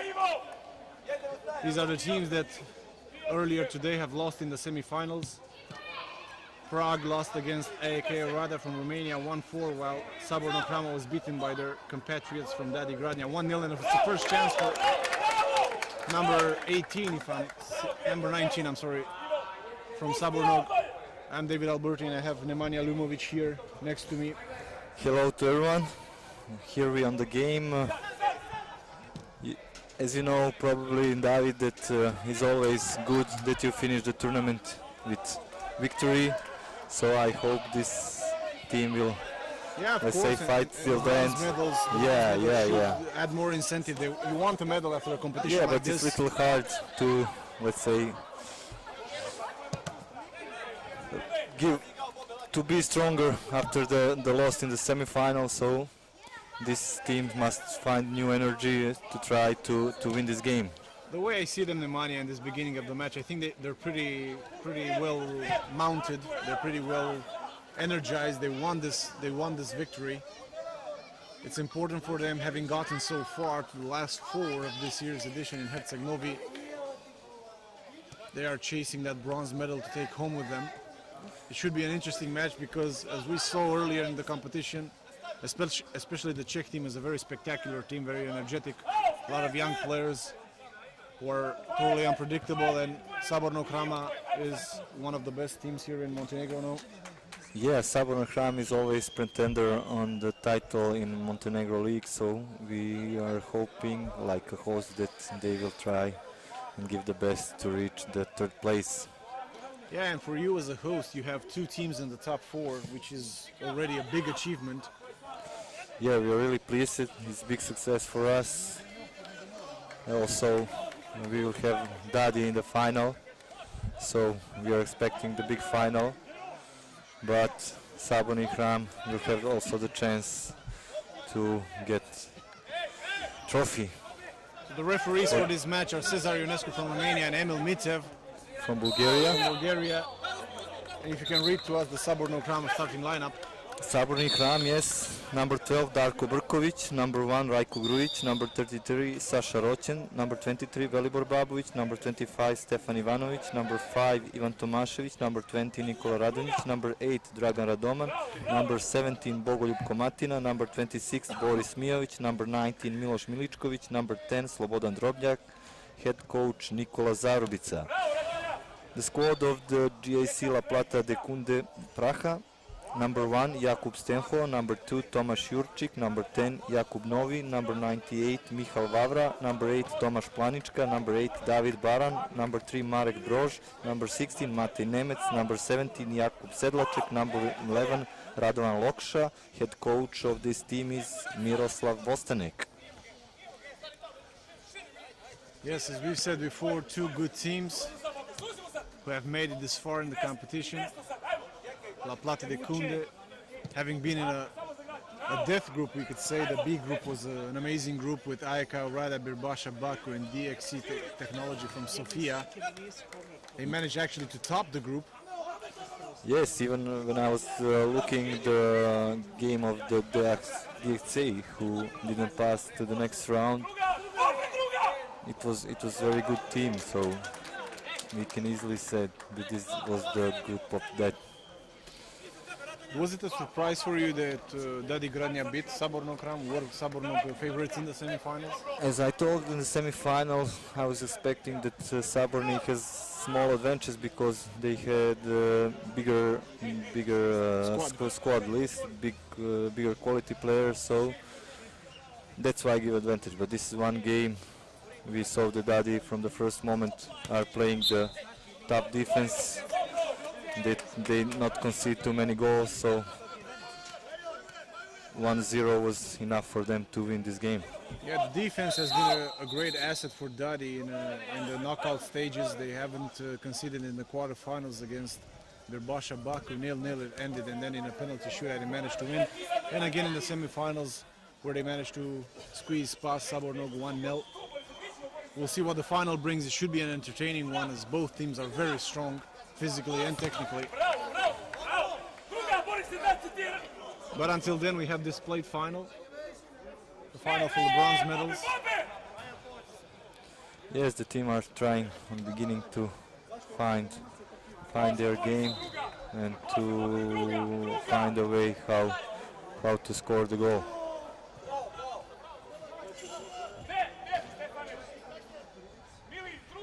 We are nearing the end of the competition, friends. It has been a great spectacle here for 4 days, actually, because we started on Wednesday night. As we see a big chance now for Sabornog, number 25. Until now, my experience showed that the last day of the competition is always easiest day. The least hard. Yeah, least hard. First of all, we have less games. Second of all, the teams who are coming the semi-final and the final are the teams who really play the best football, and they're just interested to play football. Yeah, it seems to always be like that. Teams getting to the last 4 are well disciplined. although motivated, of course. The referee is adopting a free-flowing game. He doesn't blow for anything. We know Cesar Ionescu, top European referee. Yeah, he really likes to give. Yeah, give a free flow to the game. Yeah. Like advantage played right now. Great play by the other referee, Mitev.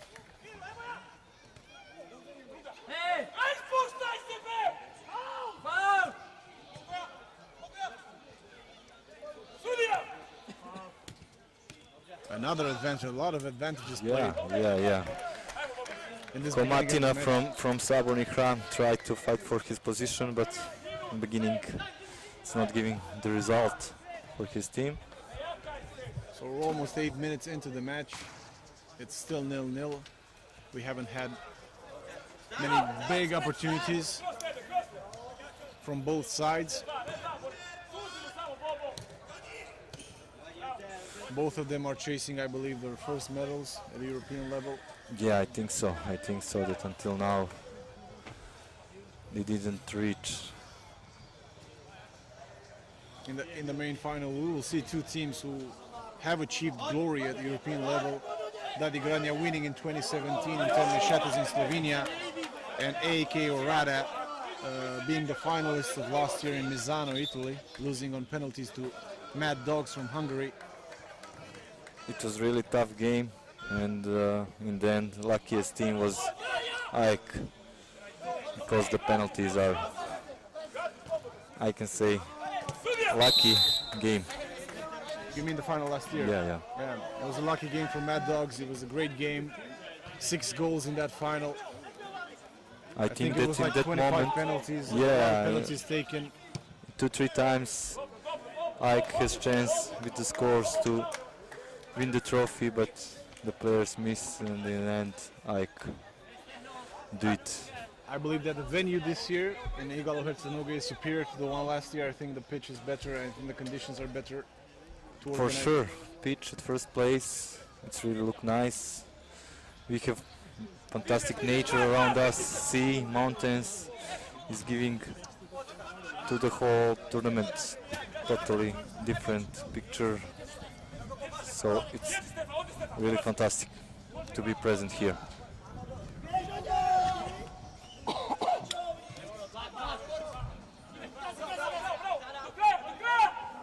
The game is well contested, but so far we lack any obvious goal-scoring opportunities. No, until now we just, let's say, see the fight in the middle. Yeah, but the game has a good flow to it. Yeah. It's not slow, it's well-paced. It's pretty fast. That's a foul. Yeah, the referee blows for it. So getting to these closing stages of the tournament, people are gonna start thinking about who's the best goalkeeper, who's the best player, the best goal scorer. The individual awards count a lot for them, as well as the team awards. What I see until now, the tournament committee will have a lot of work regarding this, because we saw many fantastic saves. There hasn't been a standout player or a standout goalkeeper so far. Somebody who could steal the show, so obviously it's going to be a tough decision. And a lot of it is going to balance on the final between Dadi Granja and AEK Orada. Yes, I think after the final we will have more clear picture regarding this.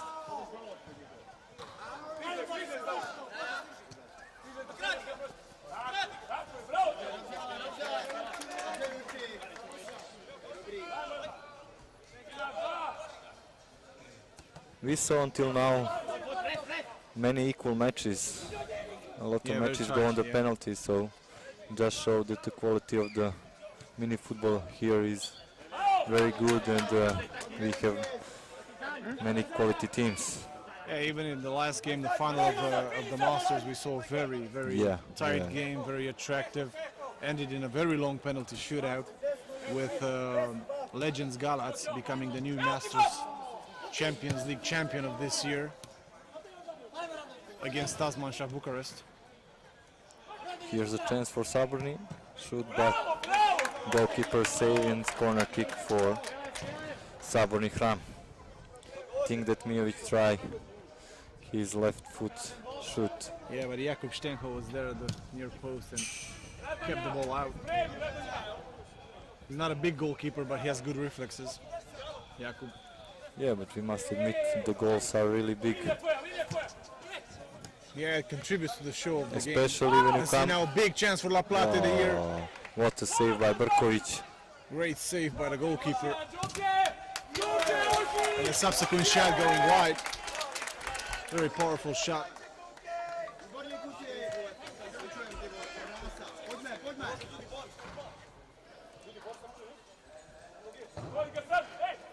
Sabornog now trying to play from the back. High pressing game made by Prague. Let's see if Sabornog can come out of this or will they lose the ball. They managed to come out of it so far. Advantage play by Cesar Ionescu. Ball to the left and a shot. Shot of Tomašević goes wide.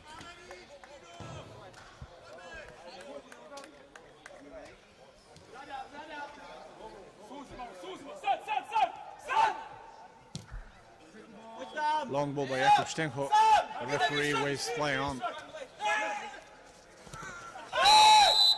It's a foul in the center of the pitch now against number 23.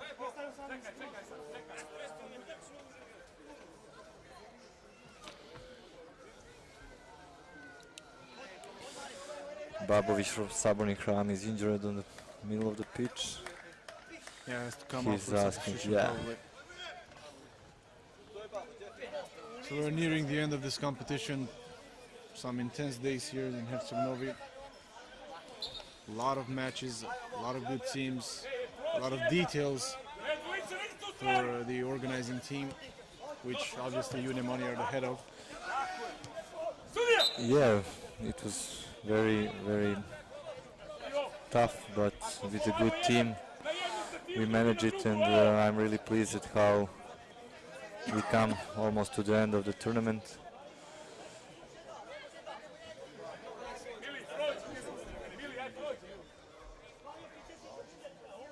Free kick now. Let's say that this is top cherry on the top of the cake.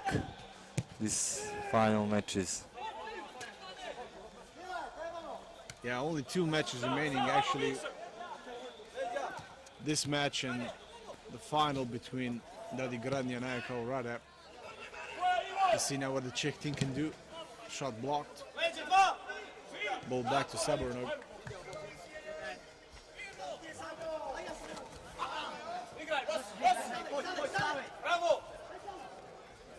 Now Sabornog have a chance on the right hand side.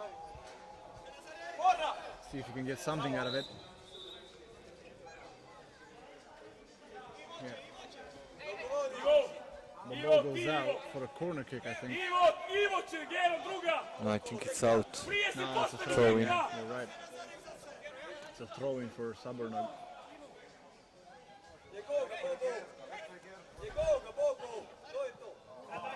Tried to throw it at the far post, but it was too high and nothing comes to it. 5 minutes to go. It's still 0-0, goalless here in Igalo Herceg-Novi.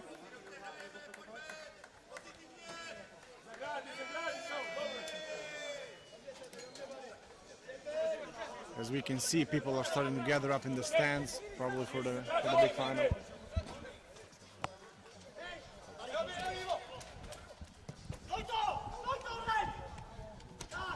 Should be a great match. It's a foul, I think, against the Czech team, given by Emil Mitev.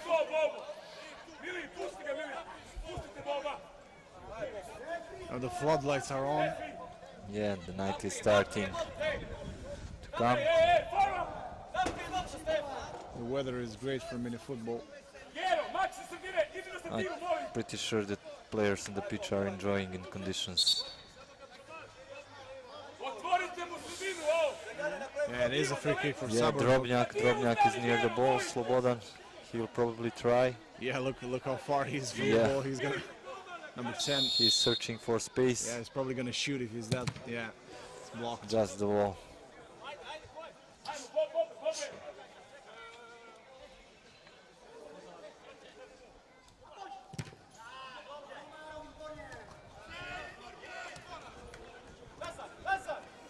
Let's see now what Prague can do.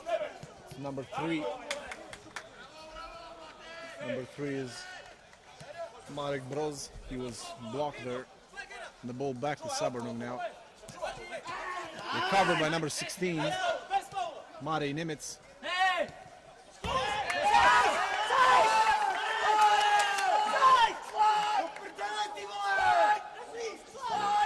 Coaching staff of La Plata Prague is asking for a slide tackle.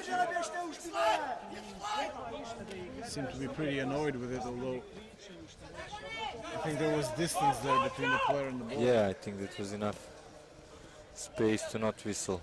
We know that the slide tackles are being... Oh, that's a big opportunity. A shot by number 10, Jakub Novi.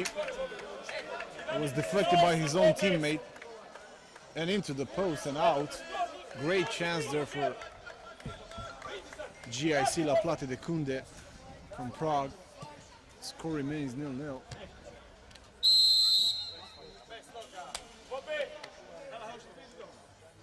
As the referee blows for a foul against Sabernug.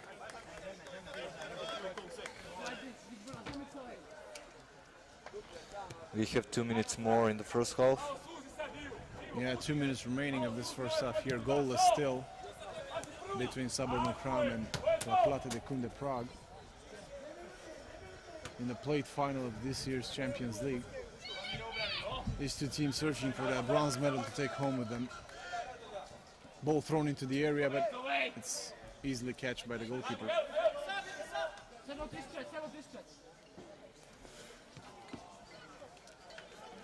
For now, I think the teams are more thinking about their own goal and searching for a mistake of the opponent to score the goal.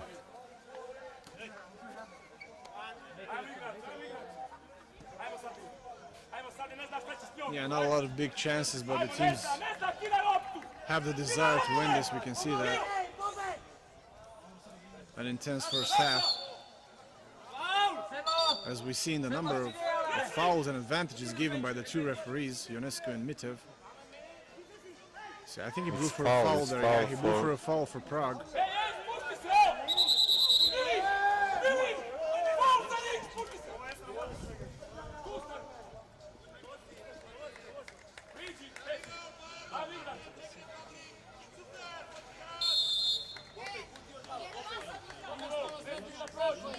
It's a free kick from far out for La Plata de Kunde. Ball thrown into the area. It's a good save by the goalkeeper. We have a brawl there in the corner, and the ball is given to Prague. It's a throw-in.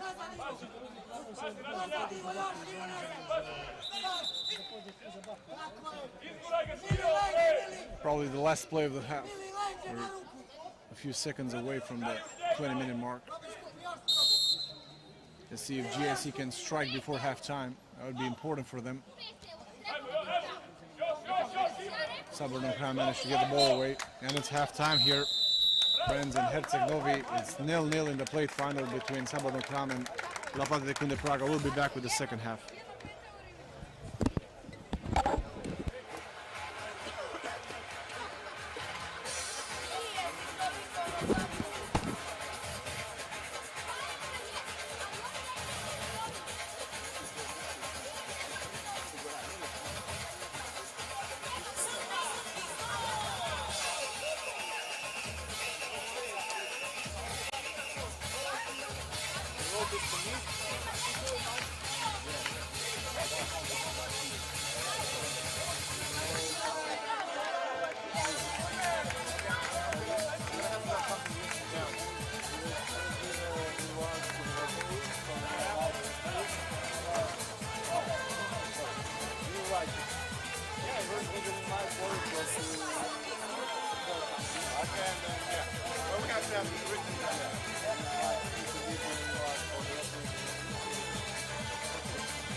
Sve ti završava.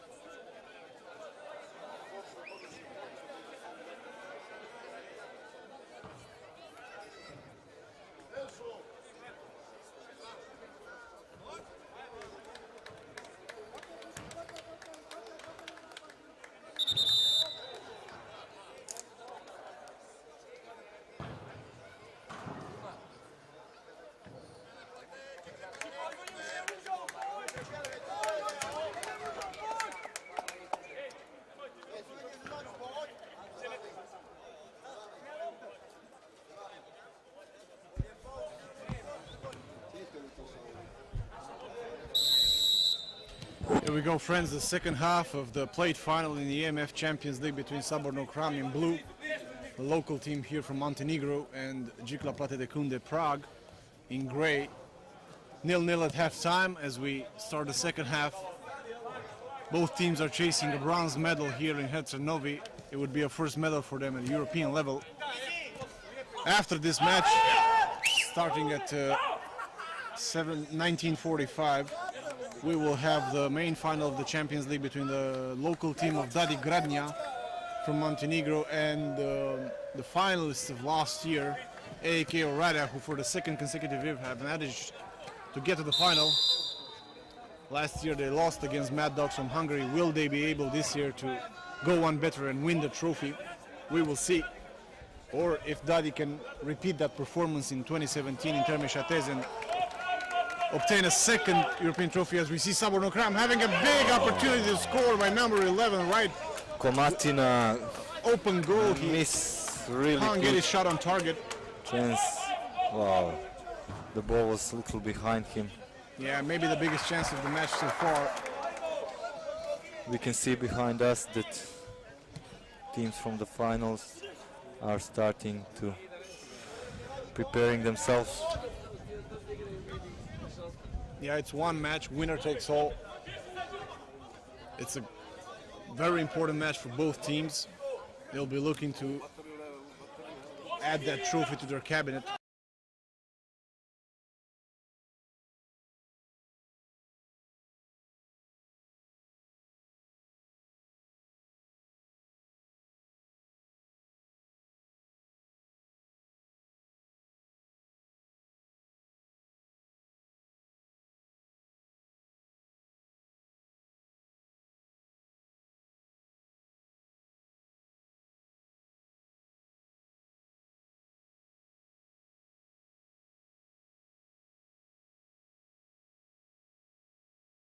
Miloš Miličković hit the ball after the referee whistle and yellow card for him.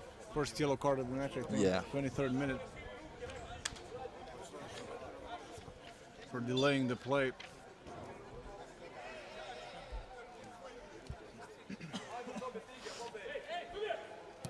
Long ball sent by Jakub Stenko.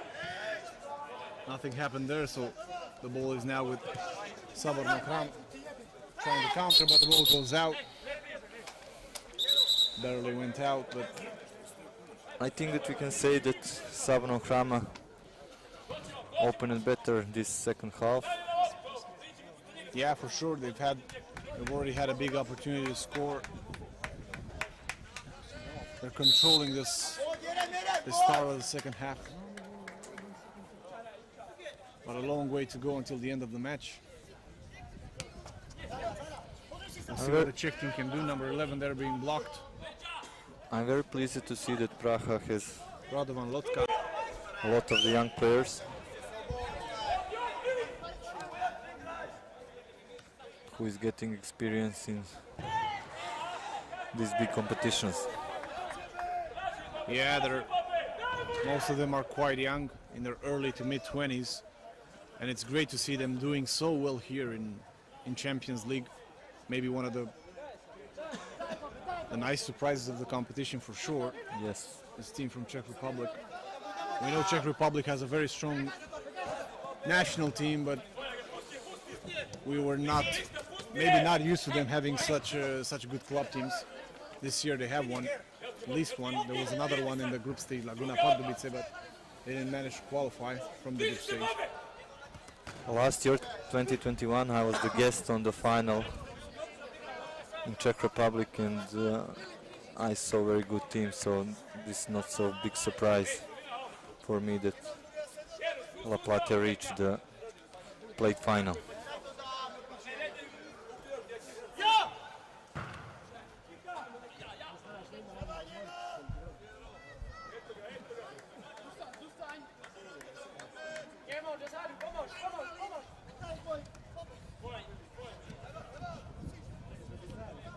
The ball now with number 18. Yeah, Miloš Miličković, one of the best players in our league.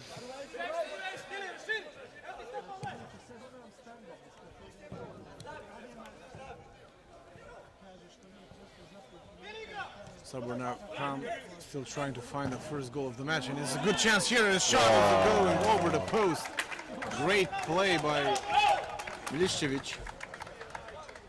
Miloš Miličković. Yeah, great play from him. Yeah, Probably yeah. going to see the replay now.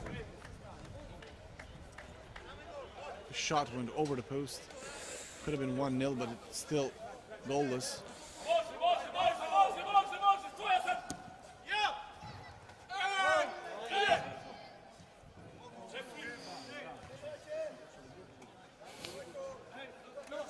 Just a goal kick. They were asking for a foul, but the ball is still in their possession.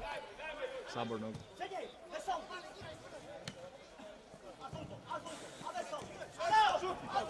See now what number 26 can do here. I think it's long, yeah. He goes out for a goal kick. Komatina tried to find another side, Radoman. They are trying, they are being positive. Sabornog trying to create chances. Trying to find that goal that eluded them in the semi-final. They didn't manage to score against Dadi Gradnja, and that cost them the win. They lost 1-0. Number 17 now fighting with 3 defenders at once, and he loses the ball. Prague now has the ball for chance of a counter-attack. 3 against 3. I think that this game will not be different from the matches that we saw until now. Not big number of goals, and maybe it will go to the penalties. Yeah, most of the games in the knockout stages have been close. Just a few of them have ended in a 2 or 3 goal lead. 2 goals or 3 goals victory for one team. The rest of them have been pretty tight.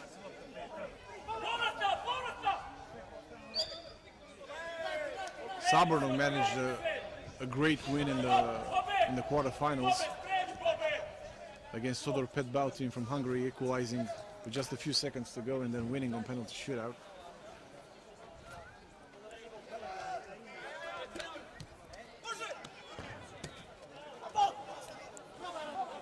See this shot, goes wide again. Asking for a corner kick, but referee says goal kick. But spectators here comes to see the goals, and I hope we will see a couple till the end of the match. It's 28 minutes. Hopefully.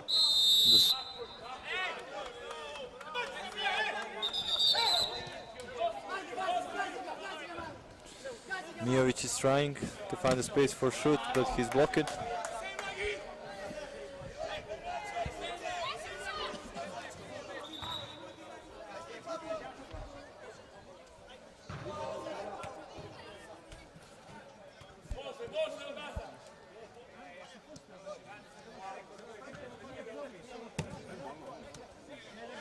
Radonjić shoots from distance, but it was easy for the goalkeeper.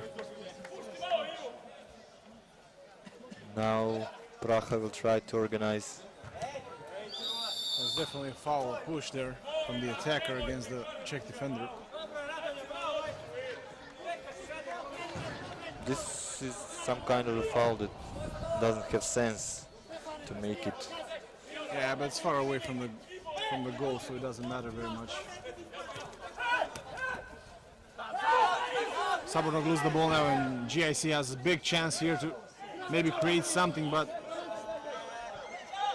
the attacker loses the ball, and it's a brawl now between 2 players. Nerves are starting to heat up. The referees must keep this game in check because it's becoming ever more tense here.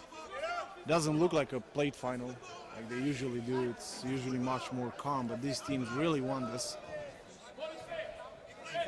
Let's see if there are going to be any yellow cards. The referees are consulting each other.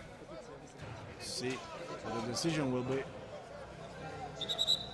Yeah, for sure they're writing something, so they're going to be yellow cards. Yeah, from the player from Montenegro, number 5, and the Czech player, number 11. Number 5, Ivan Tomašević from Saborni Hram, and number 11, Radovan Lokša from GAC La Plate de Kunde Praha. Yeah, the referees must be careful to keep this game in check. Otherwise, it could get heated.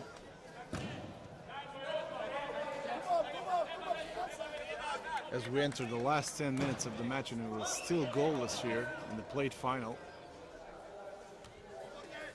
between Sabornog and La Plate. Now a chance for La Plate to score. Referee stops play and will give another yellow card to number 20. Nikola Radonjić got yellow card. As you said, the game is starting to be... Four yellow cards so far. So. Yeah. Three for Saborni and 1 for GAC La Plate de Kunde. Yeah, referee is doing a good job of keeping this game in check, not letting it slip away from them. Free kick is shot against the first defender.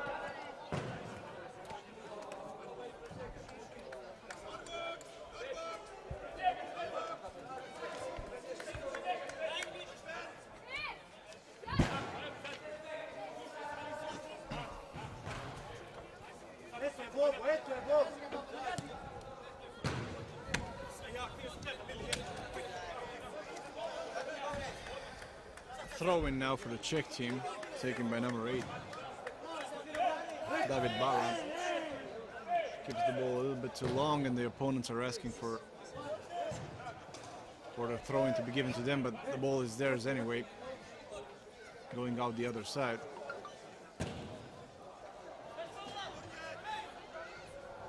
Chance here on the left. Czech player is blocked, the ball stays in play, and now Saborno can do something here. It's on the right side, it's a shot and it hits the post again. So unlucky for Sabornog, hitting the post again in this match. What a chance for Tomašević. He had very good run. Another foul. Let's see what happens here, if he gives a yellow card or not. I don't think he does. The number 11, Radovan Lokša. He already got the yellow card. Yeah, so the referee doesn't want to send him off so early in the game with such a tight game. He forgives him, if you say that. Yeah, but I think the next... Yeah, you should be careful because another foul could mean he's expulsion from the match. As yet, another foul is given.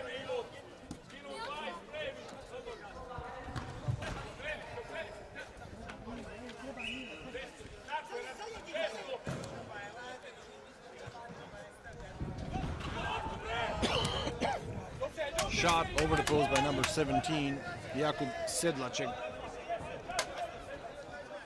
We've had plenty of those tonight, a lot of shots going wide.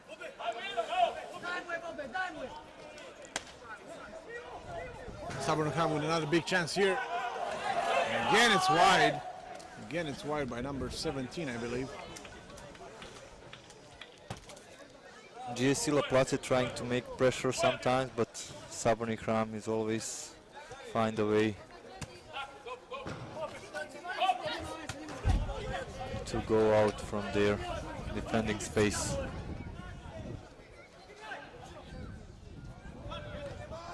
Gets the ball away, the Montenegrin defender, but the ball is now with the Czech team.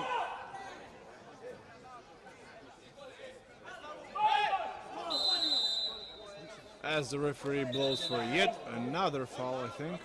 Yeah, against the Czech team.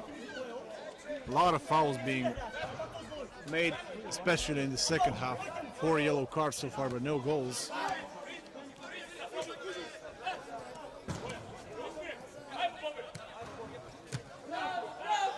Czech team with good chance now, and it's another yellow card.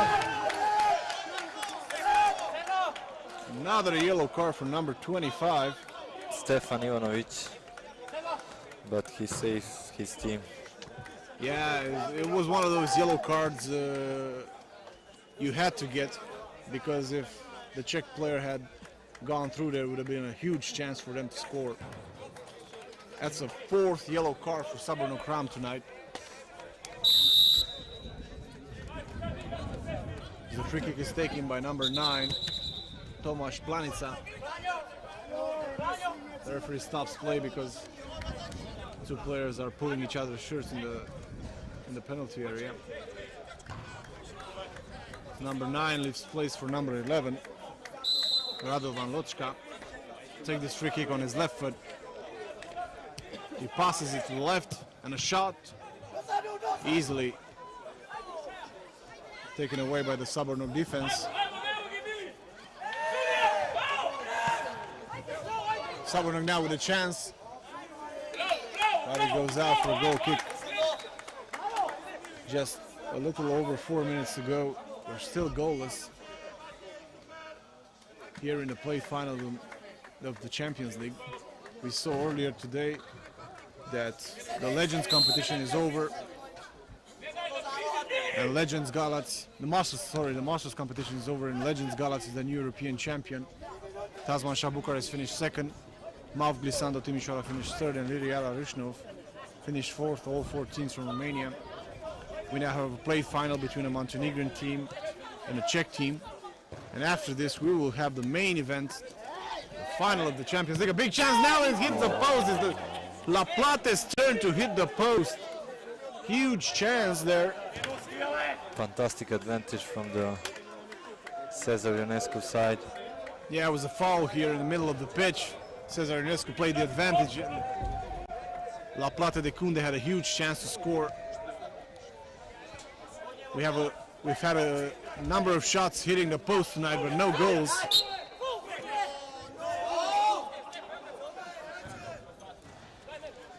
It was domination from Romanian teams in the Masters.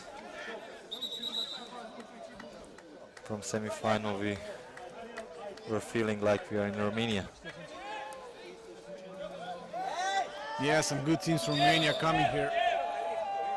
As we saw the competition being won by Legends Galați, who were this year and last year champions of Romania, and this year they managed to go on better and become champions of Europe. Yeah, not a lot of mini football being played right now, as the referee stops the play yet again to talk to the players. You would have the feeling if you had a less experienced referee in a match like this, he wouldn't be able to control the players. For sure, that's... But this is not a problem for Cezar Ionescu and Emil Mitev. If someone has experience in mini football, this... Let's see now what La Plata can do here. He Sliding loses the tackle, ball and he sliding plays the tackle. ball from the ground.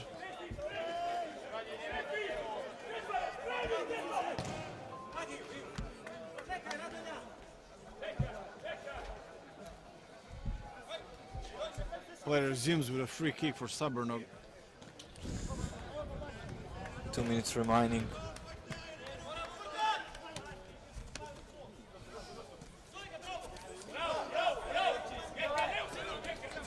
At this stage, with so little time to go, it seems almost clear that we're going to have a penalty shootout to decide the bronze medal, but let's wait and see if something happens. As you often see in mini football, goals can be scored at any time. And just one mistake or one brilliant play could change all of this. Number 17 now with a shot and going wide. There's a shot by Jakub Sedlacek.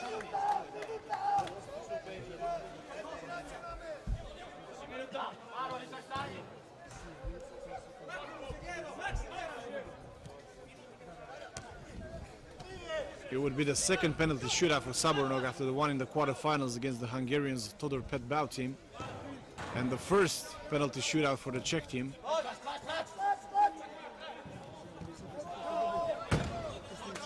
Who won in the last 16. and the quarterfinals in regular time, losing in the semifinals to AK Rada also in regular time.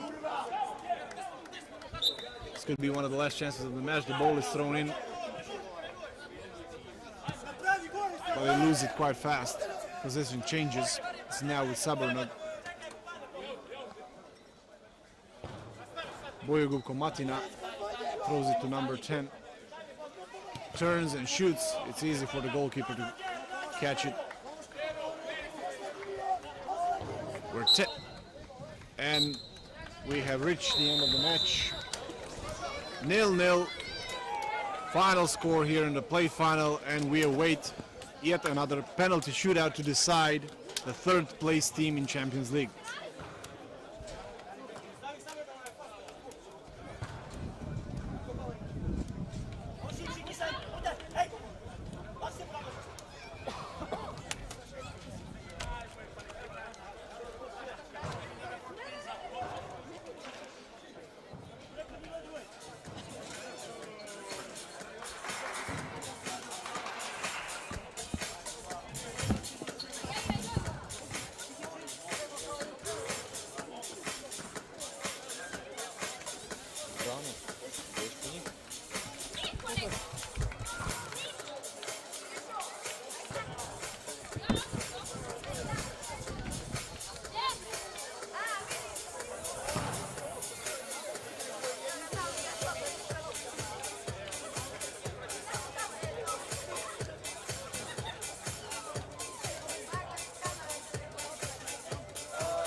Thomas!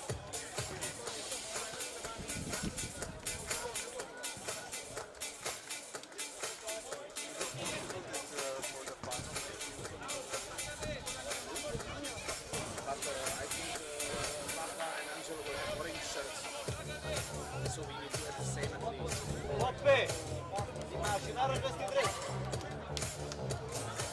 Because instead if we had two orange and one gray, for example,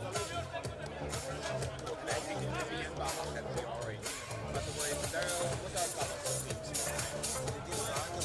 I will give orange to Angelo. I have him here, sorry. And Angelo will take it for the match, but if we can have another solution and we can do it. If we have if we find a solution for the jerseys, we really love to do that.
Yeah, so we're back with the penalty shootout in this plate final of the Champions League. between Saborno Kram and La Plata de Kunde Praga. The first team to take the penalty will be the Czech team. And number 98, Michal Vavra. Against number 1, Grujic Rajko from Saborni Hram. Let's see.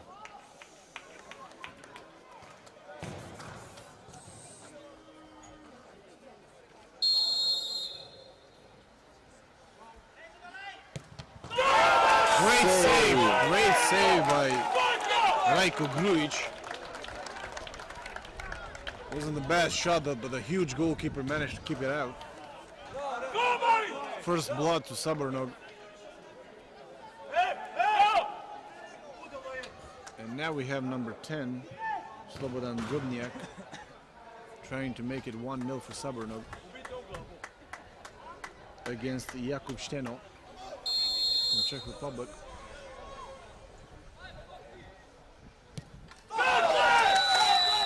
Great shot. 1-0 for Saborni Hram after the first penalty run. Yeah, great shot to the goalkeepers, left no chance to keep that one out.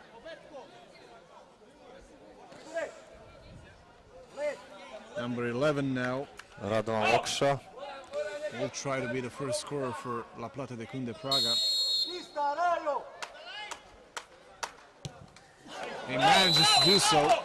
It's 1-1 at this point, but Sabornog still has the advantage of one extra kick. Let's see if they're going to make it count. Number 5 preparing to take it. Ivan Tomašević from Saborni Hram. The goalkeeper is trying to do some antics to throw off the striker. Yeah, they tend to do that. A little bit of psychological warfare. Let's see if it's going to work.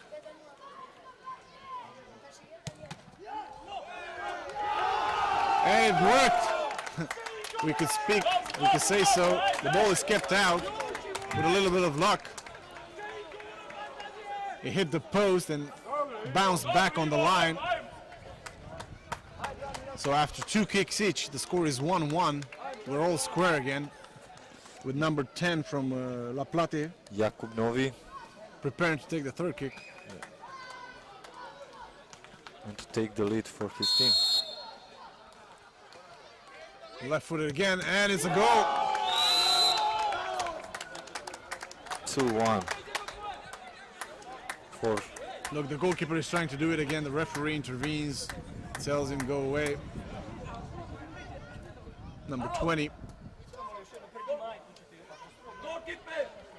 Nikola Radonic. He must score to keep his team in the game. The goalkeeper still is trying to say something, trying to throw off the striker. And it's a clear goal.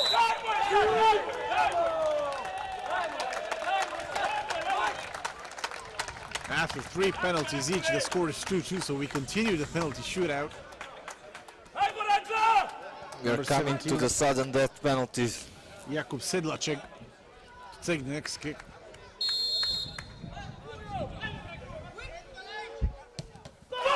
Goalkeeper saves it, his second save for Rajko Grujic. The ball hit him in the face, I think. But he's okay. He's a big guy, he can take it. But every penalty he read the side.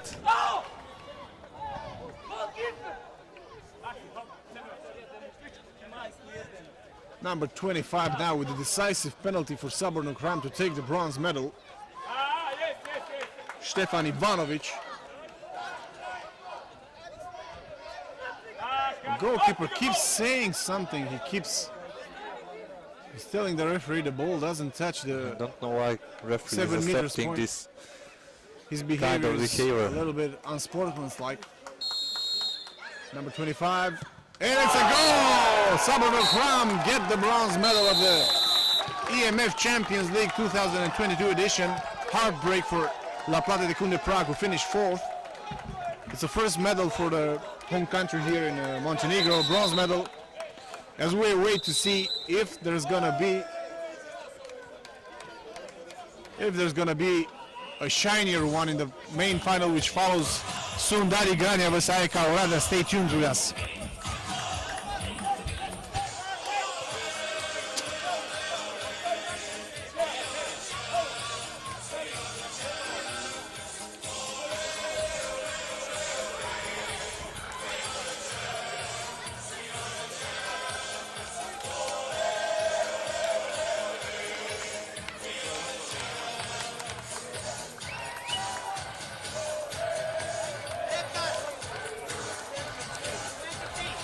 From Sabor. Sabor. 23, Velibor Babović.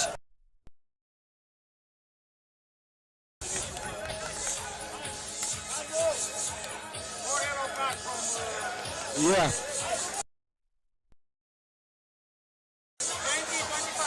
Yes. 11 on this side. That's it. Give to the coach to sign it.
Lipo nibo.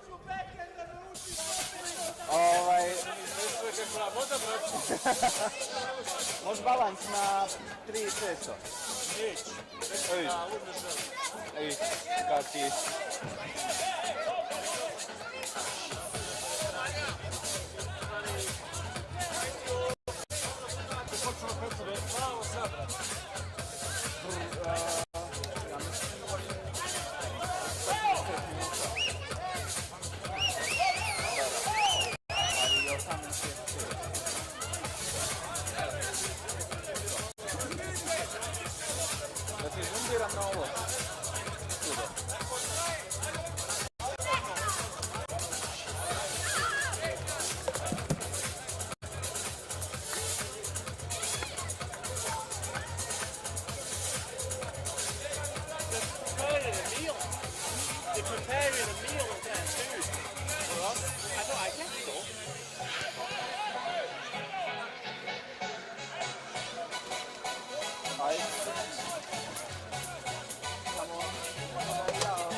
Please make sure my phone is in touch with loading something. I'm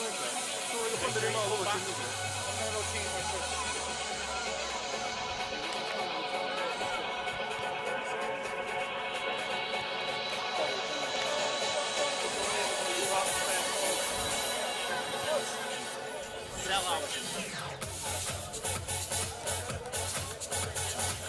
Fucking hate these cushions. I fucking hate them.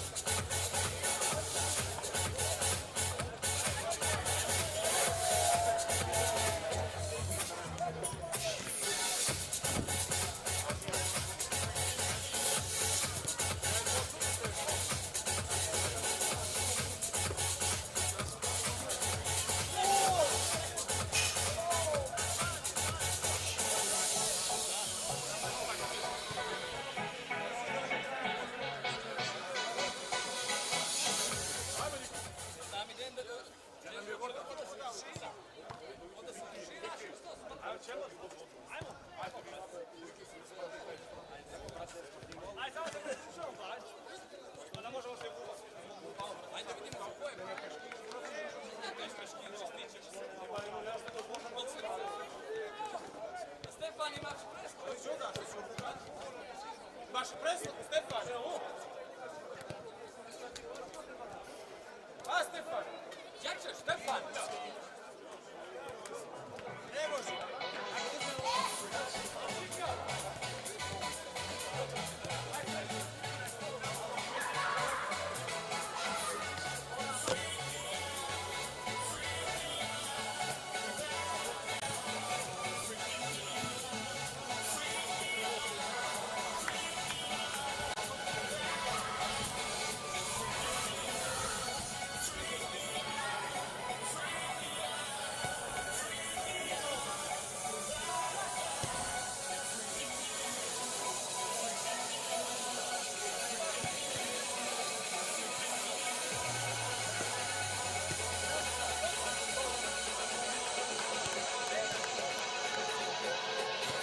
an interesting one.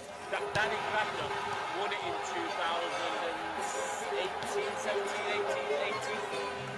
and then AEK were beaten on penalties in last year's final.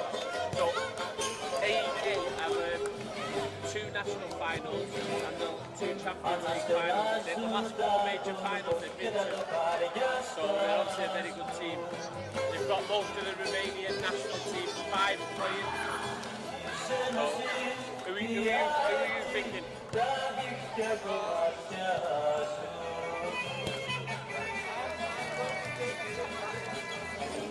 You're doing observing? It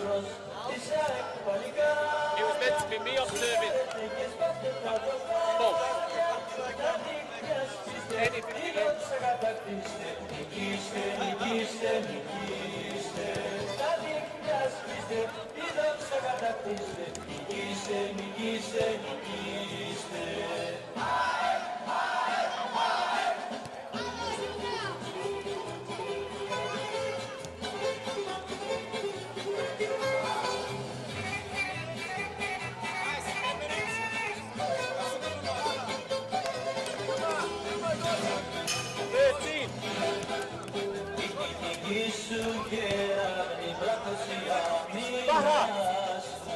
Baha! 13 minutes! There is more! You're asking, can we have 10 minutes? It's not 13 minutes to the game. I came prepared.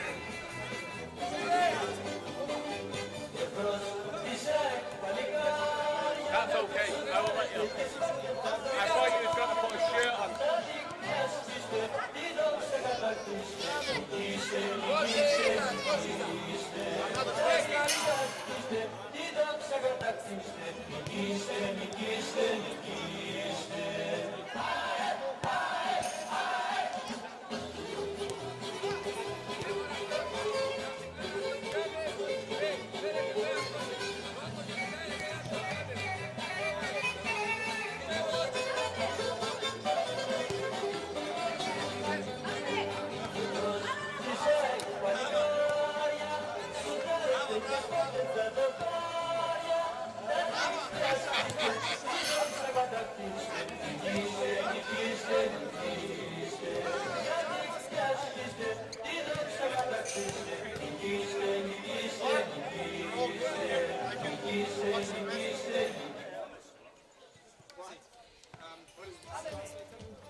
I could have done it with that one, then it means nearly fuck up.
checks. Yeah, we've got checks.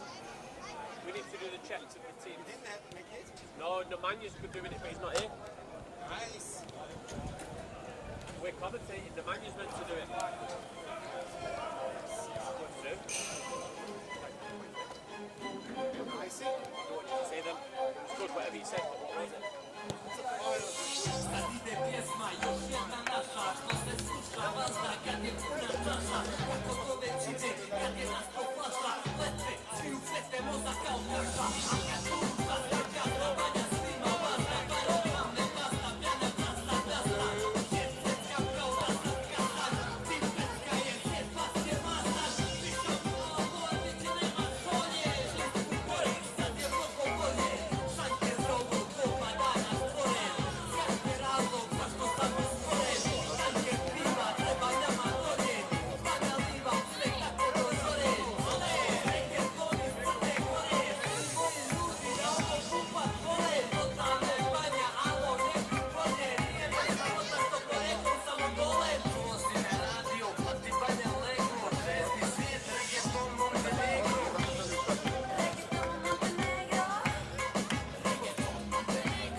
Addio ti bonton, mrzim je sliki, još mi tako kondom. Nosi kokone, kapitan koliko ti ovo.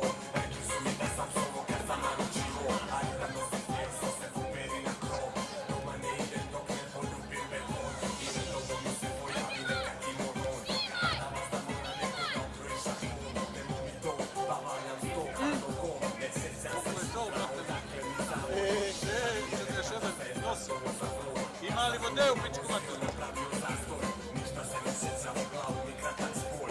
Samo kad sam rekao mi se prevrćo plafon.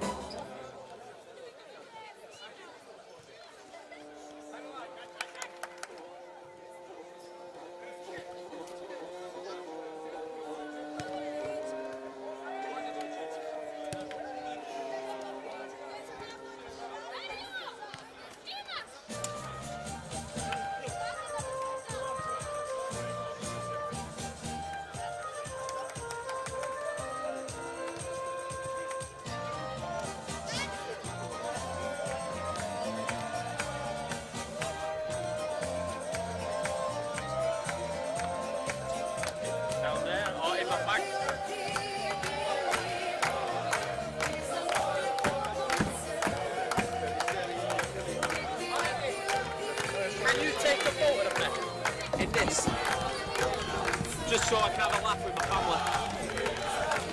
So I'll pretend I'm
Može li? Ne bolje?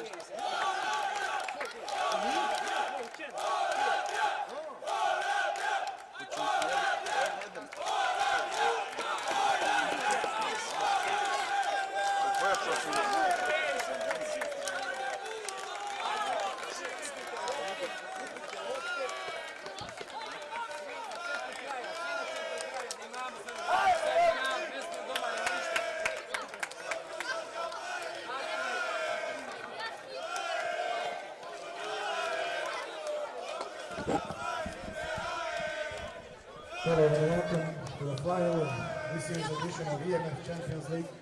We have two great teams right here in front of us. We have Dadi Grania, the home team in red, and the challenger from America, Robin in gray. Both teams deserve to be here. We have a great atmosphere in the stands. The game is about to start. We wish good luck to both teams.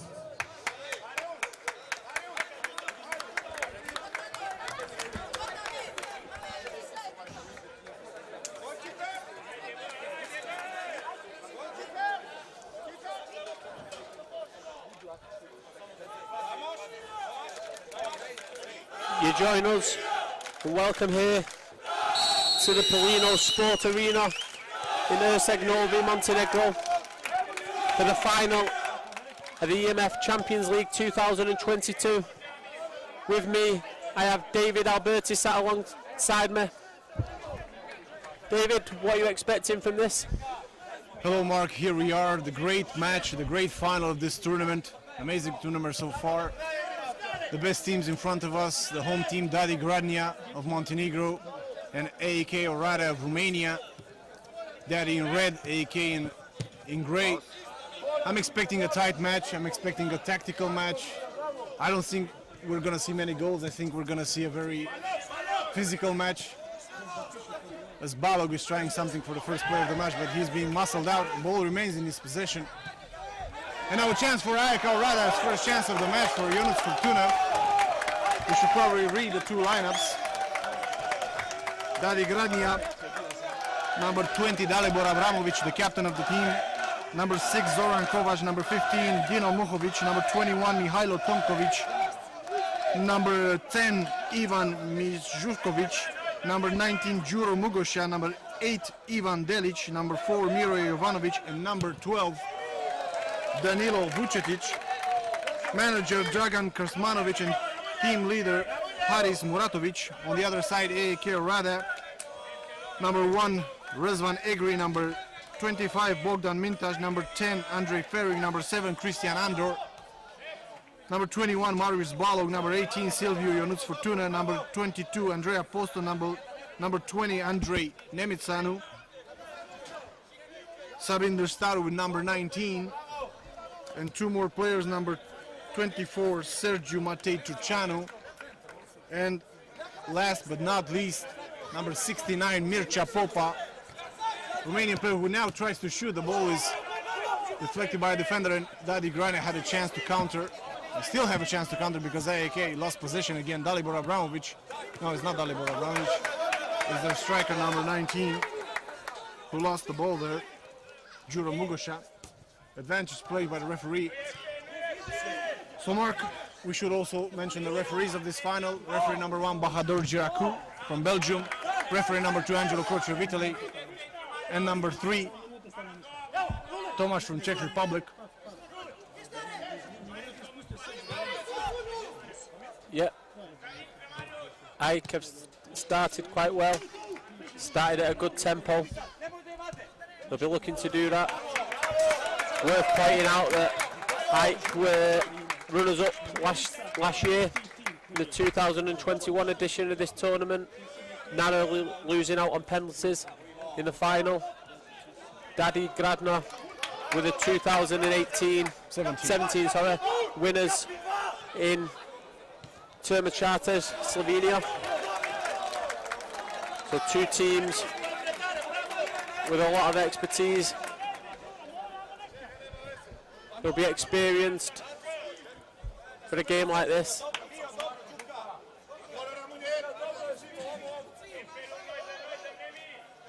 I think the first goal is going to be very crucial.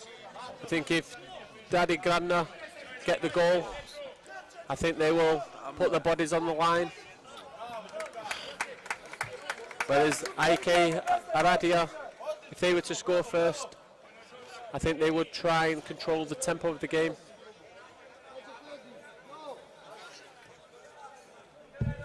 Yeah, Mark, should be an entertaining final here in Igalo Herceg Novi.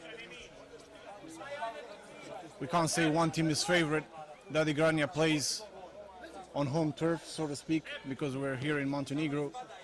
But AEK Orada is, in theory, a stronger team. They played, as you said, the final last year in Misano, only losing on penalties to RMS Mad Dogs, as Balog now tries something, a very technical player, one of the leading goal scorers of the tournament, but he's being dispossessed. Popa recovers the ball, but not for long for the Romanian side. And Bahadur blows for a foul. You were saying earlier today that Ike have played the last 4 major finals in tournaments they've participated in. Yeah, I just realized what an amazing achievement they have done in the last 2 years, having played 2 consecutive national championship finals in 2021 and 2022, and also playing last year's Champions League final in Misano and this year in Herceg Novi. This team is really hot, is on a roll. It's a team with great history. They were founded in 2003, so almost 20 years of history for this team, even before Minifootball was becoming a big phenomenon, both in Romania and in Europe. And yet their best years are right now. These last 2 years have been amazing for the team coached by Mr. Spiridon Balsavias. Sinemitsanu here with the ball for Mate, back to Balog. As you'd expect, both teams have numerous players from the national team in their squads. Yeah, I can tell you about the Romanian national team players from AEK. The guy taking the throw-in right now is a very young, talented player, Marius Balog, as I said. He really wants to do well. He really wants to impress in this final, number 21. Also, the guy receiving the ball right now, Andrei Nemitsanu, very technical left-footed player, national team player. Alongside Mircea Popa, Andrei Feric. But we'll pause here to see if Daddy Gradna can do something with this chance. It's a foul for AEK. We have to say these 2 teams have looked particularly strong in the knockout stages, conceding very few goals. Great defenses on both sides. That's why I said I don't expect a high-scoring game, but you never know. Hopefully we'll have a good game, regardless of the number of goals. Hopefully we'll have a good game, clean game. It's been played at a good tempo so far, plenty of energy. Yeah, and it's a lot more clean than the play final, which had a lot of fouls. So far it's been good. Good tempo, good rhythm.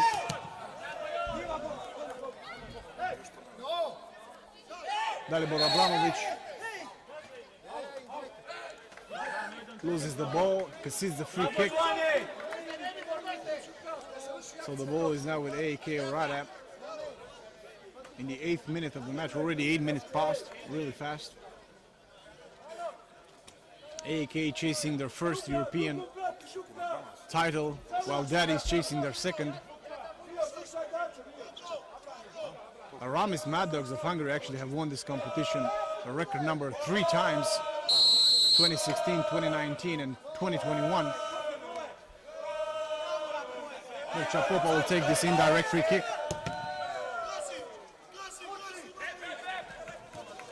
Look at Balog. Brilliant tracking back there by Balog. Yeah, he really wants, as told you, he has great desire to impress and do well in this match, like he did in the European Championship, where Romania reached the final, only to lose to Azerbaijan's side, 1-0. To be fair to Balog, he's been excellent in every game I've seen him in this tournament. Let's see now, I think it's Mate with the ball. Yes, it was Mate. Managed to keep the ball in his team's possession by a throw-in. I think the crowd is split. Half of them are cheering for Dadi and the Romanian teams are here cheering for AEK. A chance to counter, but Dalibor Abramovic couldn't keep the ball in play.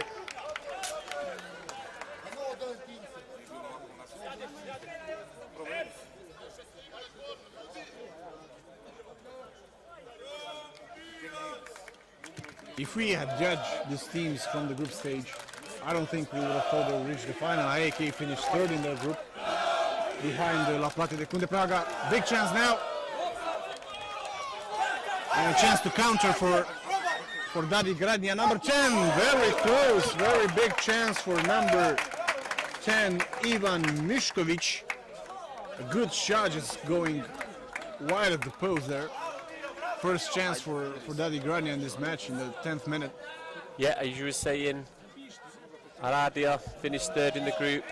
Dadi Gradna weren't convincing either in their qualification process. You wouldn't have predicted this early.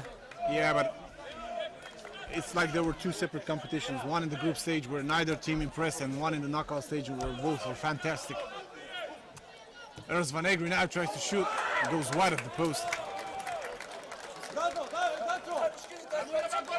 As I was saying, the crowd seemed to be split right now. The home supporters obviously cheering for Dadi, while there were a lot of Romanian teams here, 2 in the Champions League, AEK and Old Boys Bucharest, and no less than 4 in the Legends competition, all 4 of them reaching the semi-final stage. That competition just ended with Legends Galați being the new European champion, Tasmansha finishing 2nd, Mavgli Sandal 3rd and Liriara Rishno 4th. In this competition organized by the European Minifootball Federation.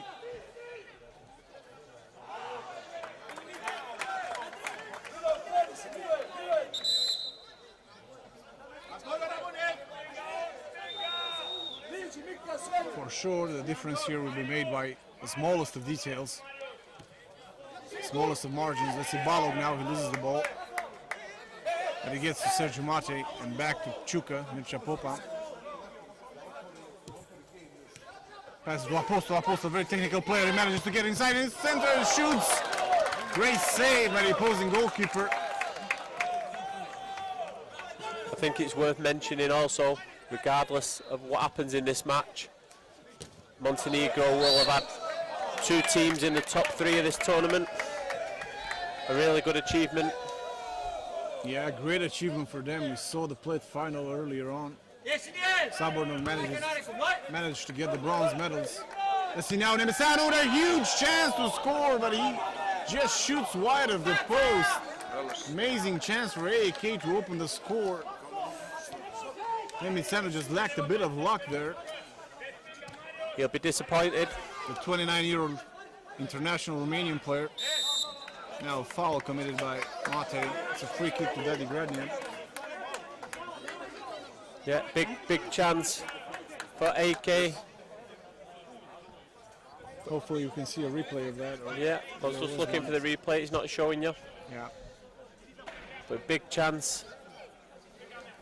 We've seen AK being ruthless in the semi-final against La Plata de Kunde Prague, not giving their opponents any chance in winning 4-1, while Dadi Gradnia beat their compatriots from Saborno 1-0. See now number 6 on the ball. Goes to the right, shoots, is blocked.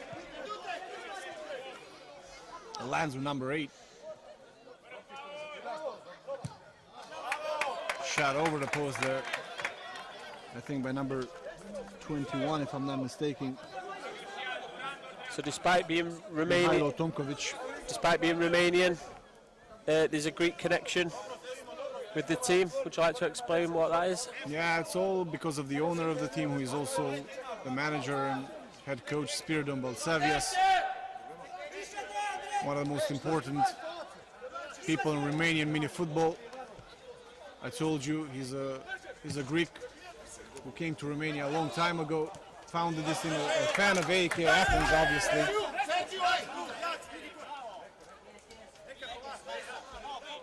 He's also a big fan of the national team. He was there for the final in Kosice. He came for the final. Well, rather, not being far away from Kosice, only 300 kilometers. The ball now with the goalkeeper. And now, Daddy Grania managed to escape this pressing game from AEK. A shoot is blocked and then over the post. Yeah, you can see the Daddy Gradner tactics. It's to sit in and soak up the pressure and then spring the counter attack whenever possible. Yeah, but you see they're dangerous. They counter attack fast and they shoot. They finish the counter attack with a shot. They can always produce some trouble for the Romanian defense. The opening 14 minutes has flew by. Yeah. Fast tempo game, few fouls. No goals, no yellow cards. Nothing yet.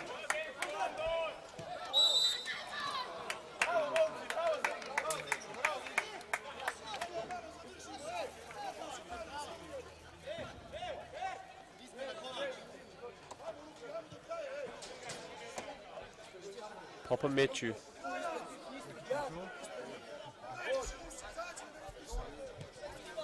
Somebody smokes.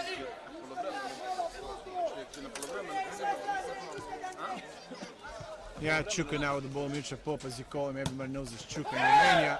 Asking for a handball, is not given.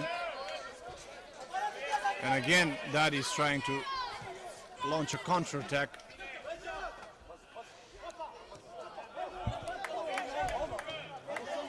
The ball now with Dalibor Abramovic, the captain of Daddy Gradnia.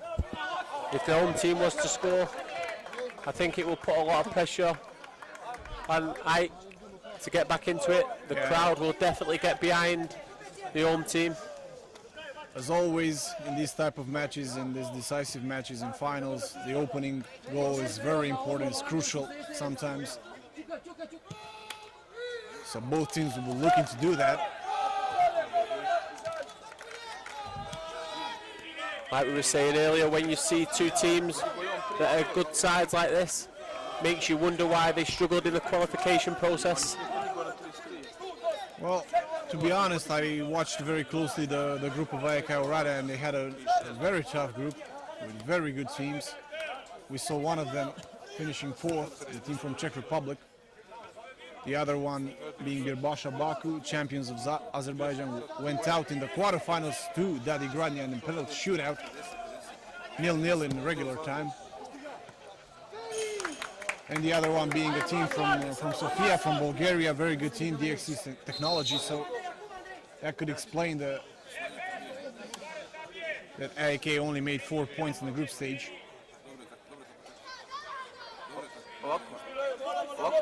I do like in the stands, Legends Galatiol in matching attire. Yeah, they bought presentation equipment as well, not just playing kits for this competition.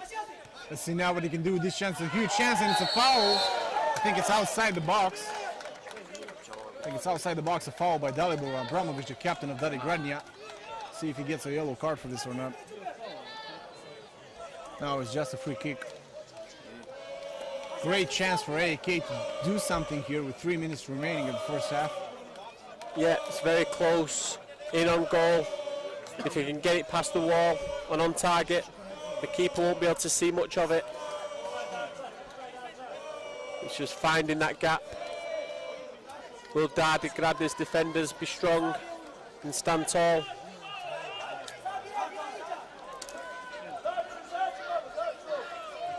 Let's see who's going to take this kick. Will it be Chuka? Will it be Destaru? I think it's Shuka. No, they're starting now with a shot. It's blocked by the goalkeeper. Another shot. And the ball hits Ferrick and goes out for a throw-in for Daddy Gardnian.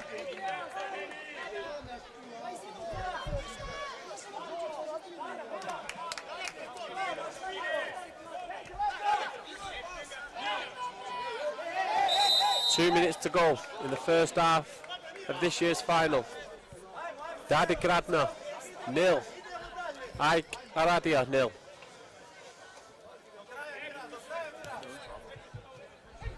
Cinemizano now with a shot, again blocked by the goalkeeper.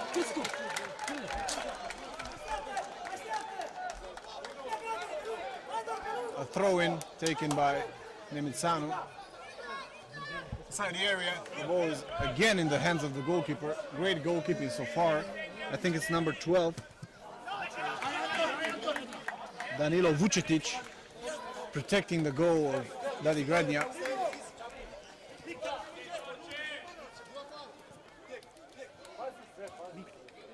Yeah, nothing comes of it now. It's just a goal kick.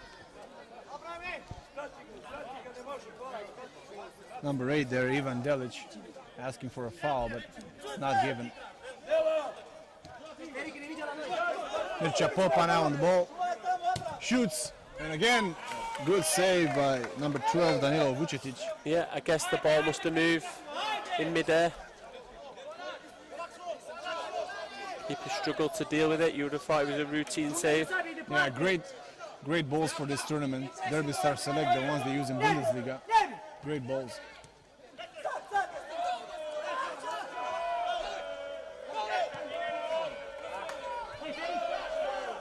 With 30 seconds to go, and still goalless here in Herceg Novi. Maybe time for one last chance to open the score before halftime. We'll see. You can hear singing in the background. It's the Masters champions, Legends Galati from Romania, who are still celebrating. You can see him on camera there now in the top left-hand corner. Let's see, this is the last play of the half of the shot, and it's hit the side netting by Sabinder Staru.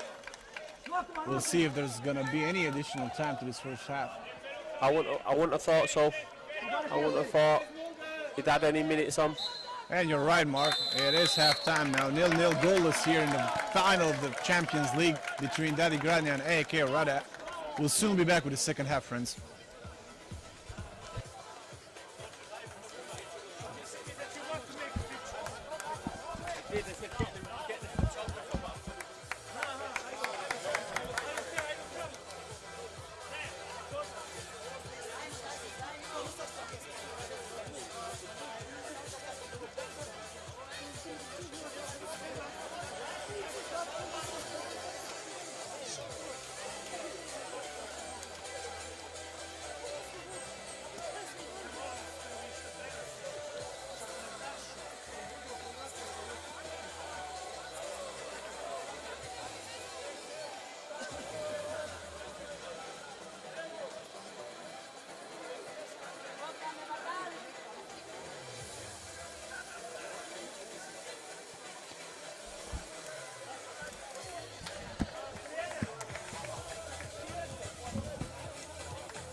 good, yeah.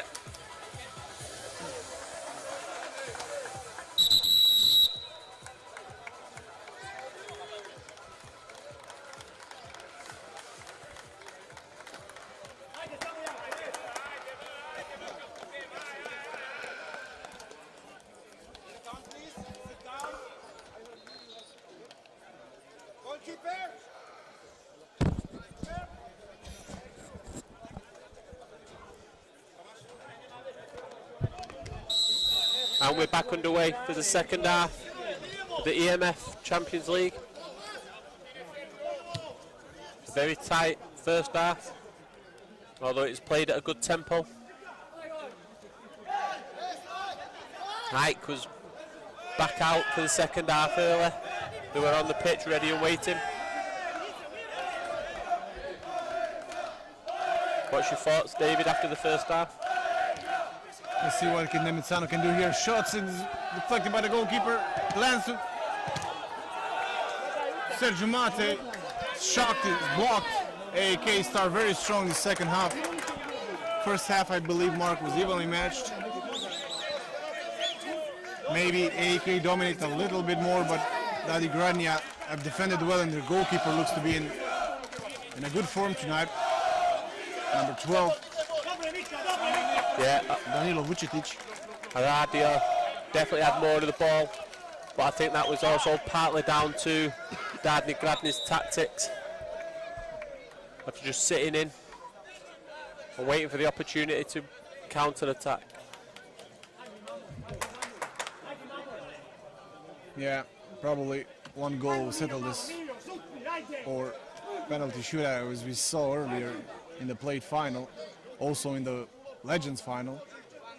Will your nerves take another penalty shootout involving the Romanian team? Yeah, of course, penalty shootouts always are difficult. Big pressure. So the Romanians being strong mentally in the European Championship, winning both against Czech Republic and Bulgaria, quarterfinal, semi-final in the penalty shootout. But for AEK Oradea, the penalty shootout has never been good, never been a good omen. They have a history of losing matches in penalty shootouts. Losing the Champions League final last year in Misano against Aramis Maddox, and this year's national championship final against Old Boys Bucharest, also on penalties. Oh, wow. So a bit of a cold streak for them when it comes to penalties. Bear in mind I'm English, and you know the history of English teams on penalties, especially the national team. It's never been good. Yeah, to be honest, I don't like it. I don't like penalty shootouts. They're very tense, create a lot of nerves, but they are part of the game. Would you like to see penalties changed? Well, the only thing you can do, Mark, at this level is maybe add extra time at the end. Other than that, there's not much you can do to separate the two teams if they finish in a draw. I know. Yeah, listen now. Chance to counter for Fortuna, but he's blocked. In the ball US, falls with Popa. Sorry to interrupt. I was just going to say, in the US, I know they do a 5-second rule where you have the ball at the halfway line and you've got 5 seconds. Yeah, I don't like that. Referee doesn't give a foul, and now AEK has a chance to counter Fortuna. It was blocked by the defense. Yeah, I know what you're saying, Mark. I've seen those type of penalties where you start with the ball from the middle of the pitch, but I don't like them personally. Listen, Nemitsano now on his left foot, his favorite foot, turns over to the right and shoots, and it scores! It's a great goal by Andre Nemitsano, Romanian national team player. Great goal by Nemitsano, and on his weaker foot. Number 20 of the Romanian side. Great turn on his right foot there. We can see now the replay. He put the ball for his favorite foot, the left, and switched it over to the right and shot perfectly underneath the crossbar. Great goal by Nemitsano. He's been coming. Yeah, he's caused problems. Cutting in on his left foot. As had the Dadi defence. Yeah, probably would have expected him to shoot on his left foot. I think that's what happened. I think he conned him, he turned back, chopped back inside. First blood to AAK, 1-0. As we said, the first goal is very important in these finals. Sometimes it's even crucial. Let's see if Dadi Grania has a response to this. Yeah, the next few minutes will be crucial. If Ike can keep hold of the ball, control the tempo. Dadi Grania is definitely going to have to change tactics now. Although they don't seem to be at the moment, they're happy to... Yeah, they're not pressing high, Mark. Nope. Not yet, still. But they have to, because the Romanians will just keep the ball there if they don't come and press. They're experts at this, playing with the goalkeeper. They have to come and press. Yeah. The long ball now, easy for the defender to send it away.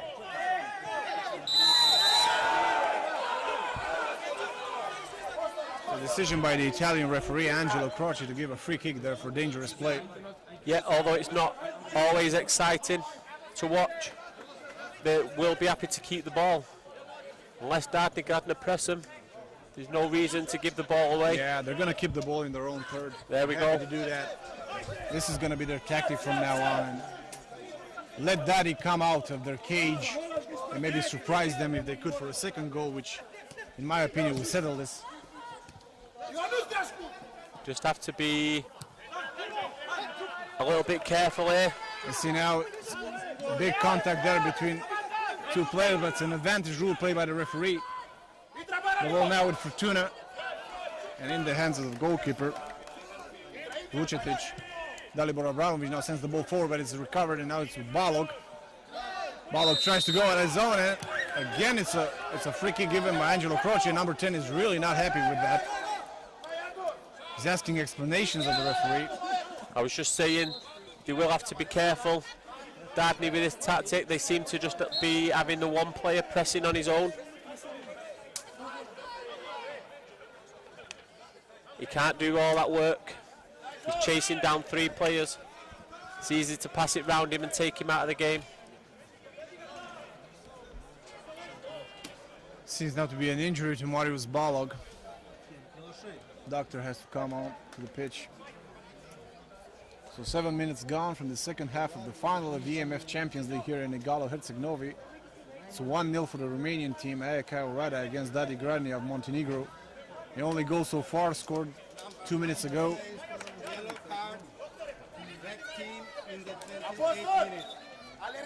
There's also a yellow card.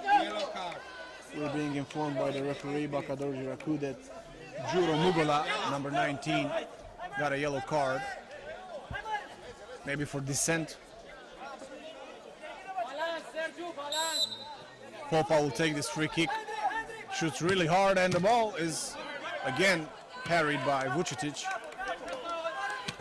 Vucetic made a good match tonight. Despite the goal conceded, things are going to heat up from now on, Mark. Yeah, it's getting a little bit tasty. You can see that now. It's a different game from now on. Yellow card for Marius Balog of Romania, number 21. Although I don't know the reason he got a yellow card. Couldn't be for a foul, that was too easy.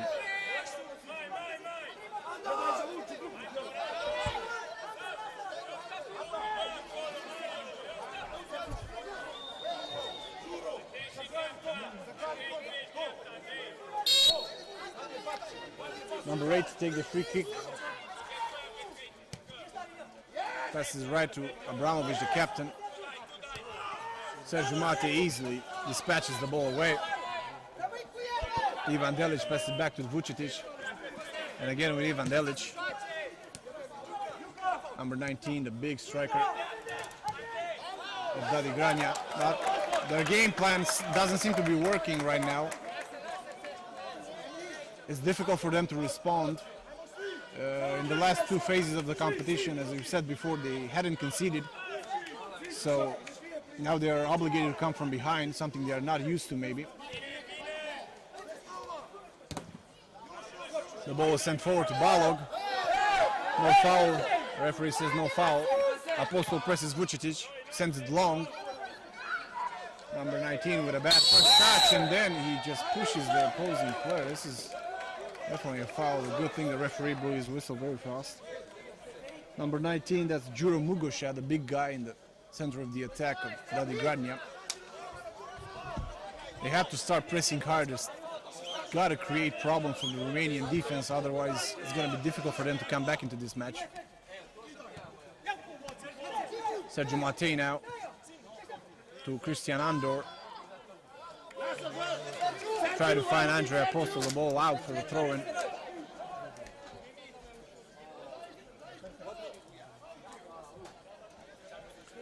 Ten minutes to go.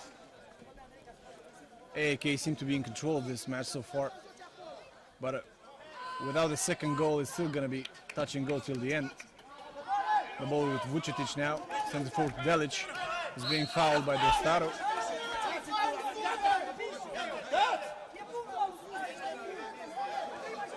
Short free kick taken by Ivan Delic.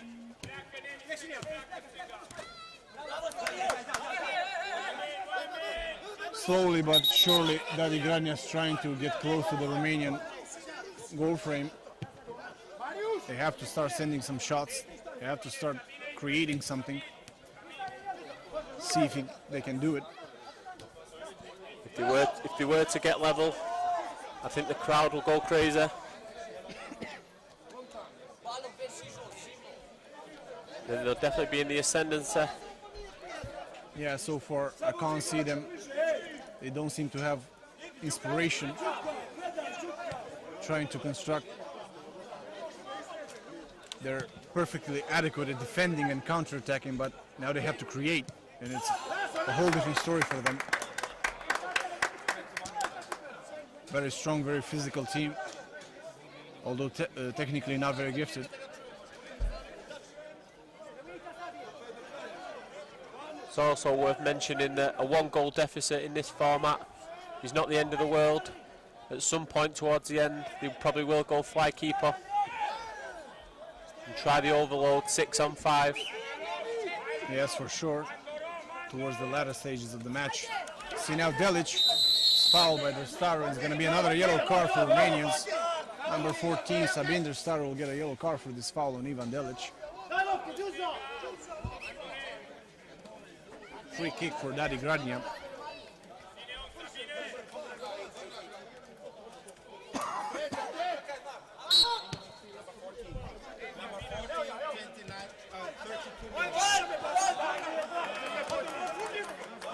Things just don't seem to be adding up right now for Dadi Gradnja. Another bad pass there in the middle of the pitch. No, it's almost like they're settling for this, just to give it one final push at the end with a couple of minutes to go. The problem with that is if they were to concede again now. Yeah, a two-goal lead I think would be, look, it's really hard for them to build up the play. They're arguing a bit. It's a bit of a chaotic situation in their team right now. Yeah. They're struggling to find the rhythm. I think I would be very disappointed if he was to throw this away. They don't seem in any danger at the moment. Again, look like they're playing within themselves. Yeah, but with a one-goal lead, it's always dangerous.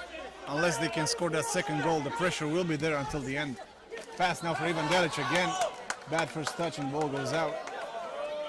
Just couldn't get a grip on that ball. 6 minutes and a half to go.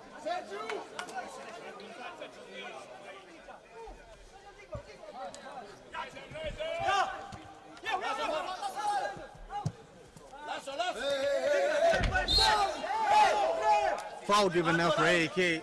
Foul committed by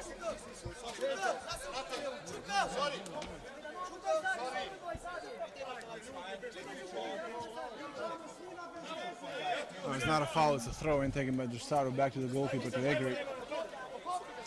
We're down to the final 6 minutes. Egri sends it long to no one, but AAK will be happy playing like this. If Dadi Gradnja can't create anything, they'll be happy just throwing the ball forward and letting them try to create something. I don't think AAK is pushing for that second goal. I think they're happy just consolidating this 1-0 lead so far. Yeah, they're in total control. They're happy themselves now to sit in their own half.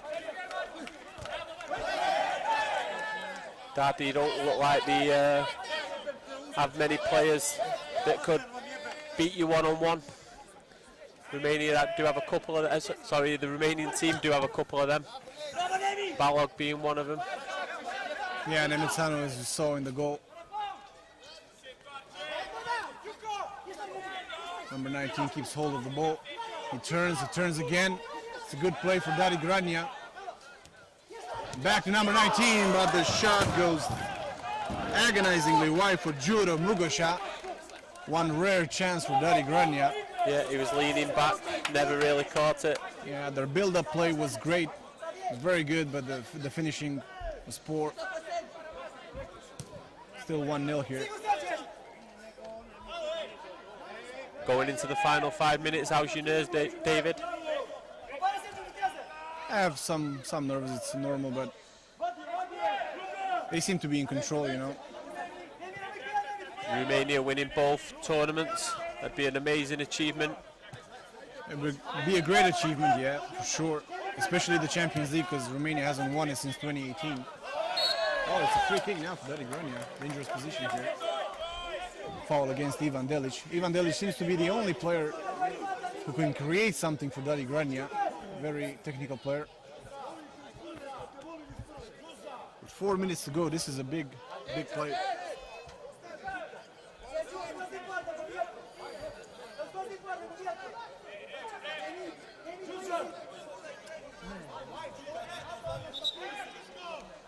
Ivan Delic should take the free kick. There's Daddy Gradnja 4 trying to bring the box. The play cannot be resumed because Mugosha and Balog have their own personal duel, although there is a big difference in size between them. Delic tries to go to the far post, but the defense easily sends the ball away. I think it's worth noting, if Ike Aradia see out this remaining 3 minutes, it'll be a double today for Romanian teams, and then we move on to Hungary for the Euro Cup, 14th to the 18th of September. Yeah, just 2 weeks away, Mark. And then the Business Cup in October, 19th to the 23rd in Antalya, Turkey. Could it be a Grand Slam for the Romanian teams? The first country to ever do it. It's never been done before. This discussion reminds me of the chance Liverpool had last season to win the quadruple. Everybody was talking. No, it's difficult. It's very difficult, man. To win all 4 tournaments is very difficult. So let's just try to concentrate on winning this one, and then we'll see. Euro Cup is a good chance. If Romania has 4 teams out of 20, it's a good chance also. But Champions League is the most important thing right now, and AAK is just 2 minutes away from winning it. Yeah, I think you would also be favourite at this stage going into the Business Cup. 2 times champions Volno will not be there to defend the title this year, the Russian side. Yeah, there are going to be 4 teams from Romania as well in Business Cup. The first 4 teams from the National Championship in Deva this year. Catena being the strongest of them. Let's see what Ivan Delic is going to do with this free kick. One of the last plays of the match. He loses the ball. The ball is now with AAK. Emiliano is on his favorite left foot. Let's see if he can put the ball inside the box. He does, but Dalibor Abramovich sends the ball into a throw-in. I'm very surprised with 90 seconds to go that they've not gone fly keeper. Yeah, that is surprising. Maybe they're not used to playing like that. Yeah, they're not comfortable with it. Yeah.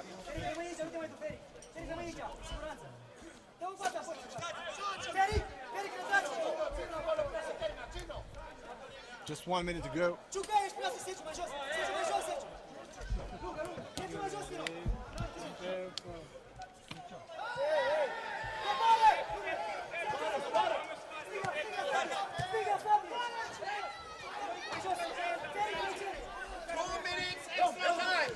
2 minutes time added on.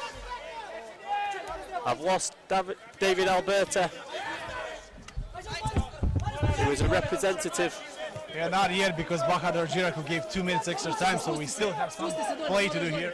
He's come back, he turned his microphone back on.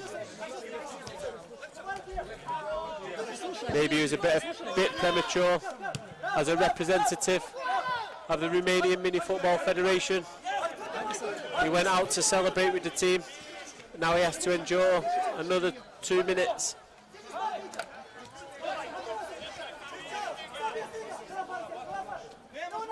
Daddy Gradny on the attack.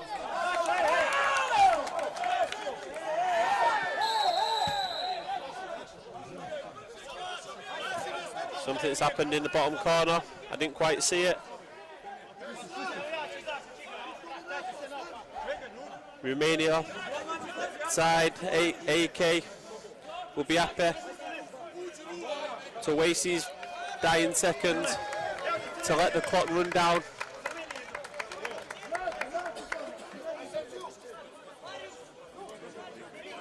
He's given a red card.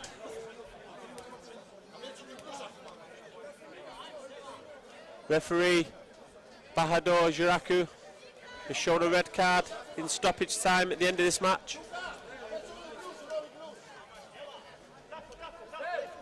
Didn't see which player from Daddy Gradny he's shown it to. But their uphill task just got a lot more difficult. They've now got to come from behind, a man down.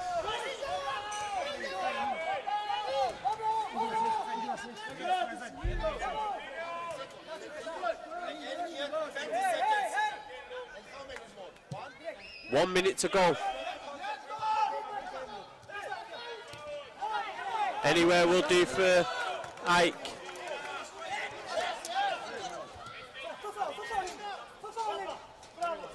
You can feel the tension here at the Polino Arena. Is this the last chance for Daddy Gradny? It's a side netting. Sections of the crowd thought it was in, but it's a side netting, it's come back off.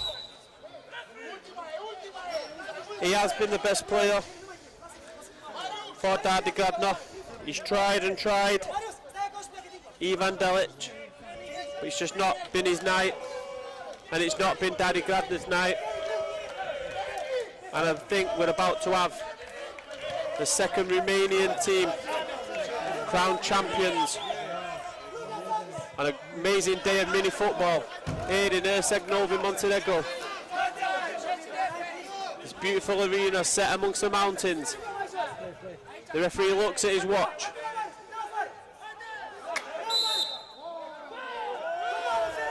I thought that was a final whistle for the second. It was still going.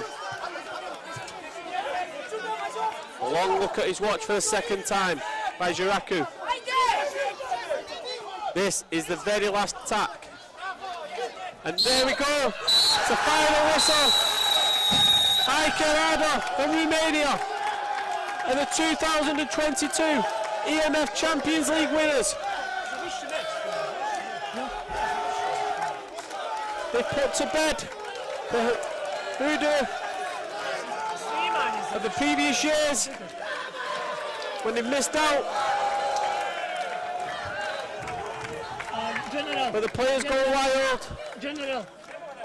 The Daddy Gradny players look deflated, as you'd expect.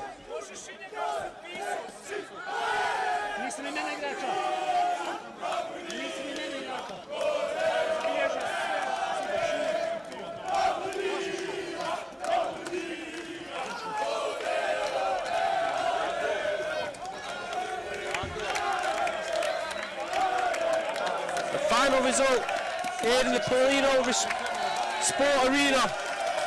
Ike Rada 1, Daddy Gradny 0.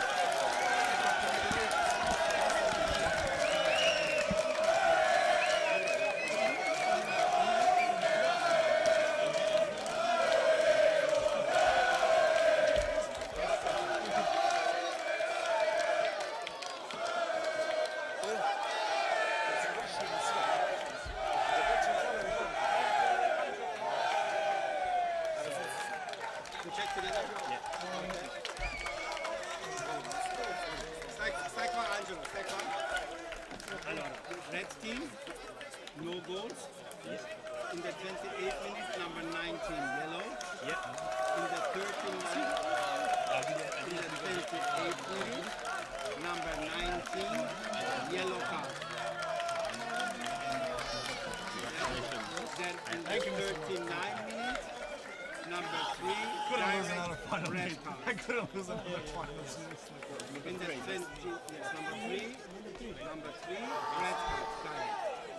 Okay, finish the routine. Now the greeting. In the 24th minute, number 20 scored the goal. Number 20 scored the goal. Yep. Then we have in the 28th minute, number 21, yellow. Yep. And we have 32 minutes, number 14, yellow. Okay. That's all. Thank Do you you know very that much, gentlemen. just so there's no number 3 on the team sheet? I don't think. Yeah, there's no number 3.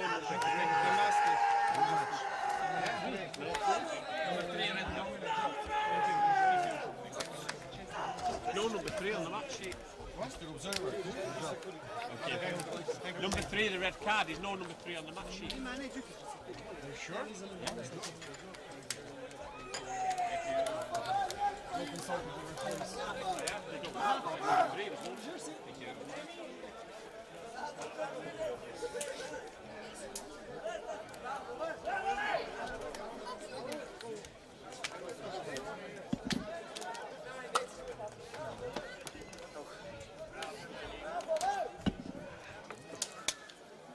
Ale ne, da jebote, pomozi, da neće tako mi ovo.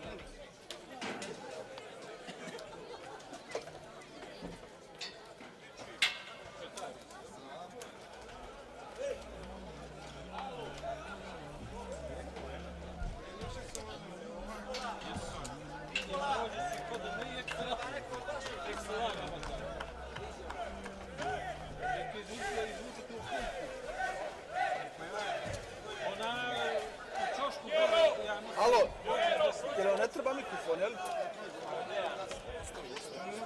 Što, kako će da vota on? Ostavite mikrofon, različno, šta je to? Alo, kaže da ostavite mikrofon.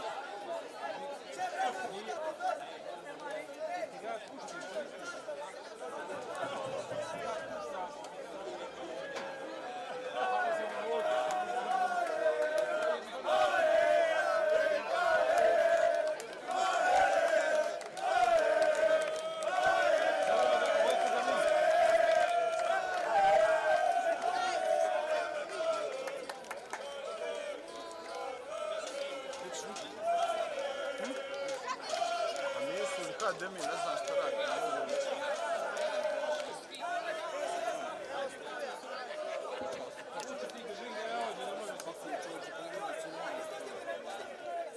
Kao fora, uštedit će mi 17 sekundi. Koliko vremena Emma gradi.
Možete li ga raskačiti s kamere sekund pa da vam ga vrati?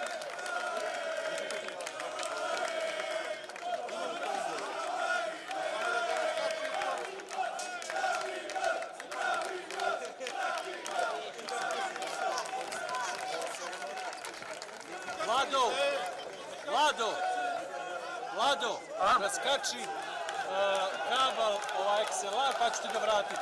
Samo da ga provučem. Čekaj.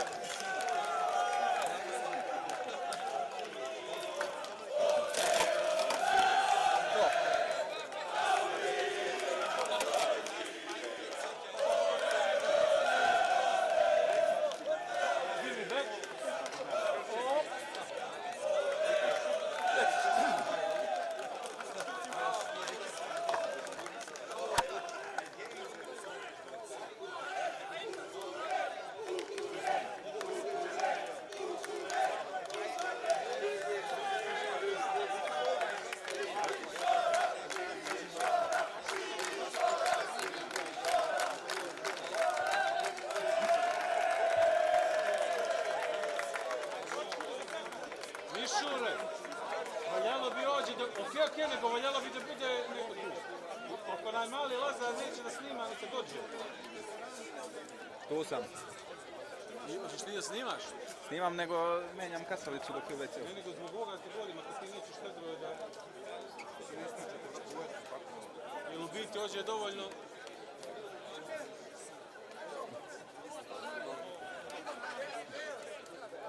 Mišure... Ti lakše se zubimo. Ti ćeš se ne vučeš? Više nije prava, što ne vučeš.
Može, je li voda tu? Je li voda tu?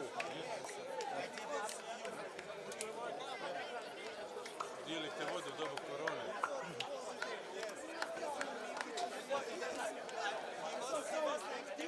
Very small, very small. I thought this is something like this, you know. And I was running full speed. Full speed I was running.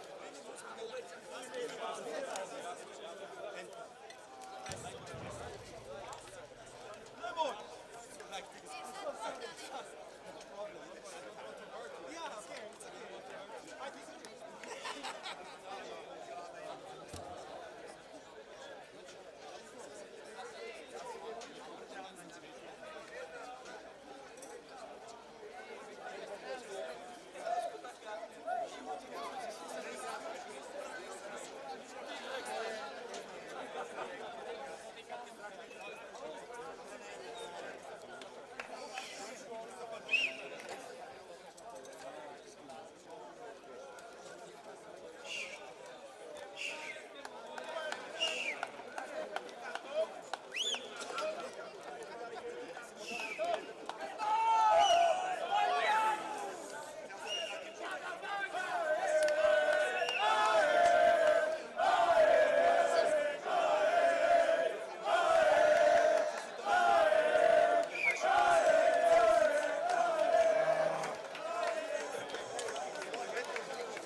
Good evening and welcome to the award ceremony of this year's E.M.F. Champions League and Masters Champions League here in Herceg Novi. First of all, I would like to say a big thanks to our host here in Polino Sport Arena and to Igor and his staff for the way they treated us throughout this whole 4 days, so big applause for them.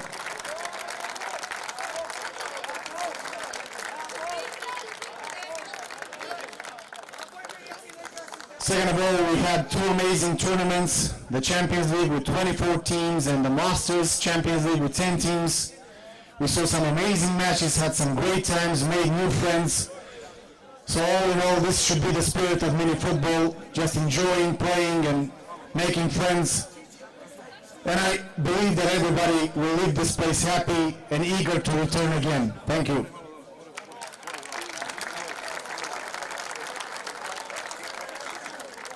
I would like now to invite Mr. Nemanja Lumovic, General Secretary of the Montenegrin Federation and the local organizer, for a few words. Nemanja.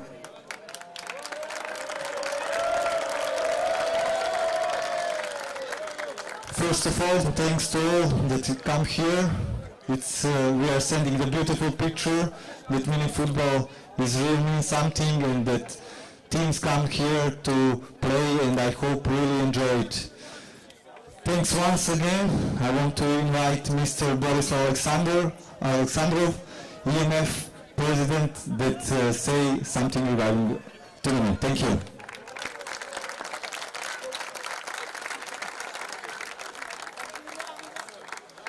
Dear mini football community, I should say that I'm extremely glad and astonished from the performance, from the attitude that all the teams demonstrated during the Champions League and the Masters tournament. You have clearly shown that you have mini football in your veins, in your DNA, and really the biggest applause are for you guys.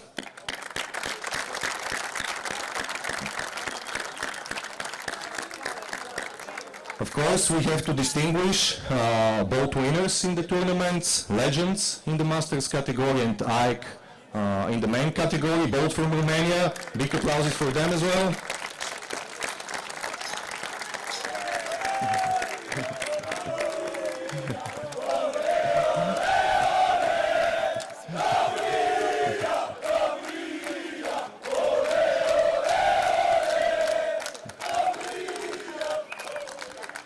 Of course, they're bringing the trophies back home, but likewise, all of us are bringing unforgettable memories in our homes as well. I would like to express my sincere gratefulness towards the local organizing committee in the face of the Mini Football Federation of Montenegro, the city of Herceg Novi, all the E.M.F. staff, referees, observers, operators, and all the people involved in organizing such a great event. Thank you from the bottom of my heart, guys.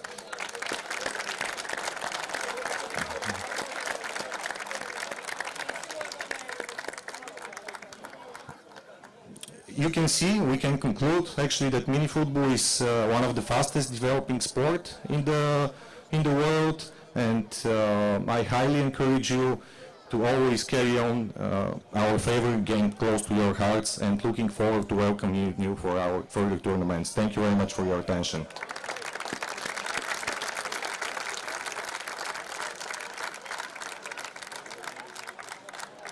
Thank you, Mr. Borisov. We now continue with the awards for the people who pass on judgment during this tournament. Not all of you like them, but they are professionals, they are doing their job, and we should applaud them. The referees. We start with the referees from the final, Mr. Bahadur Jeraku, Mr. Angelo Croce, Mr. Tomasz Segura, please. We start with you. Nemanja.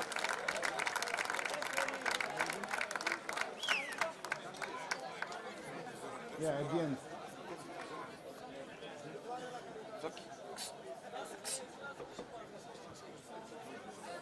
Krenuo je.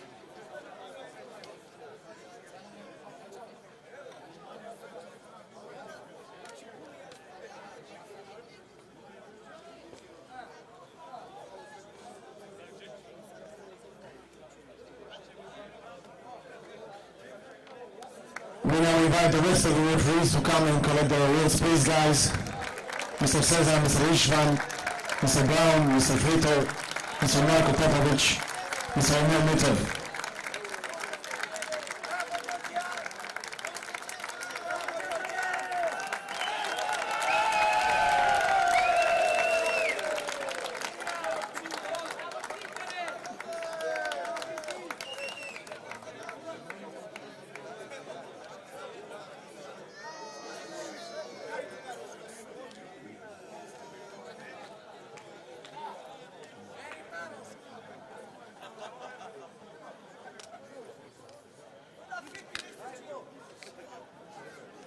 A group photo of the referees.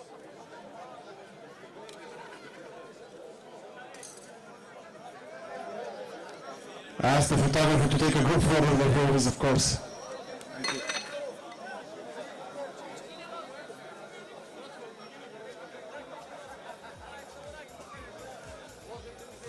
Okay, we now continue with the team awards, the ones that are most awaited. But first of all, we have the individual awards, and we start with the Masters.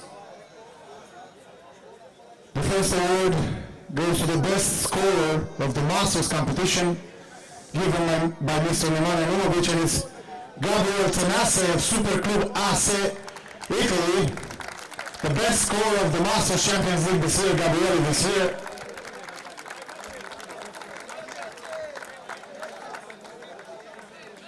It looks like he's not here. The award will be given to him because he's Romanian and probably one of the Romanian teams will take it home. We now move on to the best goalkeeper of the tournament of the Masters Champions League.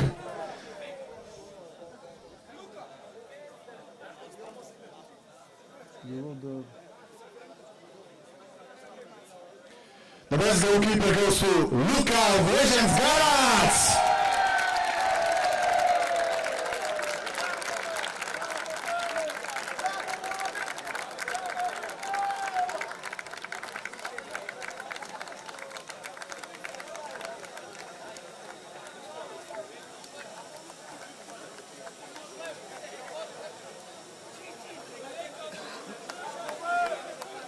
Congratulations, Mr. Luka.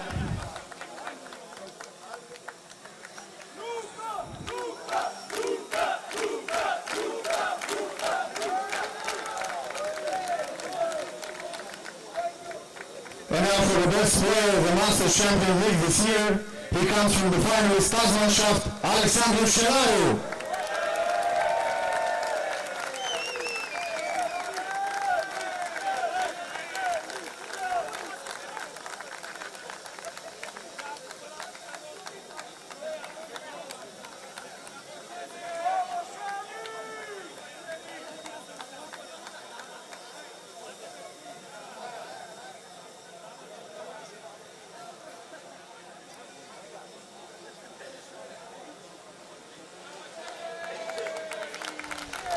Congratulations, Alessandro.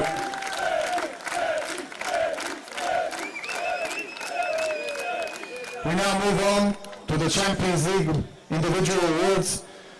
And the best score goes to a player from Red Meat Tabiran, Amit Mizrahi.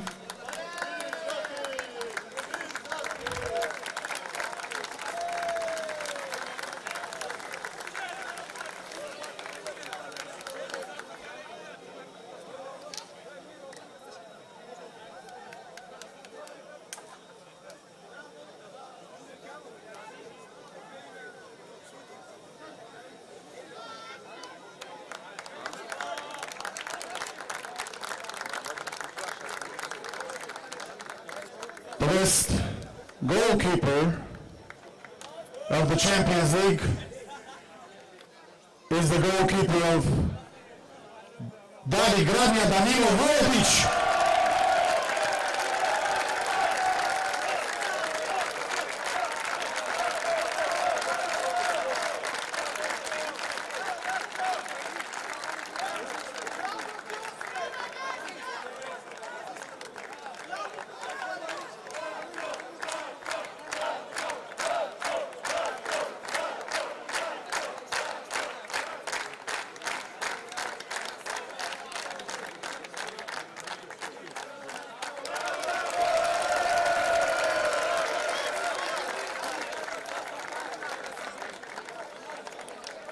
last but not least, the best player of this year's edition of E.M.F. Champions League here in Herceg-Novi, the player from the champions AK Rada, Marius Gabriel Balog.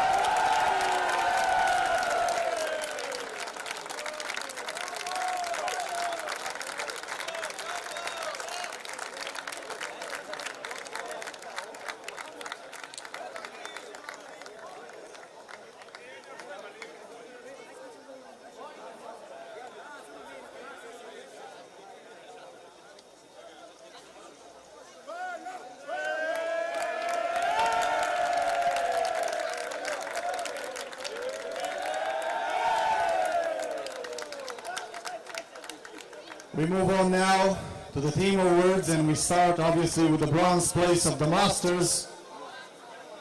Two-time European champion, this year they finished third, is the team of E.M.F. Lisandro Timișoara, bronze medalist of the Masters Champions League. The trophy will be awarded to them by Mr. Ivan Ivanov, General Secretary of E.M.F.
The captain of E.M.F. should come and get the cup for the third place from Ivan Ivanov.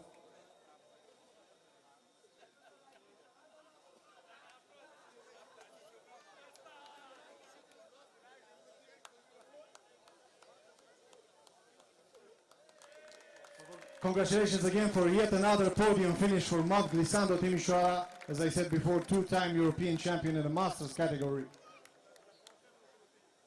This year's finalists, second place team, silver medals, and the cup given to them by Mr. Peter Kralik, Vice President of European Minifootball Federation, the team of Tasmanschaft Bucharest.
Yeah, big applause for Tasmanschaft. They were really close to winning the trophy, only losing on penalties.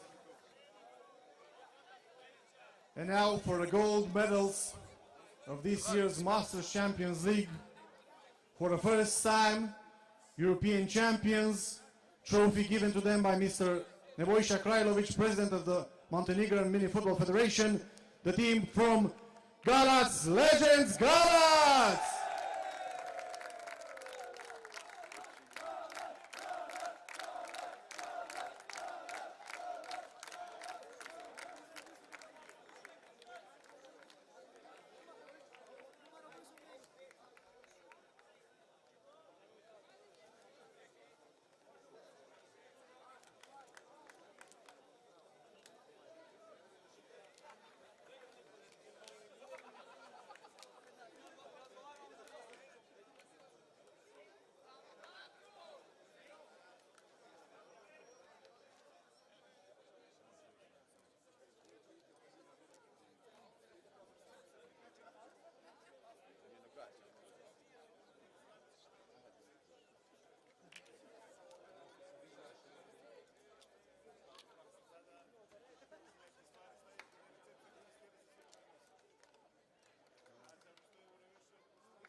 Congratulations again for Legends Galați, first time European Masters champions.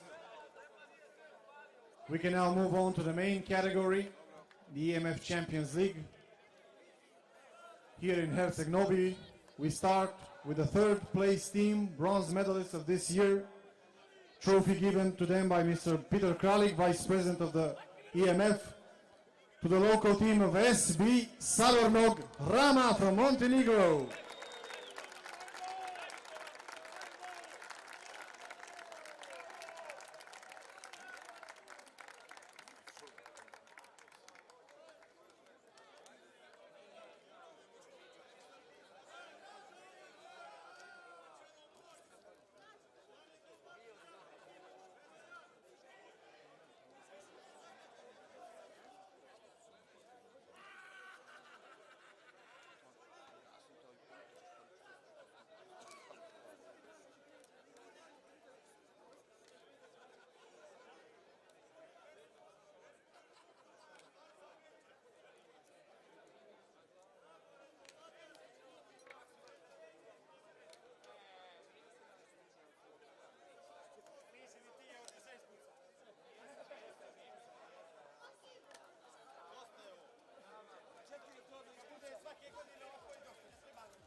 Yeah, big applause for Saborno Krama. Great achievement for them. Third place in this year's Champions League. Second place team now, also a team from Montenegro, a team with great spirit, which fought until the end, the final whistle. Silver medalists this year, and the champions from 2017, Dadi Gradnja from Montenegro.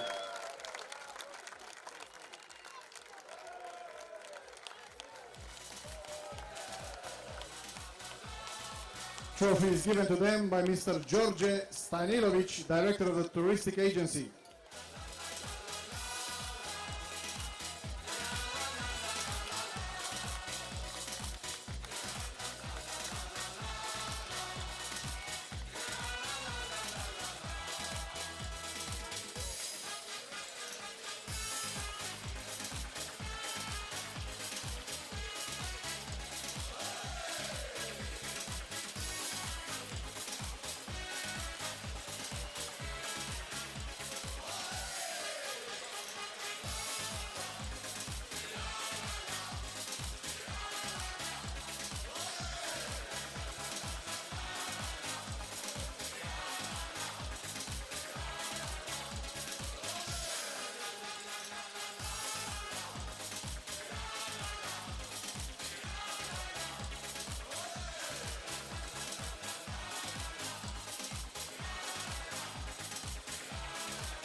So we had two Montenegrin teams in the top three.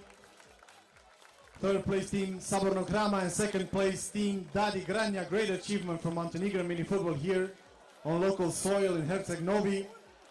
We now come to the climax of this award ceremony.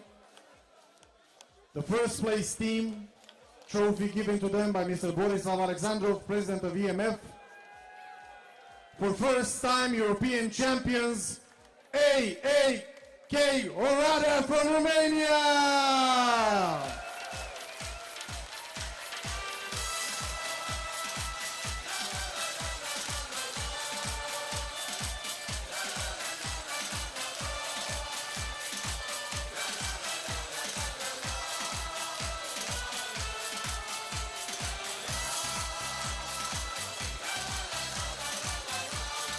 Champion!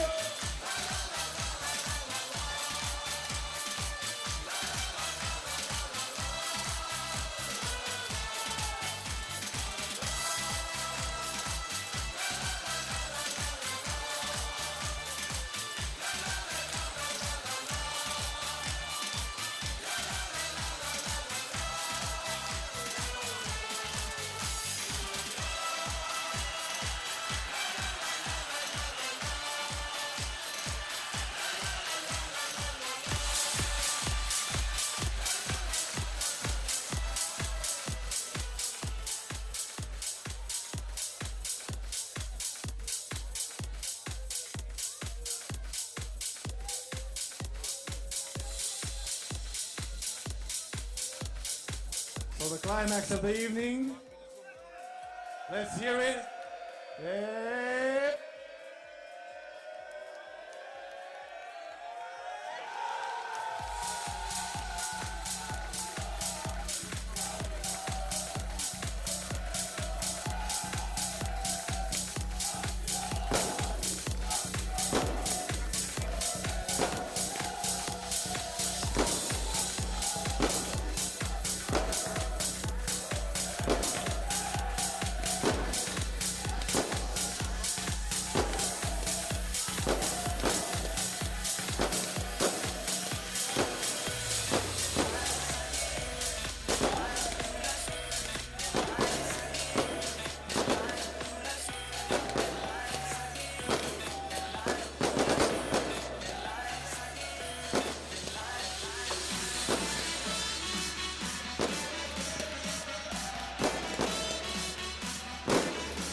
I'm inviting all teams to come and make one picture together. Please come to make picture together.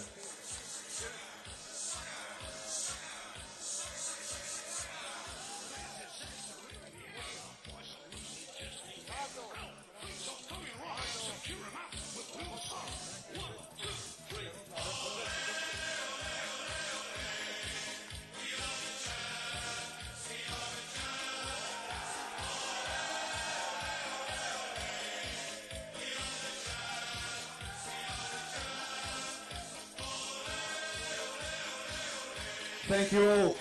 Have a good evening.